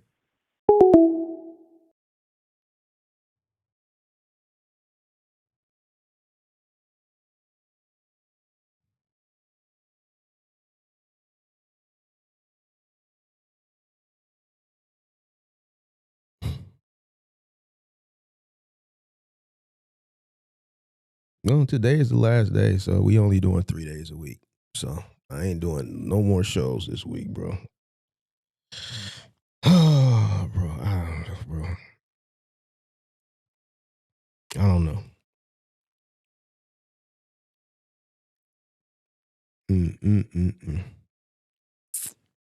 I don't know. I don't know, bro. We're gonna turn the clock on, then we're gonna get out of here, man. Clock on, counts down, we out. Last call, if somebody does call, we done for the week, man. This is it. I can only take so much, bro. I can only, oh, Lord, have mercy. I was hoping nobody called him. Hello? Yo, Hello? what up? Yeah, man. I really wanted to get back to the original topic. That's one thing I wanted to Who's chime this? in about. This time, man. I know you don't recognize my area code. I know you call area codes. Yeah, I don't recognize you. Where you from? Charleston, South Carolina. Okay. What's going on? You sound like a more mature young man. Yeah. You about a year. You like a year younger than me, from what I see. Okay. I've been watching you for about a year now, man. Okay, appreciate it. And like I don't do the chats because chat move too fast for me. I'm old school. Okay. He moved too fast for me, but I see a lot of cats with the original topic you was talking about with the immigrants with the CDLs. Mm-hmm. For those of us in the box trucks, that's not a good thing for us. Not a good thing. What, that they losing their CDLs? Yeah. Okay. Because you don't need no CDL for the box truck. So That's you true. got a bunch of experienced drivers and a bunch of experienced owner operators who ain't gonna have no choice but to come into this box truck industry. Mm-hmm. It can be a trickle down effect. Because somebody asked me in the comment section earlier, it could be a trickle down effect. Because if they lose their CDL, they still got their regular class endorsement. So, yeah. Yes, that's going to be a problem for us in the box truck. I've been watching it with the non-domiciles and in that industry. I don't see nothing but a problem with it. I mean, me myself, I'm not over the road, and I keep myself local. Mm-hmm. But that's not going to be the greatest thing for us in the box truck industry. I know you talk to a lot of cats that's over the road and things of that nature, but that's not going to be a good thing for us. Yeah, the trickle down effect is real. I didn't cover it, but now since you brought it up, somebody did ask me in the comment earlier this morning. No, the trickle down effect is real because once they lose that, then it's just going to revert back to the regular class license, and then and they don't have to go through them weigh stations like that. You're in a box, you don't have to go through them weigh stations like that. Well, they don't. You can drive past them. You can get around the weigh stations in a box truck. Yeah, you have to. Yeah. But a lot of them don't. Not in a rental. In a rental, you don't have to. But here's the thing: if what's being targeted is their CDL endorsement. Their normal driver's license, their normal classification isn't at risk. So they're just so that's losing what's the going to cause us CDL a problem. So I mean, the trickle down effect is potential reality. Yeah, I'm glad you're thinking like that. That means you're forward thinking. That's good. I don't really see that often. That's good. 200,000 coming out of CDLs who got experience driving, being over the road, booking loads. If they owner operators, they booking loads. 50,000 of them coming into the box trucks. But here's the problem. Here's where I have to challenge your thought. Capacity is capacity. Yeah. Oh yeah, I don't have a problem with capacity. So They this come could go every back year. to the conversation earlier as far as, because now since you presented this, the capacity is leaving the CDL, but if majority of that capacity stays still in logistics, and let's say they trickle down to the box truck, that capacity still exists. They're just competing in another form. So that's why I'm glad I left it open ended, because now you present another angle to this. So I wouldn't look at it as a threat to the box truck, because you're competing in the same, not as far as capacity, as far as what your vehicle can hold, but in totality. Yeah, So because you dealing with experience capacity now. mhm. See, before we deal with when they come in. I've been in this game. I went from a Sprinter van in 2017, 18, and I moved into a box in 2020. Mm. And we deal with ignorant capacity coming in, and you Mhm. can beat that every day. Mhm. I've been beating their ass all. I beat their ass every year when they come in around this Mhm. time. Mhm. But then, when that experience capacity come in, that's what them over the road cats. That's what a lot of cats. I mean, the cats that's coming in. I'm not saying per se for me. I mean, Mhm. I still worry about it. I'm gonna get my load. My loads don't hit load boards. Mhm. Once I get a load, that don't get back to the load board. I keep it. Mhm. It ain't getting on there. So when you got cats that's gonna come in, that's what the cats that's running box truck. That's what you want to. Y'all got to look at that when you looking at this. Oh, they losing all they losing their CDLs. They losing their CDLs. But for us in the box, that's gonna bring you some experienced competition. You You know looking at that. it from experience or some vicious competition from a cost perspective? Because a lot of those migrants, they're not Americanized. Oh yeah, they got money because they know how to save their money. Not necessarily they got money. Their operation cost is low.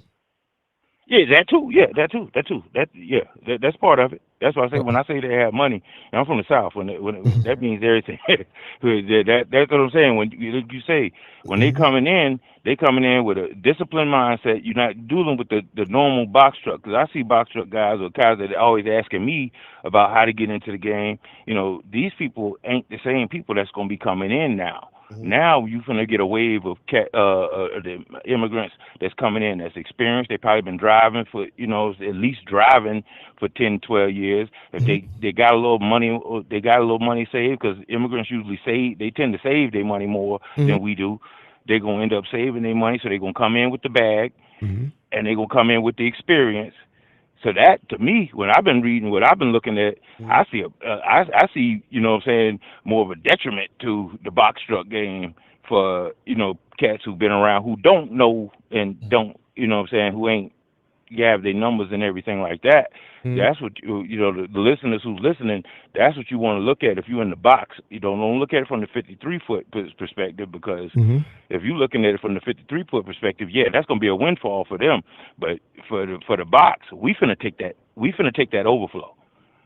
That overflow, because the first thing I would do if I was one of them immigrants and I had a CDL and I got getting kicked off, first thing I'm gonna do is buy me a box. I'm gonna buy me a box and get it right there and go right back. I know brokers already. I know lanes already. I should know pricing, should know bidding. I should know all of that already. If you've been out here and you're a good driver or good owner operator, you should know all of that stuff. So you got kicked off your semi. I'm gonna go get me a box and still continue to live my life. So for the box truck guys, that's what y'all we need to pay attention to. Is you about to get an influx of good experienced box truck drivers when we used to dealing with ignorance. See, I like the ignorance. I'm like you. I like the ignorance in the game.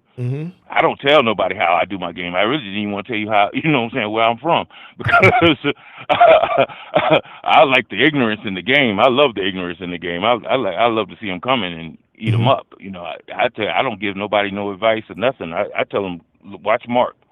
I give them you. I give them you. I tell them, watch Mark. Well, see, you're an older gentleman, so you understand what a lot of the younger people don't understand, as it pertains to competition. As far as, you could be a potential threat if I educate you, so I'm going to keep my mouth closed and profit off of your ignorance. You see what I'm saying? So, I mean, you cut from a different cloth because you come from a different generation. So I agree with you, and I'm gonna do a deep dive analysis from a data perspective just to see, and then maybe we can revisit it. We'll revisit this from this perspective on the trickle down effect perspective maybe next week on how it could affect cargo van guys and box truck guys. Yeah, that's what I wanted to say, because you put a lot of good knowledge out there, but I didn't notice that's one angle that I didn't see. Like I said, I don't be in the chat myself because the chats move too fast for me, and most times when I'm watching you, I'm at home and I'm watching it on TV. So that's one angle I want these box truck guys to see, that you about to get an influx of experienced newcomers, and we're used to the ignorant newcomers. And the ignorant newcomers, we can beat their ass all day because we've been around here. Oh yeah. But a lot of them is competing amongst a lot of the people you talking about, competing amongst themselves, each other, because there's a lot of ignorance out here. Oh yeah, man. I tell them right now, if you want to start, when I go to warehouses, every forklift driver see you. Hey, this yours? Yeah. Man, how you do that? I'm gonna tell you what. Go in there, look up Mark the Mentor. If you feel comfortable calling him and talking to him, then you can get in the game. If you can't get on there and he don't kick your ass, then you don't need to get in. Appreciate that, man. Thank you so much. You don't need to get in. Yeah, I appreciate you, man. I've been listening to you for about a year, man, and like I said, I've been in this game for years, and everything that I went through, for people who knew listening to your channel, everything that I went through, that I made a good or bad decision on, you affirmed it, and I only just been listening to you for a year. Like, I can listen to you talk to doing the testimonials, because I even went back. I've been listening to you for a year, but I went back, when I picked up on it, and I went back, and the testimonials and everything, like, damn, I went through that. Oh, I made a bad decision there, and I know it was a bad decision now, and you said it was a bad decision. And when I made that right decision, you made that right decision. But see, my father got a business degree too, but I don't have to, because I was a knucklehead. I didn't go to school and all that, you know what I'm saying? But I come from good stock. So, you know what I'm saying? So I had that kind of built into me. But cats need to know when they're paying attention to you and watching you that he right. If you can't hold this conversation with you, you don't need to get in this business. If you can't hold a conversation with Mark, that's what I tell him all the time. Until you can feel comfortable calling up there ain't no sense of me giving you my number, because I'm not going to give you my sauce, because my sauce, I got a niche, and I don't want you. If I tell you how to do my game, then all you doing is taking food off my plate. All I'm doing is giving you food. I'm not giving you that food. He going to tell you how to do it regardless, or whatever niche you want to get into. So sit there and watch that, and when you feel comfortable enough to call him, then you should get in this game. Appreciate that, man. Thank you so much, man. I really do, man. Yeah, man. It's good luck, man, and keep doing your thing, man. Don't let them ignorant people, man, get you off your game, bro. It don't get me off my game. It's just it's disappointing. Trust me, like that shit don't make me lose no sleep. I'm disappointed. I'm not frustrated. I know sometimes my face, it may resemble frustration, but it's really disappointment, bro. I'm really disappointed, bro. I know it. I know it. I know it is, because the last brother that was just speaking was I could see where he coming from, and I like that. Not the last one, the last extended kind of conversation that you had, because I got moving, but I wanted to get into the Discord. I can't figure out how to get into your Discord and stuff. State your email, man, because I want to get email so I can see how to get into it. For some reason I can't get into it. You probably doing it from your phone. You probably got to do it from a desktop, or they one of the operating systems. I don't know if it's Google Play or the iOS. It's kind of funny. So what you got to do, instead of you downloaded the app. Yeah, I already got the app. So click the link and put it into your browser and go through the paywall through the browser, and then come back, and then you'll have access to the app. I think that's how you get it. Okay, because that's how I couldn't get into it, because I like to, and I don't want you to stop, but I can see. I was like, this cat's gonna stop doing this after a while. Eventually, there's going to come that day. There's going to come that day, and I'm not going to announce it. It's just going to be here today and gone tomorrow. They thought it was a few months ago when I disappeared. I did too. Yeah, but I was just going through rehab. Rehabbing the place, and I'm older like you. I don't let my left hand know what my right hand was doing. I knew that the commencement day of the construction was going to start, but like I'm not finna Like I don't go out and tell my business. They ain't none of nobody's business. They'll see me when I come back. You know what I'm saying? So Yeah. but there will come a day. You know, I So do you had get. like the news joint or something going for like so for a minute you had like a news, like you had I ladies I running was news or I something. had built some shit out to kind of experiment with some shit that I had scheduled to drop while I was gone, because I didn't expect the construction to go on as long as it did. You know, they always tell you one thing and then it's always longer than what they tell you. And then, you know, during Yeah. that time period, ICE was here in Chicago, and whether the contractors are Yep. Polish or Hispanic, the head contractor, he's Americanized, but he's using his immigrant cousins, and you know what I'm saying? So it was just days They where were. just, you know, so, you know, but yeah, I was experimenting with some things, and you know, I've reduced it from 5 days a week because it was kind of overwhelming as far as, you know, some of the conversations that I was having as far as disappointment is concerned, and you know, Yeah, I could tell. I have a I, commitment. I Go ahead. I'm sorry. Yeah, I could tell you was about. I could tell you was getting frustrated, and you was like, I think this cat he finna stop doing it, and I want to at least keep gaining the knowledge. Like I say, you are affirmation. You know, people say you listen to what you want to. You know what I'm saying? People listen to Fox News because that's what they gonna listen to what they that affirms what they already thinking. Mm-hmm. So that's why a lot of cats who listen who ain't failing. Mm-hmm. You know what I mean? We ain't failing out here, and that's why we keep listening to you, because we listen to you for affirmation, basically. Mm-hmm. You know, to say, oh yeah, I did good today, because that's the same thing. The only thing I do that that I did try with you, and I did say is that minimum. You at one point you was speaking about you shouldn't have no minimum about, you know, your rates, You and talking you about when I shouldn't was have talking to the. Midwest that day? I think it was. It was there. Cause I remember that conversation. I do remember you in Midwest, You talking about and was you had another day on that, and you was. I knew it was more than just that day, and you were saying like you shouldn't have no minimum. And man, I went out there that week. That about 2 weeks. I went out there and I was taking stuff for less than I normally do, and I was You like, sure I said you shouldn't have no minimum? I think you misconstrued what the conversation was.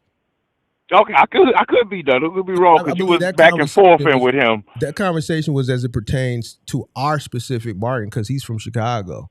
So I know Yeah. the roads like the back. So when he said an area, I know where that area is versus where it went to. And based on what he said, like, I'm taking that shit all day. You tweaking.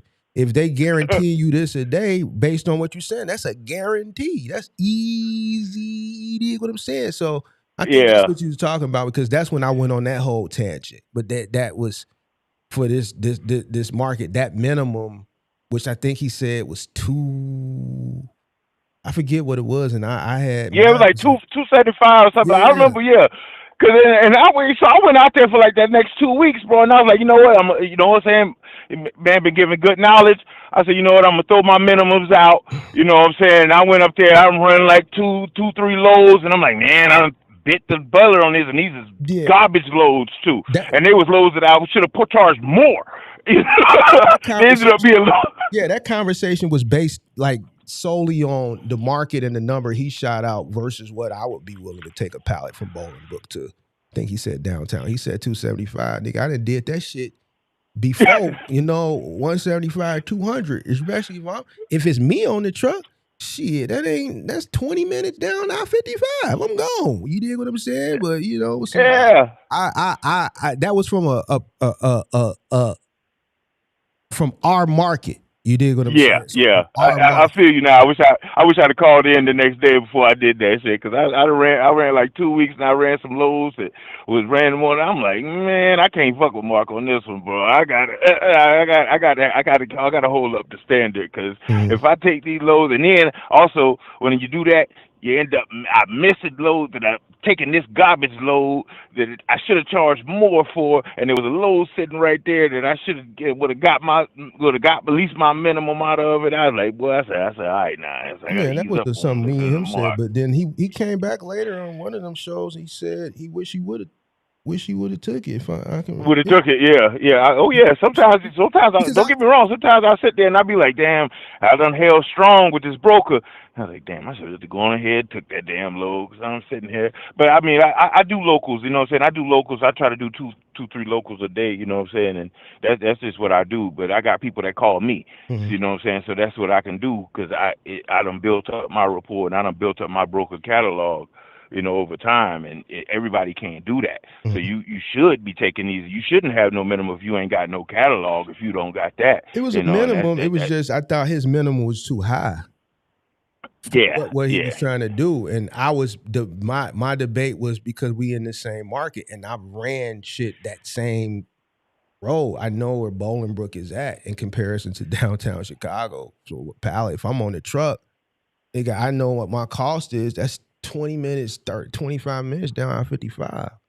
If you take it 275, shit, nigga, I'm gonna take 200 all day long. I need that. And eat your lunch. I know how to get it, and see that's how I was able to get it for many years. But I also built my business from a capitalistic perspective and a mindset of scale, and obviously volume. You know what I'm saying? I can operate on small. I knew this industry was small margins, so I said in order for me to get to the promised land that I want to get to, I have to do it at volume. So I'm my mindset is always build small margins and scale and just throw all that shit into the kitty, into the pot. Yeah, because I'm gonna eat your lunch. And That's that's it. how I look at it. Keep my costs down so that I can compete. If and then just using that as a situation, his minimum 275, my operation cost gonna be low, so I can successfully take that same pallet from Bolingbrook to downtown, I believe it was, which I know is a straight shot down 55. You dig what I'm saying? And I could take it at 2 because my operation cost is gonna be lower, and I'm willing to pay myself less. To also, I'm looking at customer acquisition. I'm building customer acquisition in there too. This is this is an opportunity to put me in front of someone else that could be a potential customer down the line. So I'm including customer acquisition into my cost too. I look at Me things a too. lot different Yeah, than a lot of other people, but I believe this is yeah, how I was able to build a successful company. I don't just look at what they look at. You know what I'm saying? I'm yeah, looking at it from a customer acquisition perspective as well. You see what I'm saying? yep. So And sometimes that's I why I might got a take a little broker bit catalog. less. That's why. Sometimes I might take a little bit less to put myself in front of a new person that could potentially provide me with Yep, way more business down the line. So, yep. it I is do what it it all the is. time. That's exactly how you do it. You know what I mean? This may not be it, but I know that type of load. Like this load may come back once a week, once a month. Mm-hmm. I might be taking it for less than what you gonna take it for, but Mm-hmm. I can afford to do it for one, Mm-hmm. and for two, I know that load. Once I get it, I'll know if this load is coming back. I'll know this load is a load. This is a factory. This load is going to a factory. Mm-hmm. You know what I mean? This load is gonna come back up. They always bring it in freight. They have a warehouse section Mm-hmm. of this factory. This Mm-hmm. load they get product in, so I'm gonna eat off of this Mm-hmm. more than just today. And I'm not trying to eat every piece of every French fry today. Mm-hmm. I'm trying to get it there, and I got a meal every day. They're gonna give me a batch of fries once a week. I'm Mm-hmm. good. That means my Wednesday is taken care of. I got a load for Wednesday. Mm-hmm. And I ain't got to worry about that. A lot of cats in this business, they don't look at that. They They don't don't play the long understand. game. They don't play the long game. They play the today game. They don't. And that's They don't. And they yeah. and also the cats is out there. Don't listen or tell nobody what you making on no loads. Don't listen to what they telling you what they making on no loads, and don't tell them what you making on no loads. Cause you know how many cats sit there and lie to you, tell you, yeah, man, I'm making 500 on this load here. Man, that man making 300. He wants you next time you get the load. He wants you to bid 500 on that load. Mm-hmm. He wants you to bid that. So your dumb ass gonna sit there and you bidding up here thinking, oh, that's what they getting. That's what they getting. Man, that nigga is taking that load for 300. He's taking that load for 200. He wants you to go up there and bid 300. He wants you to overbid the load so he can come in and get it. I don't even talk when somebody asks me, man, how much you get? Man, don't worry about it. You know what I'm saying? I don't talk numbers, dog. You know what I'm saying? I just tell people, I don't have no problem talking to you about the business, but I don't talk numbers. Mm-hmm. I just don't, because either you lying to me or I'm gonna lie to you. Mm. Yeah. And we gonna get out here in this game, and cats be out here messed up because they up here thinking, man, these guys right here, man, they getting this for this load. they might be lying to you, dog, and you basing your business model off a lie. And that's exactly what I want you to do. I'm gonna tell you, yeah, man, I'm getting 400 for this. You know, but yeah, so next time you see this low, you're gonna be at 400. You're gonna be at 400 strong. And I did that shit for 250. You know, I mean, it's just that. I mean, that's how it is, man. But I just want you to, man, don't stop giving. Just don't stop with this, because every time I listen to you, is a piece of knowledge that come out of it. I've been in this game for years, but I still can get a piece of knowledge out of you or somebody who call up there and they testimonial what they talking about, or give me a piece of knowledge off of it, man. So I noticed it looks like you about to go. You about to, man, be like this, like, nah, man. I'm tired of talking to, you know what I'm saying, man and them. You call them man and them. I started using. I just started using man and them too, cause you just started. You getting tired of talking to man and them. So cats need to realize, man, when they calling up there, man, call up here and have your numbers. Especially if you want to get something, man, he gonna ask you, and if he asks you what your numbers is, have your numbers, man. You know what I'm saying? If you don't, then you ain't comfortable enough to call, so you not really in there. That's the problem. So, that's the problem. Listen, 98% of the people, because it's probably some ones that I forgot that problem didn't have to do. The problem, the reason why they have an issue didn't have to do with the numbers, but 98% of the people call up here that got a problem. It all goes back to the numbers. Most people want me to help problem solve an issue that they're having, but I need to know what the numbers are. And like you see, up to the last problem solving call that I had to have, I think yesterday, the numbers, and it's like people don't want to do the numbers or make excuses for not I just don't understand it, bro. So it's becoming redundant. You know, I've allotted time to do this. I've decreased the time, obviously, and I'm thinking about decreasing it even further because, you know, motherfucker was wasting my time the other day. Like, I don't think our people understand when they have value. They rather, you know, be misled, right? And I just rather go where my value is celebrated, not tolerated in some aspects or wasted in other aspects, bro. So, you know, I'm not going to never waste my time. I'll just reduce the time that I allow you to have of me, you know, before I allow you to waste it. You dig what I'm saying? So, but, you know, the more disappointed I become because people fail to use the gift and the tool that God gave them, which is right here, the more I'm just going to disassociate myself with the realm because, you know, if I'm thinking on a high level and I'm forward thinking and I'm trying to remain visionary status, I can't keep coming back down here to try to pull you up. And you don't want to come up. You want to have an ignorant reason to stay down there. Eventually, I'm going to lose my marbles and slowly start to come. And I just don't want to do that, bro. Because I can. And you want to know why? Because who you surround yourself with determines your level and your value. And when you don't put yourself out here in the public, you getting so much ignorance in. Mm-hmm. That's getting frustrated because you're not ignorant. Mm-hmm. And you have been successful. Mm-hmm. So you dealing with people who are never going to be successful because they refuse to get the knowledge. And even if when they present it with the knowledge, they want to argue it to you. That problem right there is that's what's bringing you down. Yeah. You know, then don't get me wrong. That's what's bringing you down, and that's what's making you be like, man, I'm feeling. I could tell that. Like I said, I went back to listen to you, but I've listened to you strong for a year. I mean, watched you strong for the last year because I came off vacation in Christmas time last year. I mean, year before last, and I came off vacation and I started listening to you because I still had some time, and I thought, damn, how I just found this cat because I don't listen to cats. If your thumbnail say you make 100,000 in 3 months, I don't even. There's no sense me clicking on to you.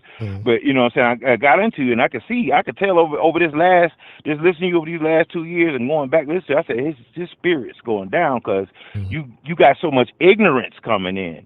And you've been used to being so much positive. You've always been, you know what I'm saying, don't get me wrong, I ain't trying to insult nobody else, but you used to being the smartest in the room. And you dealing with so much ignorance, that's depressing. when you used to being the smartest person in the room and you dealing with ignorance, that level, all this energy coming in, all this ignorance and down energy, that's what's bringing you down. I can tell by your lives. Your lives come in with a whole lot less energy. You know what I'm saying? Recently, especially in the last this year, especially in the last 2-3 months, I can see it. I can see it. It's disappointing, and he's then gonna hang it up. and I noticed that. And then it's other things too. Like when I built the set, I just think people they get envious, man. Like you got people call up here, they're envious. They say stupid shit like, "Well, I'm out here on 85," and like, bro, that's okay. And bro, that nigga, dog, that nigga hurt. Yo, let me tell you something. The whole thing, I was sitting there watching this, and then the cat that came up there that amened him, that was trying to come behind, and then he called back and said, "You remember the cat that came in here? Look here, nigga. 2 wrongs don't make a right, Herb. Yeah. The Herb, because you is a Herb. 2 wrong niggas don't make a right. Both of you niggas is wrong. OTR and middle. Nigga, if you sleep in your truck, you are OTR. If you're not in your bed, you are OTR. Middle mile. Take the word mile out of it. We're not worried about how many miles you run. It doesn't matter. Nigga, if you drive from Virginia to Chicago, you're not going home that night. You are OTR. That is considered middle mile. Last mile, final mile is because it's going to the residence. That is going to the end of the road for that refrigerator. Middle mile, you are bringing something be considered middle mile, and I don't even go over the road because I take it from one warehouse to another warehouse. It's still got to go to the destination where it's got to go. It's not even going to that because I move a lot of stuff from bonded warehouses to another warehouse for storage because they're not ready for it at the factory that it's going to. But they don't want to pay that kind of storage fee. So I'm glad you brought that up because, boy, that them niggas was pissing. And he called back in, I think, yesterday or something like that. And, nigga, 2 wrongs don't make a right. Just because both of you niggas wrong don't mean that you right now. Yeah, and then the reason why I didn't go back and forth with him yesterday, I'll say it now, you know. I know why. Because you didn't want to, I know. Well, it was, here's the thing, and I know it went over, you probably know, but it probably went over a lot of people's heads, is because of what he said. He said, I'm going to go with the word of the second caller because he's in the vehicle, and that's all I needed to hear, right? If I'm going to challenge somebody for an argument, I'm going to challenge them, and I'm going to be able to substantiate my position with fact. I'm going to be able to articulate my position, and I'm going to be able to substantiate it with fact, not based on what another motherfucker said. I'm going to be able to articulate and substantiate it. You looking for a scapegoat or somebody to pair up with, and I said at that moment I won. People in the audience might not know, but that's why I didn't argue it, because you can't substantiate it. You just going to tag along to the first person that say something, and that's going to make it right. And then you want people to give you a gold star. And that's why I say, I'm not going to argue with a motherfucker like that, because there's no data, there's no historical data, there's no statistics that you articulated or anything to substantiate your argument. You telling me about something that some other motherfucker that don't make it right. So I'm not going to argue with you, because it's not a positive debate. It's nigga shit, and I'm just tired of nigga shit, bro. I can't keep dealing with the nigga shit, bro, because if you coming up here and based on some of the things he said is to just,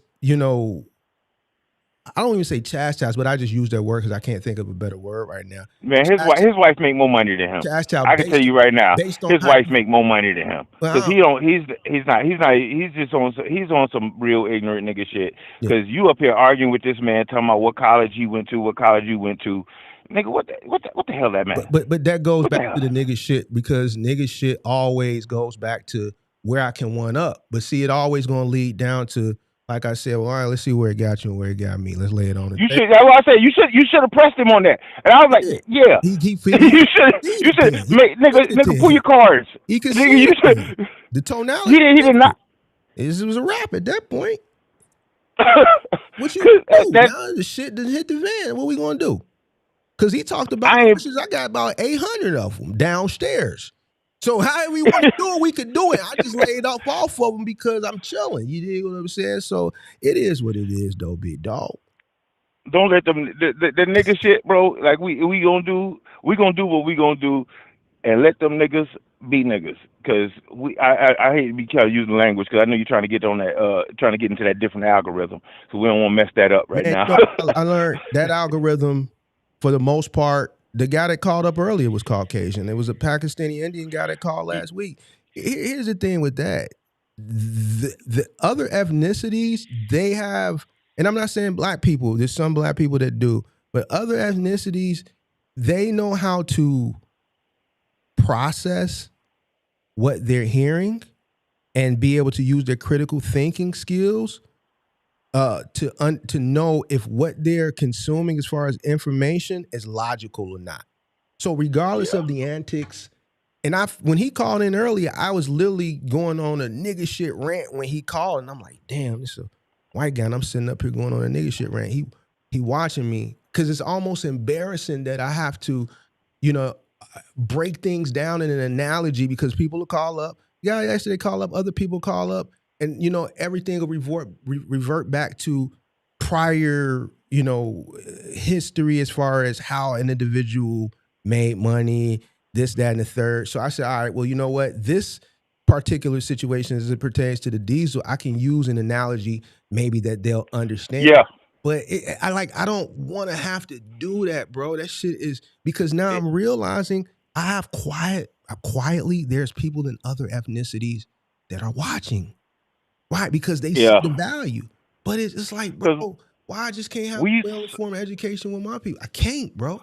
We just not that generation into it. We had a gap, with the boomers, and before our generation, before me and your generation, because you're a year younger than me from what I've gathered. Gen X, I'm the last year Gen X.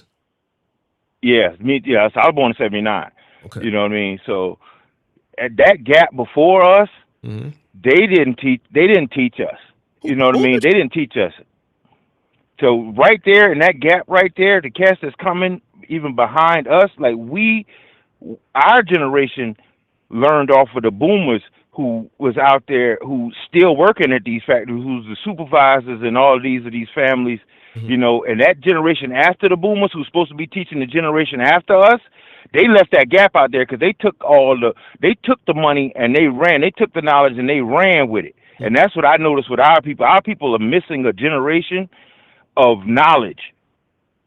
And that's what we messed up at. And we didn't school another generation. And now it comes to the point where our generation, we don't want to school these YNs because, man, hands off, bro. You got it. That's all we can do. You got it. And I see you do that a lot to these cats and just be like, you got it. Because that frustration is going to bring you down. The conversations and all that you have, that stuff brings you down. I can't have conversations out here in the streets. And you out here on the internet. So you got every ignorance from California to Virginia. You know what I mean? You got all the ignorance coming at you.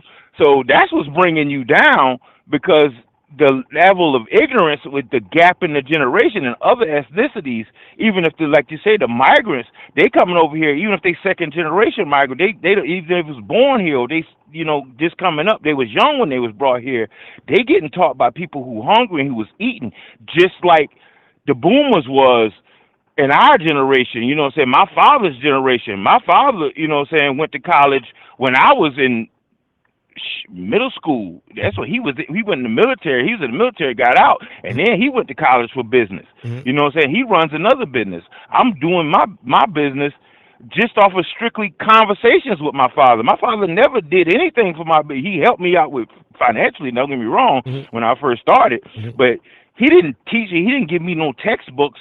It's learn from example and learn stuff from that generation who went out there and got it and learned to get it. And then when you had that gap in generations, that's where you got a lot of the misinformation, well, not even misinformation, just a lack of knowledge that's coming in from in our community. And I don't think it's not our community as in genetically wired. It's our community in the socioeconomical, things that just went on, I agree. I 100% agree. and I like the word. and that's what happened to us. I agree. You know, that's what happened to us. Don't get me wrong, but and then now you got these YNs, and nobody wants to teach the YNs because they just kicking so much ignorance, and it's hard. It's really hard. I understand people who try. Like I see you, and I'm like, damn, boy, it's hard, bro. Even your man, Lou Jackson. You know what I'm saying? I actually just went back and watched that 4-hour conversation you had with that cat. He's actually being successful and still ignorant and don't even realize it. He's been getting by, and I think he could be way Yeah. better off. If you go look, we have a conversation every year, and it's all the same thing. And he could actually do better with the opportunity because he's an anomaly. He has something that most of these guys wish they had, and what he has is absorbing his ignorance. What he has is something that it's so good that his ignorance doesn't play a part because it pays so well that it absorbs his ignorance. His margin isn't that thin. But if he understood what he had and did the right thing, the shit I've been telling him to do for the past 4 years, he would be so much far ahead. He would be so much straighter.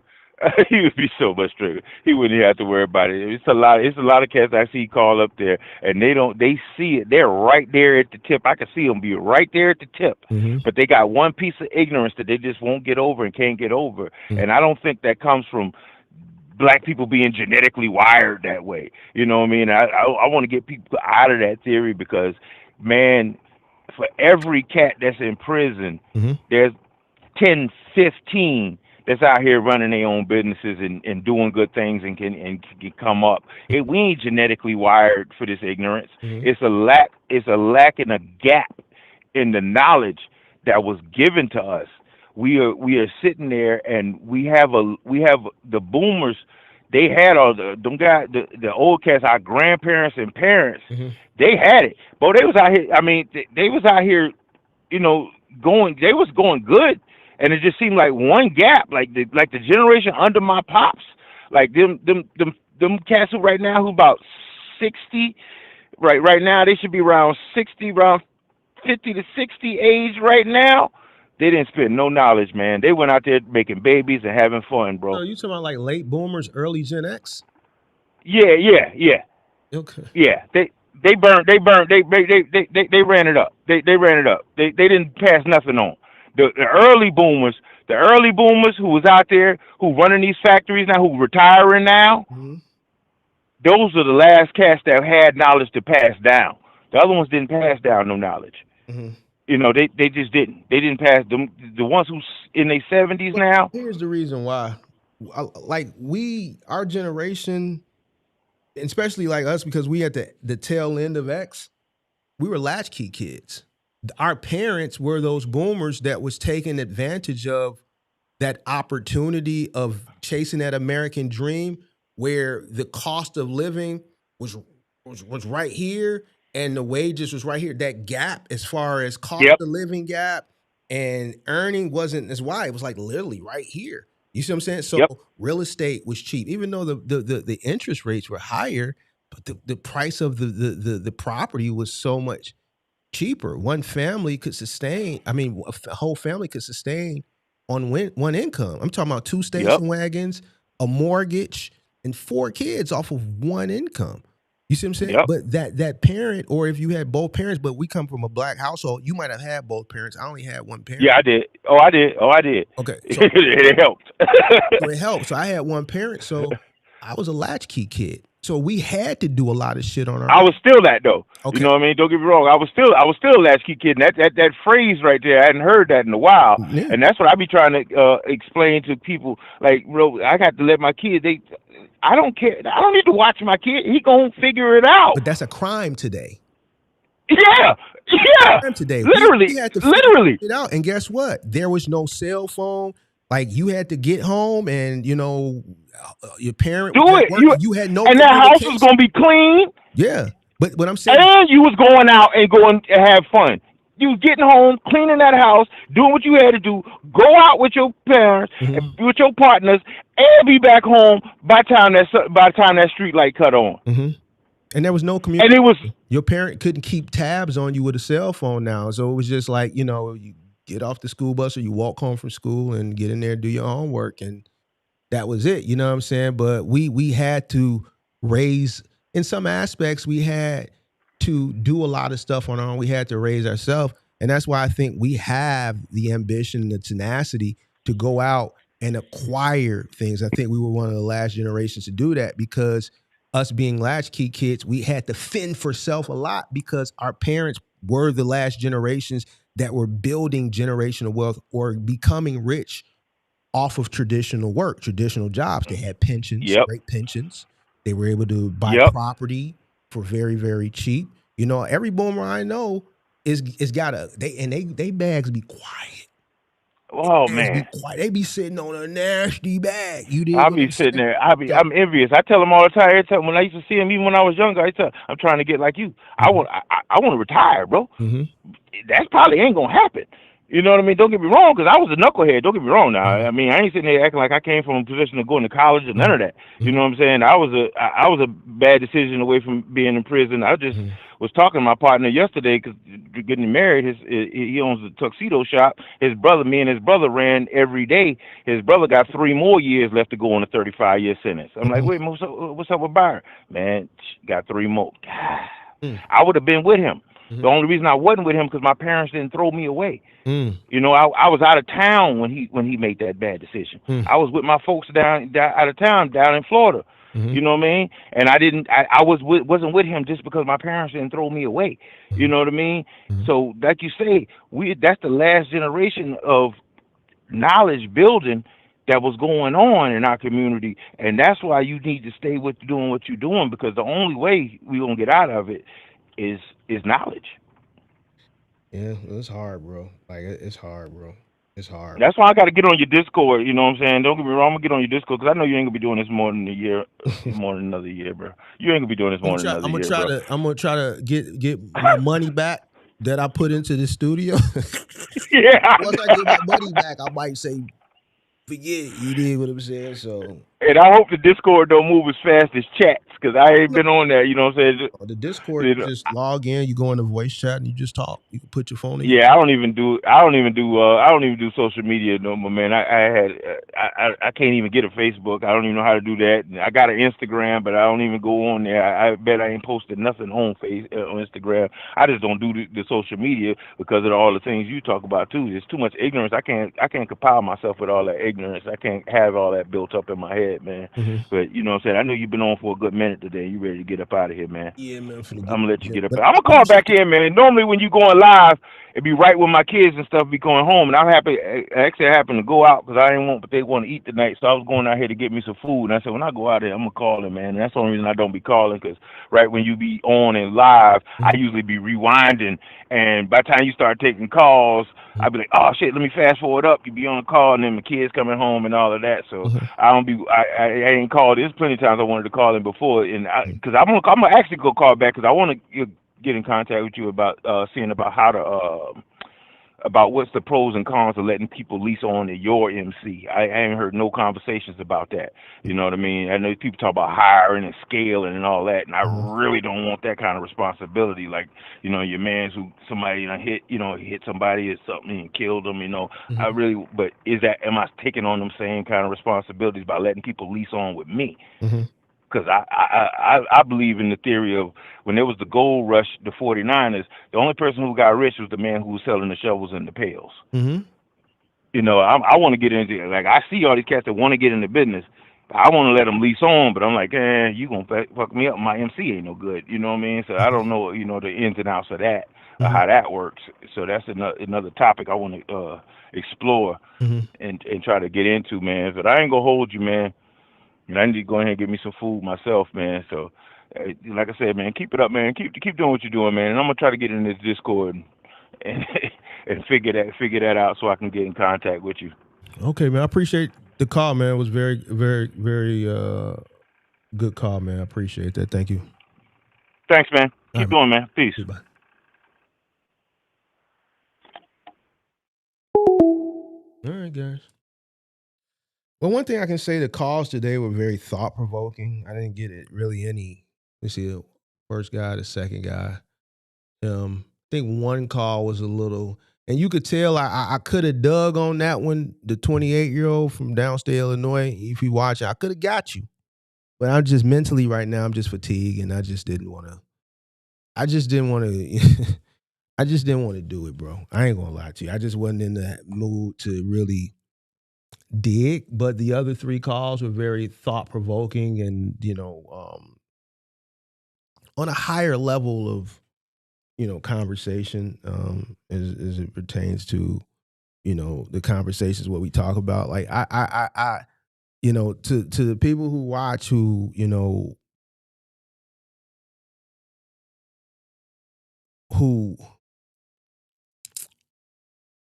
gonna keep my thoughts to myself on that, bro. I'm gonna keep my thoughts to myself, bro. Because I pay attention to things, certain things I don't talk about, but I see different data points. I see certain things, and I may not articulate certain things that I see, but I keep data myself. So I'm gonna close this poll. 52% diesel prices, so at least half of the audience got right. I'm pretty sure I persuaded or influenced half of the people that came in that heard me going off at the beginning that were choosing bad operators. Unfortunately, to the 29% of bad people who chose bad operators, comprehension is very important. What's the bigger threat right now? Right now, the bigger threat is absolutely positively diesel. Why? Because it's something that you can't control. You can't control what another person does, but another person should never be a threat to you. What one person does, where they shit how's the term? What you shit don't make me eat, or what I eat don't make you shit, or vice versa. Whatever it is, man, I don't care what buddy ass and them got going on. It's not finna be a detriment to me. It ain't finna. How do you operate your business? Ain't got nothing to do with me. You know why? Because there's always going to be a goofy somewhere. It's always going to be a motherfucker who do a dun-to-dun. So every motherfucker that's out here in the world that's doing dun-to-dun shit affects you. Ain't no way I'm finna let another man be a detriment to my quality of life. No way, shape, form, fashion, or how, period. You dig what I'm saying? So that would never be a thought that crossed my mind. Uncontrollable things. I can't control war. I can't control the price of diesel. I can control my black ass getting up and go and get to this mugger every day. I can control my cost of entry. I can control my operational cost.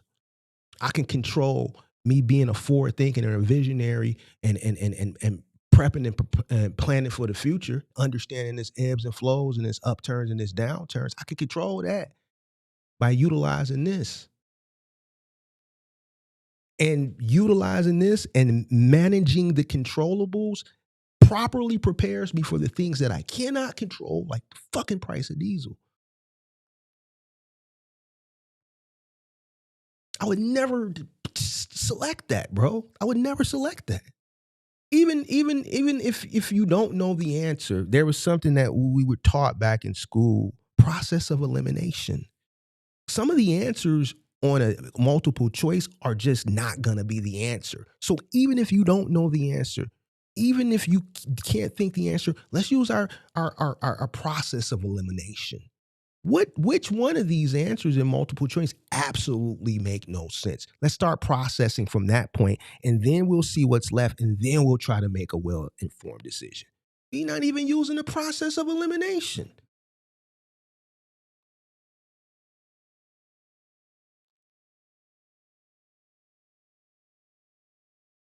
Like when did it be not like when did it should be cool to be fucking like it's cool to be smart, bro. You can still be hood, you can still be street, you can still be urban and all that shit, nigga. I'm all that shit, nigga. But at the end of the day, I understand this right here is what's gonna keep that water cut on.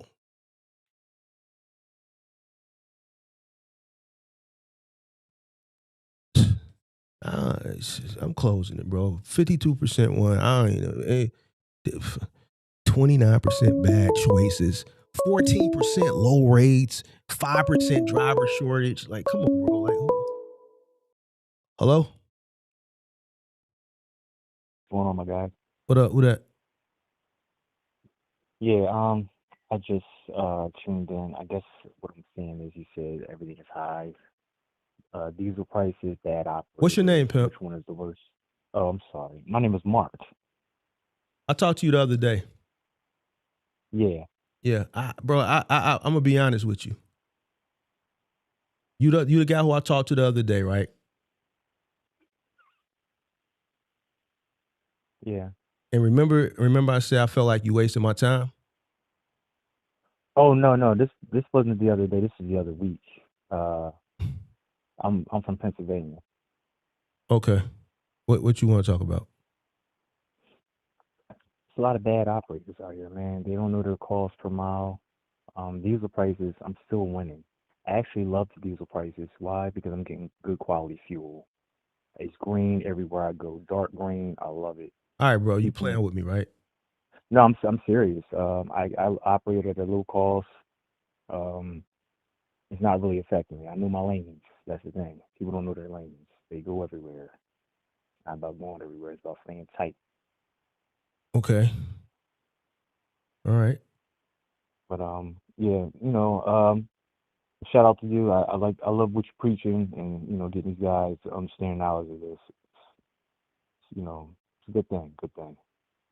All right, man. Appreciate you for All right, calling man. in. Take it easy. Yep.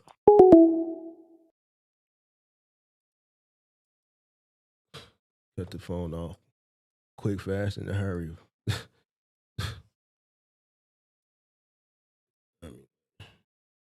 All right, so listen, I'm gonna tell you this on the way out. Y'all niggas cooked. You young niggas, y'all fucked up out here in these streets. It's cooked season for y'all niggas. Some of y'all old niggas is cooked. Like, I tried to end it on a good note, but you ain't gonna let me. You niggas ain't gonna let me. You dig what I'm saying? So at the end of the day, in the meantime, in between time, you niggas is cooked. If you don't use this, you're gonna be fucked up around here, around these parts. Elon already told you got 4 years. He told you got 4 years. That shit went over some people's head. I already see it in that direction anyway. You dig what I'm saying? If you can't use your critical thinking skills out here with all the technology, when my black ass had to go to the library and goddamn it, go to the card catalog and use the Dewey Decimal System and all this goofball ass shit that we had to do back in the day, and Encyclopedia Britannica and World Book Encyclopedia. And this is why I'm able to comprehend, because I had to do a lot of research and study, but it was more work. When you can just go in your pocket and do the shit to help you make more well-informed decisions, and you don't do it, you cook, bro. I don't know what to tell you niggas, bro. I'm gonna be straight though. But I guess I gotta do the last day in the Discord, because I gotta fulfill my commitment in the Discord. So guys, I'm gonna have to talk to y'all as I work out, because I'm about to head to the gym. Wants to make your ears sugar with the whisper. Why is he whispering? She didn't click. Yeah, we already know what that was about. We we got all the. Listen, one day I'm going to show you. I'm gonna do like a Marcus Brownlee. I'm going to show you all my shit. You dig what I'm saying? But we got the things. We know the things, and we got the things. Listen, we always on high alert. You dig what I'm saying? We know what's going on out here. So I'm gonna do a Marcus Brownlee. I'm gonna show you my desktop. I'm thinking about buying a new desk. I'm thinking about buying a longer. This one is a big wide desk, but I want to do a longer one. And I'm thinking about making some changes, but I don't really want to invest more, because 50% says fuck these niggas, and the other 50% say no, Mark, help about. So depending on how I feel when it's time for me to purchase, I may not purchase, or I may purchase. But at the end of the day, I just think a lot of niggas is fucked up right here out here in the streets. You say you'll be all right, you probably will be all right. Just use your brain. If you don't use your brain, it's gonna get tough for you. You dig what I'm saying? I'm rocking with this Middle American. Is it time, or does he sound like? All right. This is it for the week. I feel my commitment on the channel. I'll catch you guys probably, I don't know, Tuesday maybe. If I'm back Monday, but not Tuesday. Other than that, hope you guys have a prosperous weekend. I hope you guys are, stay healthy and prosperous out here and make good, well-informed decisions. And to the people in the Discord, I will see you in the Discord momentarily on my way to the gym. Other than that, have a good weekend. Until next time, I'm out. Peace.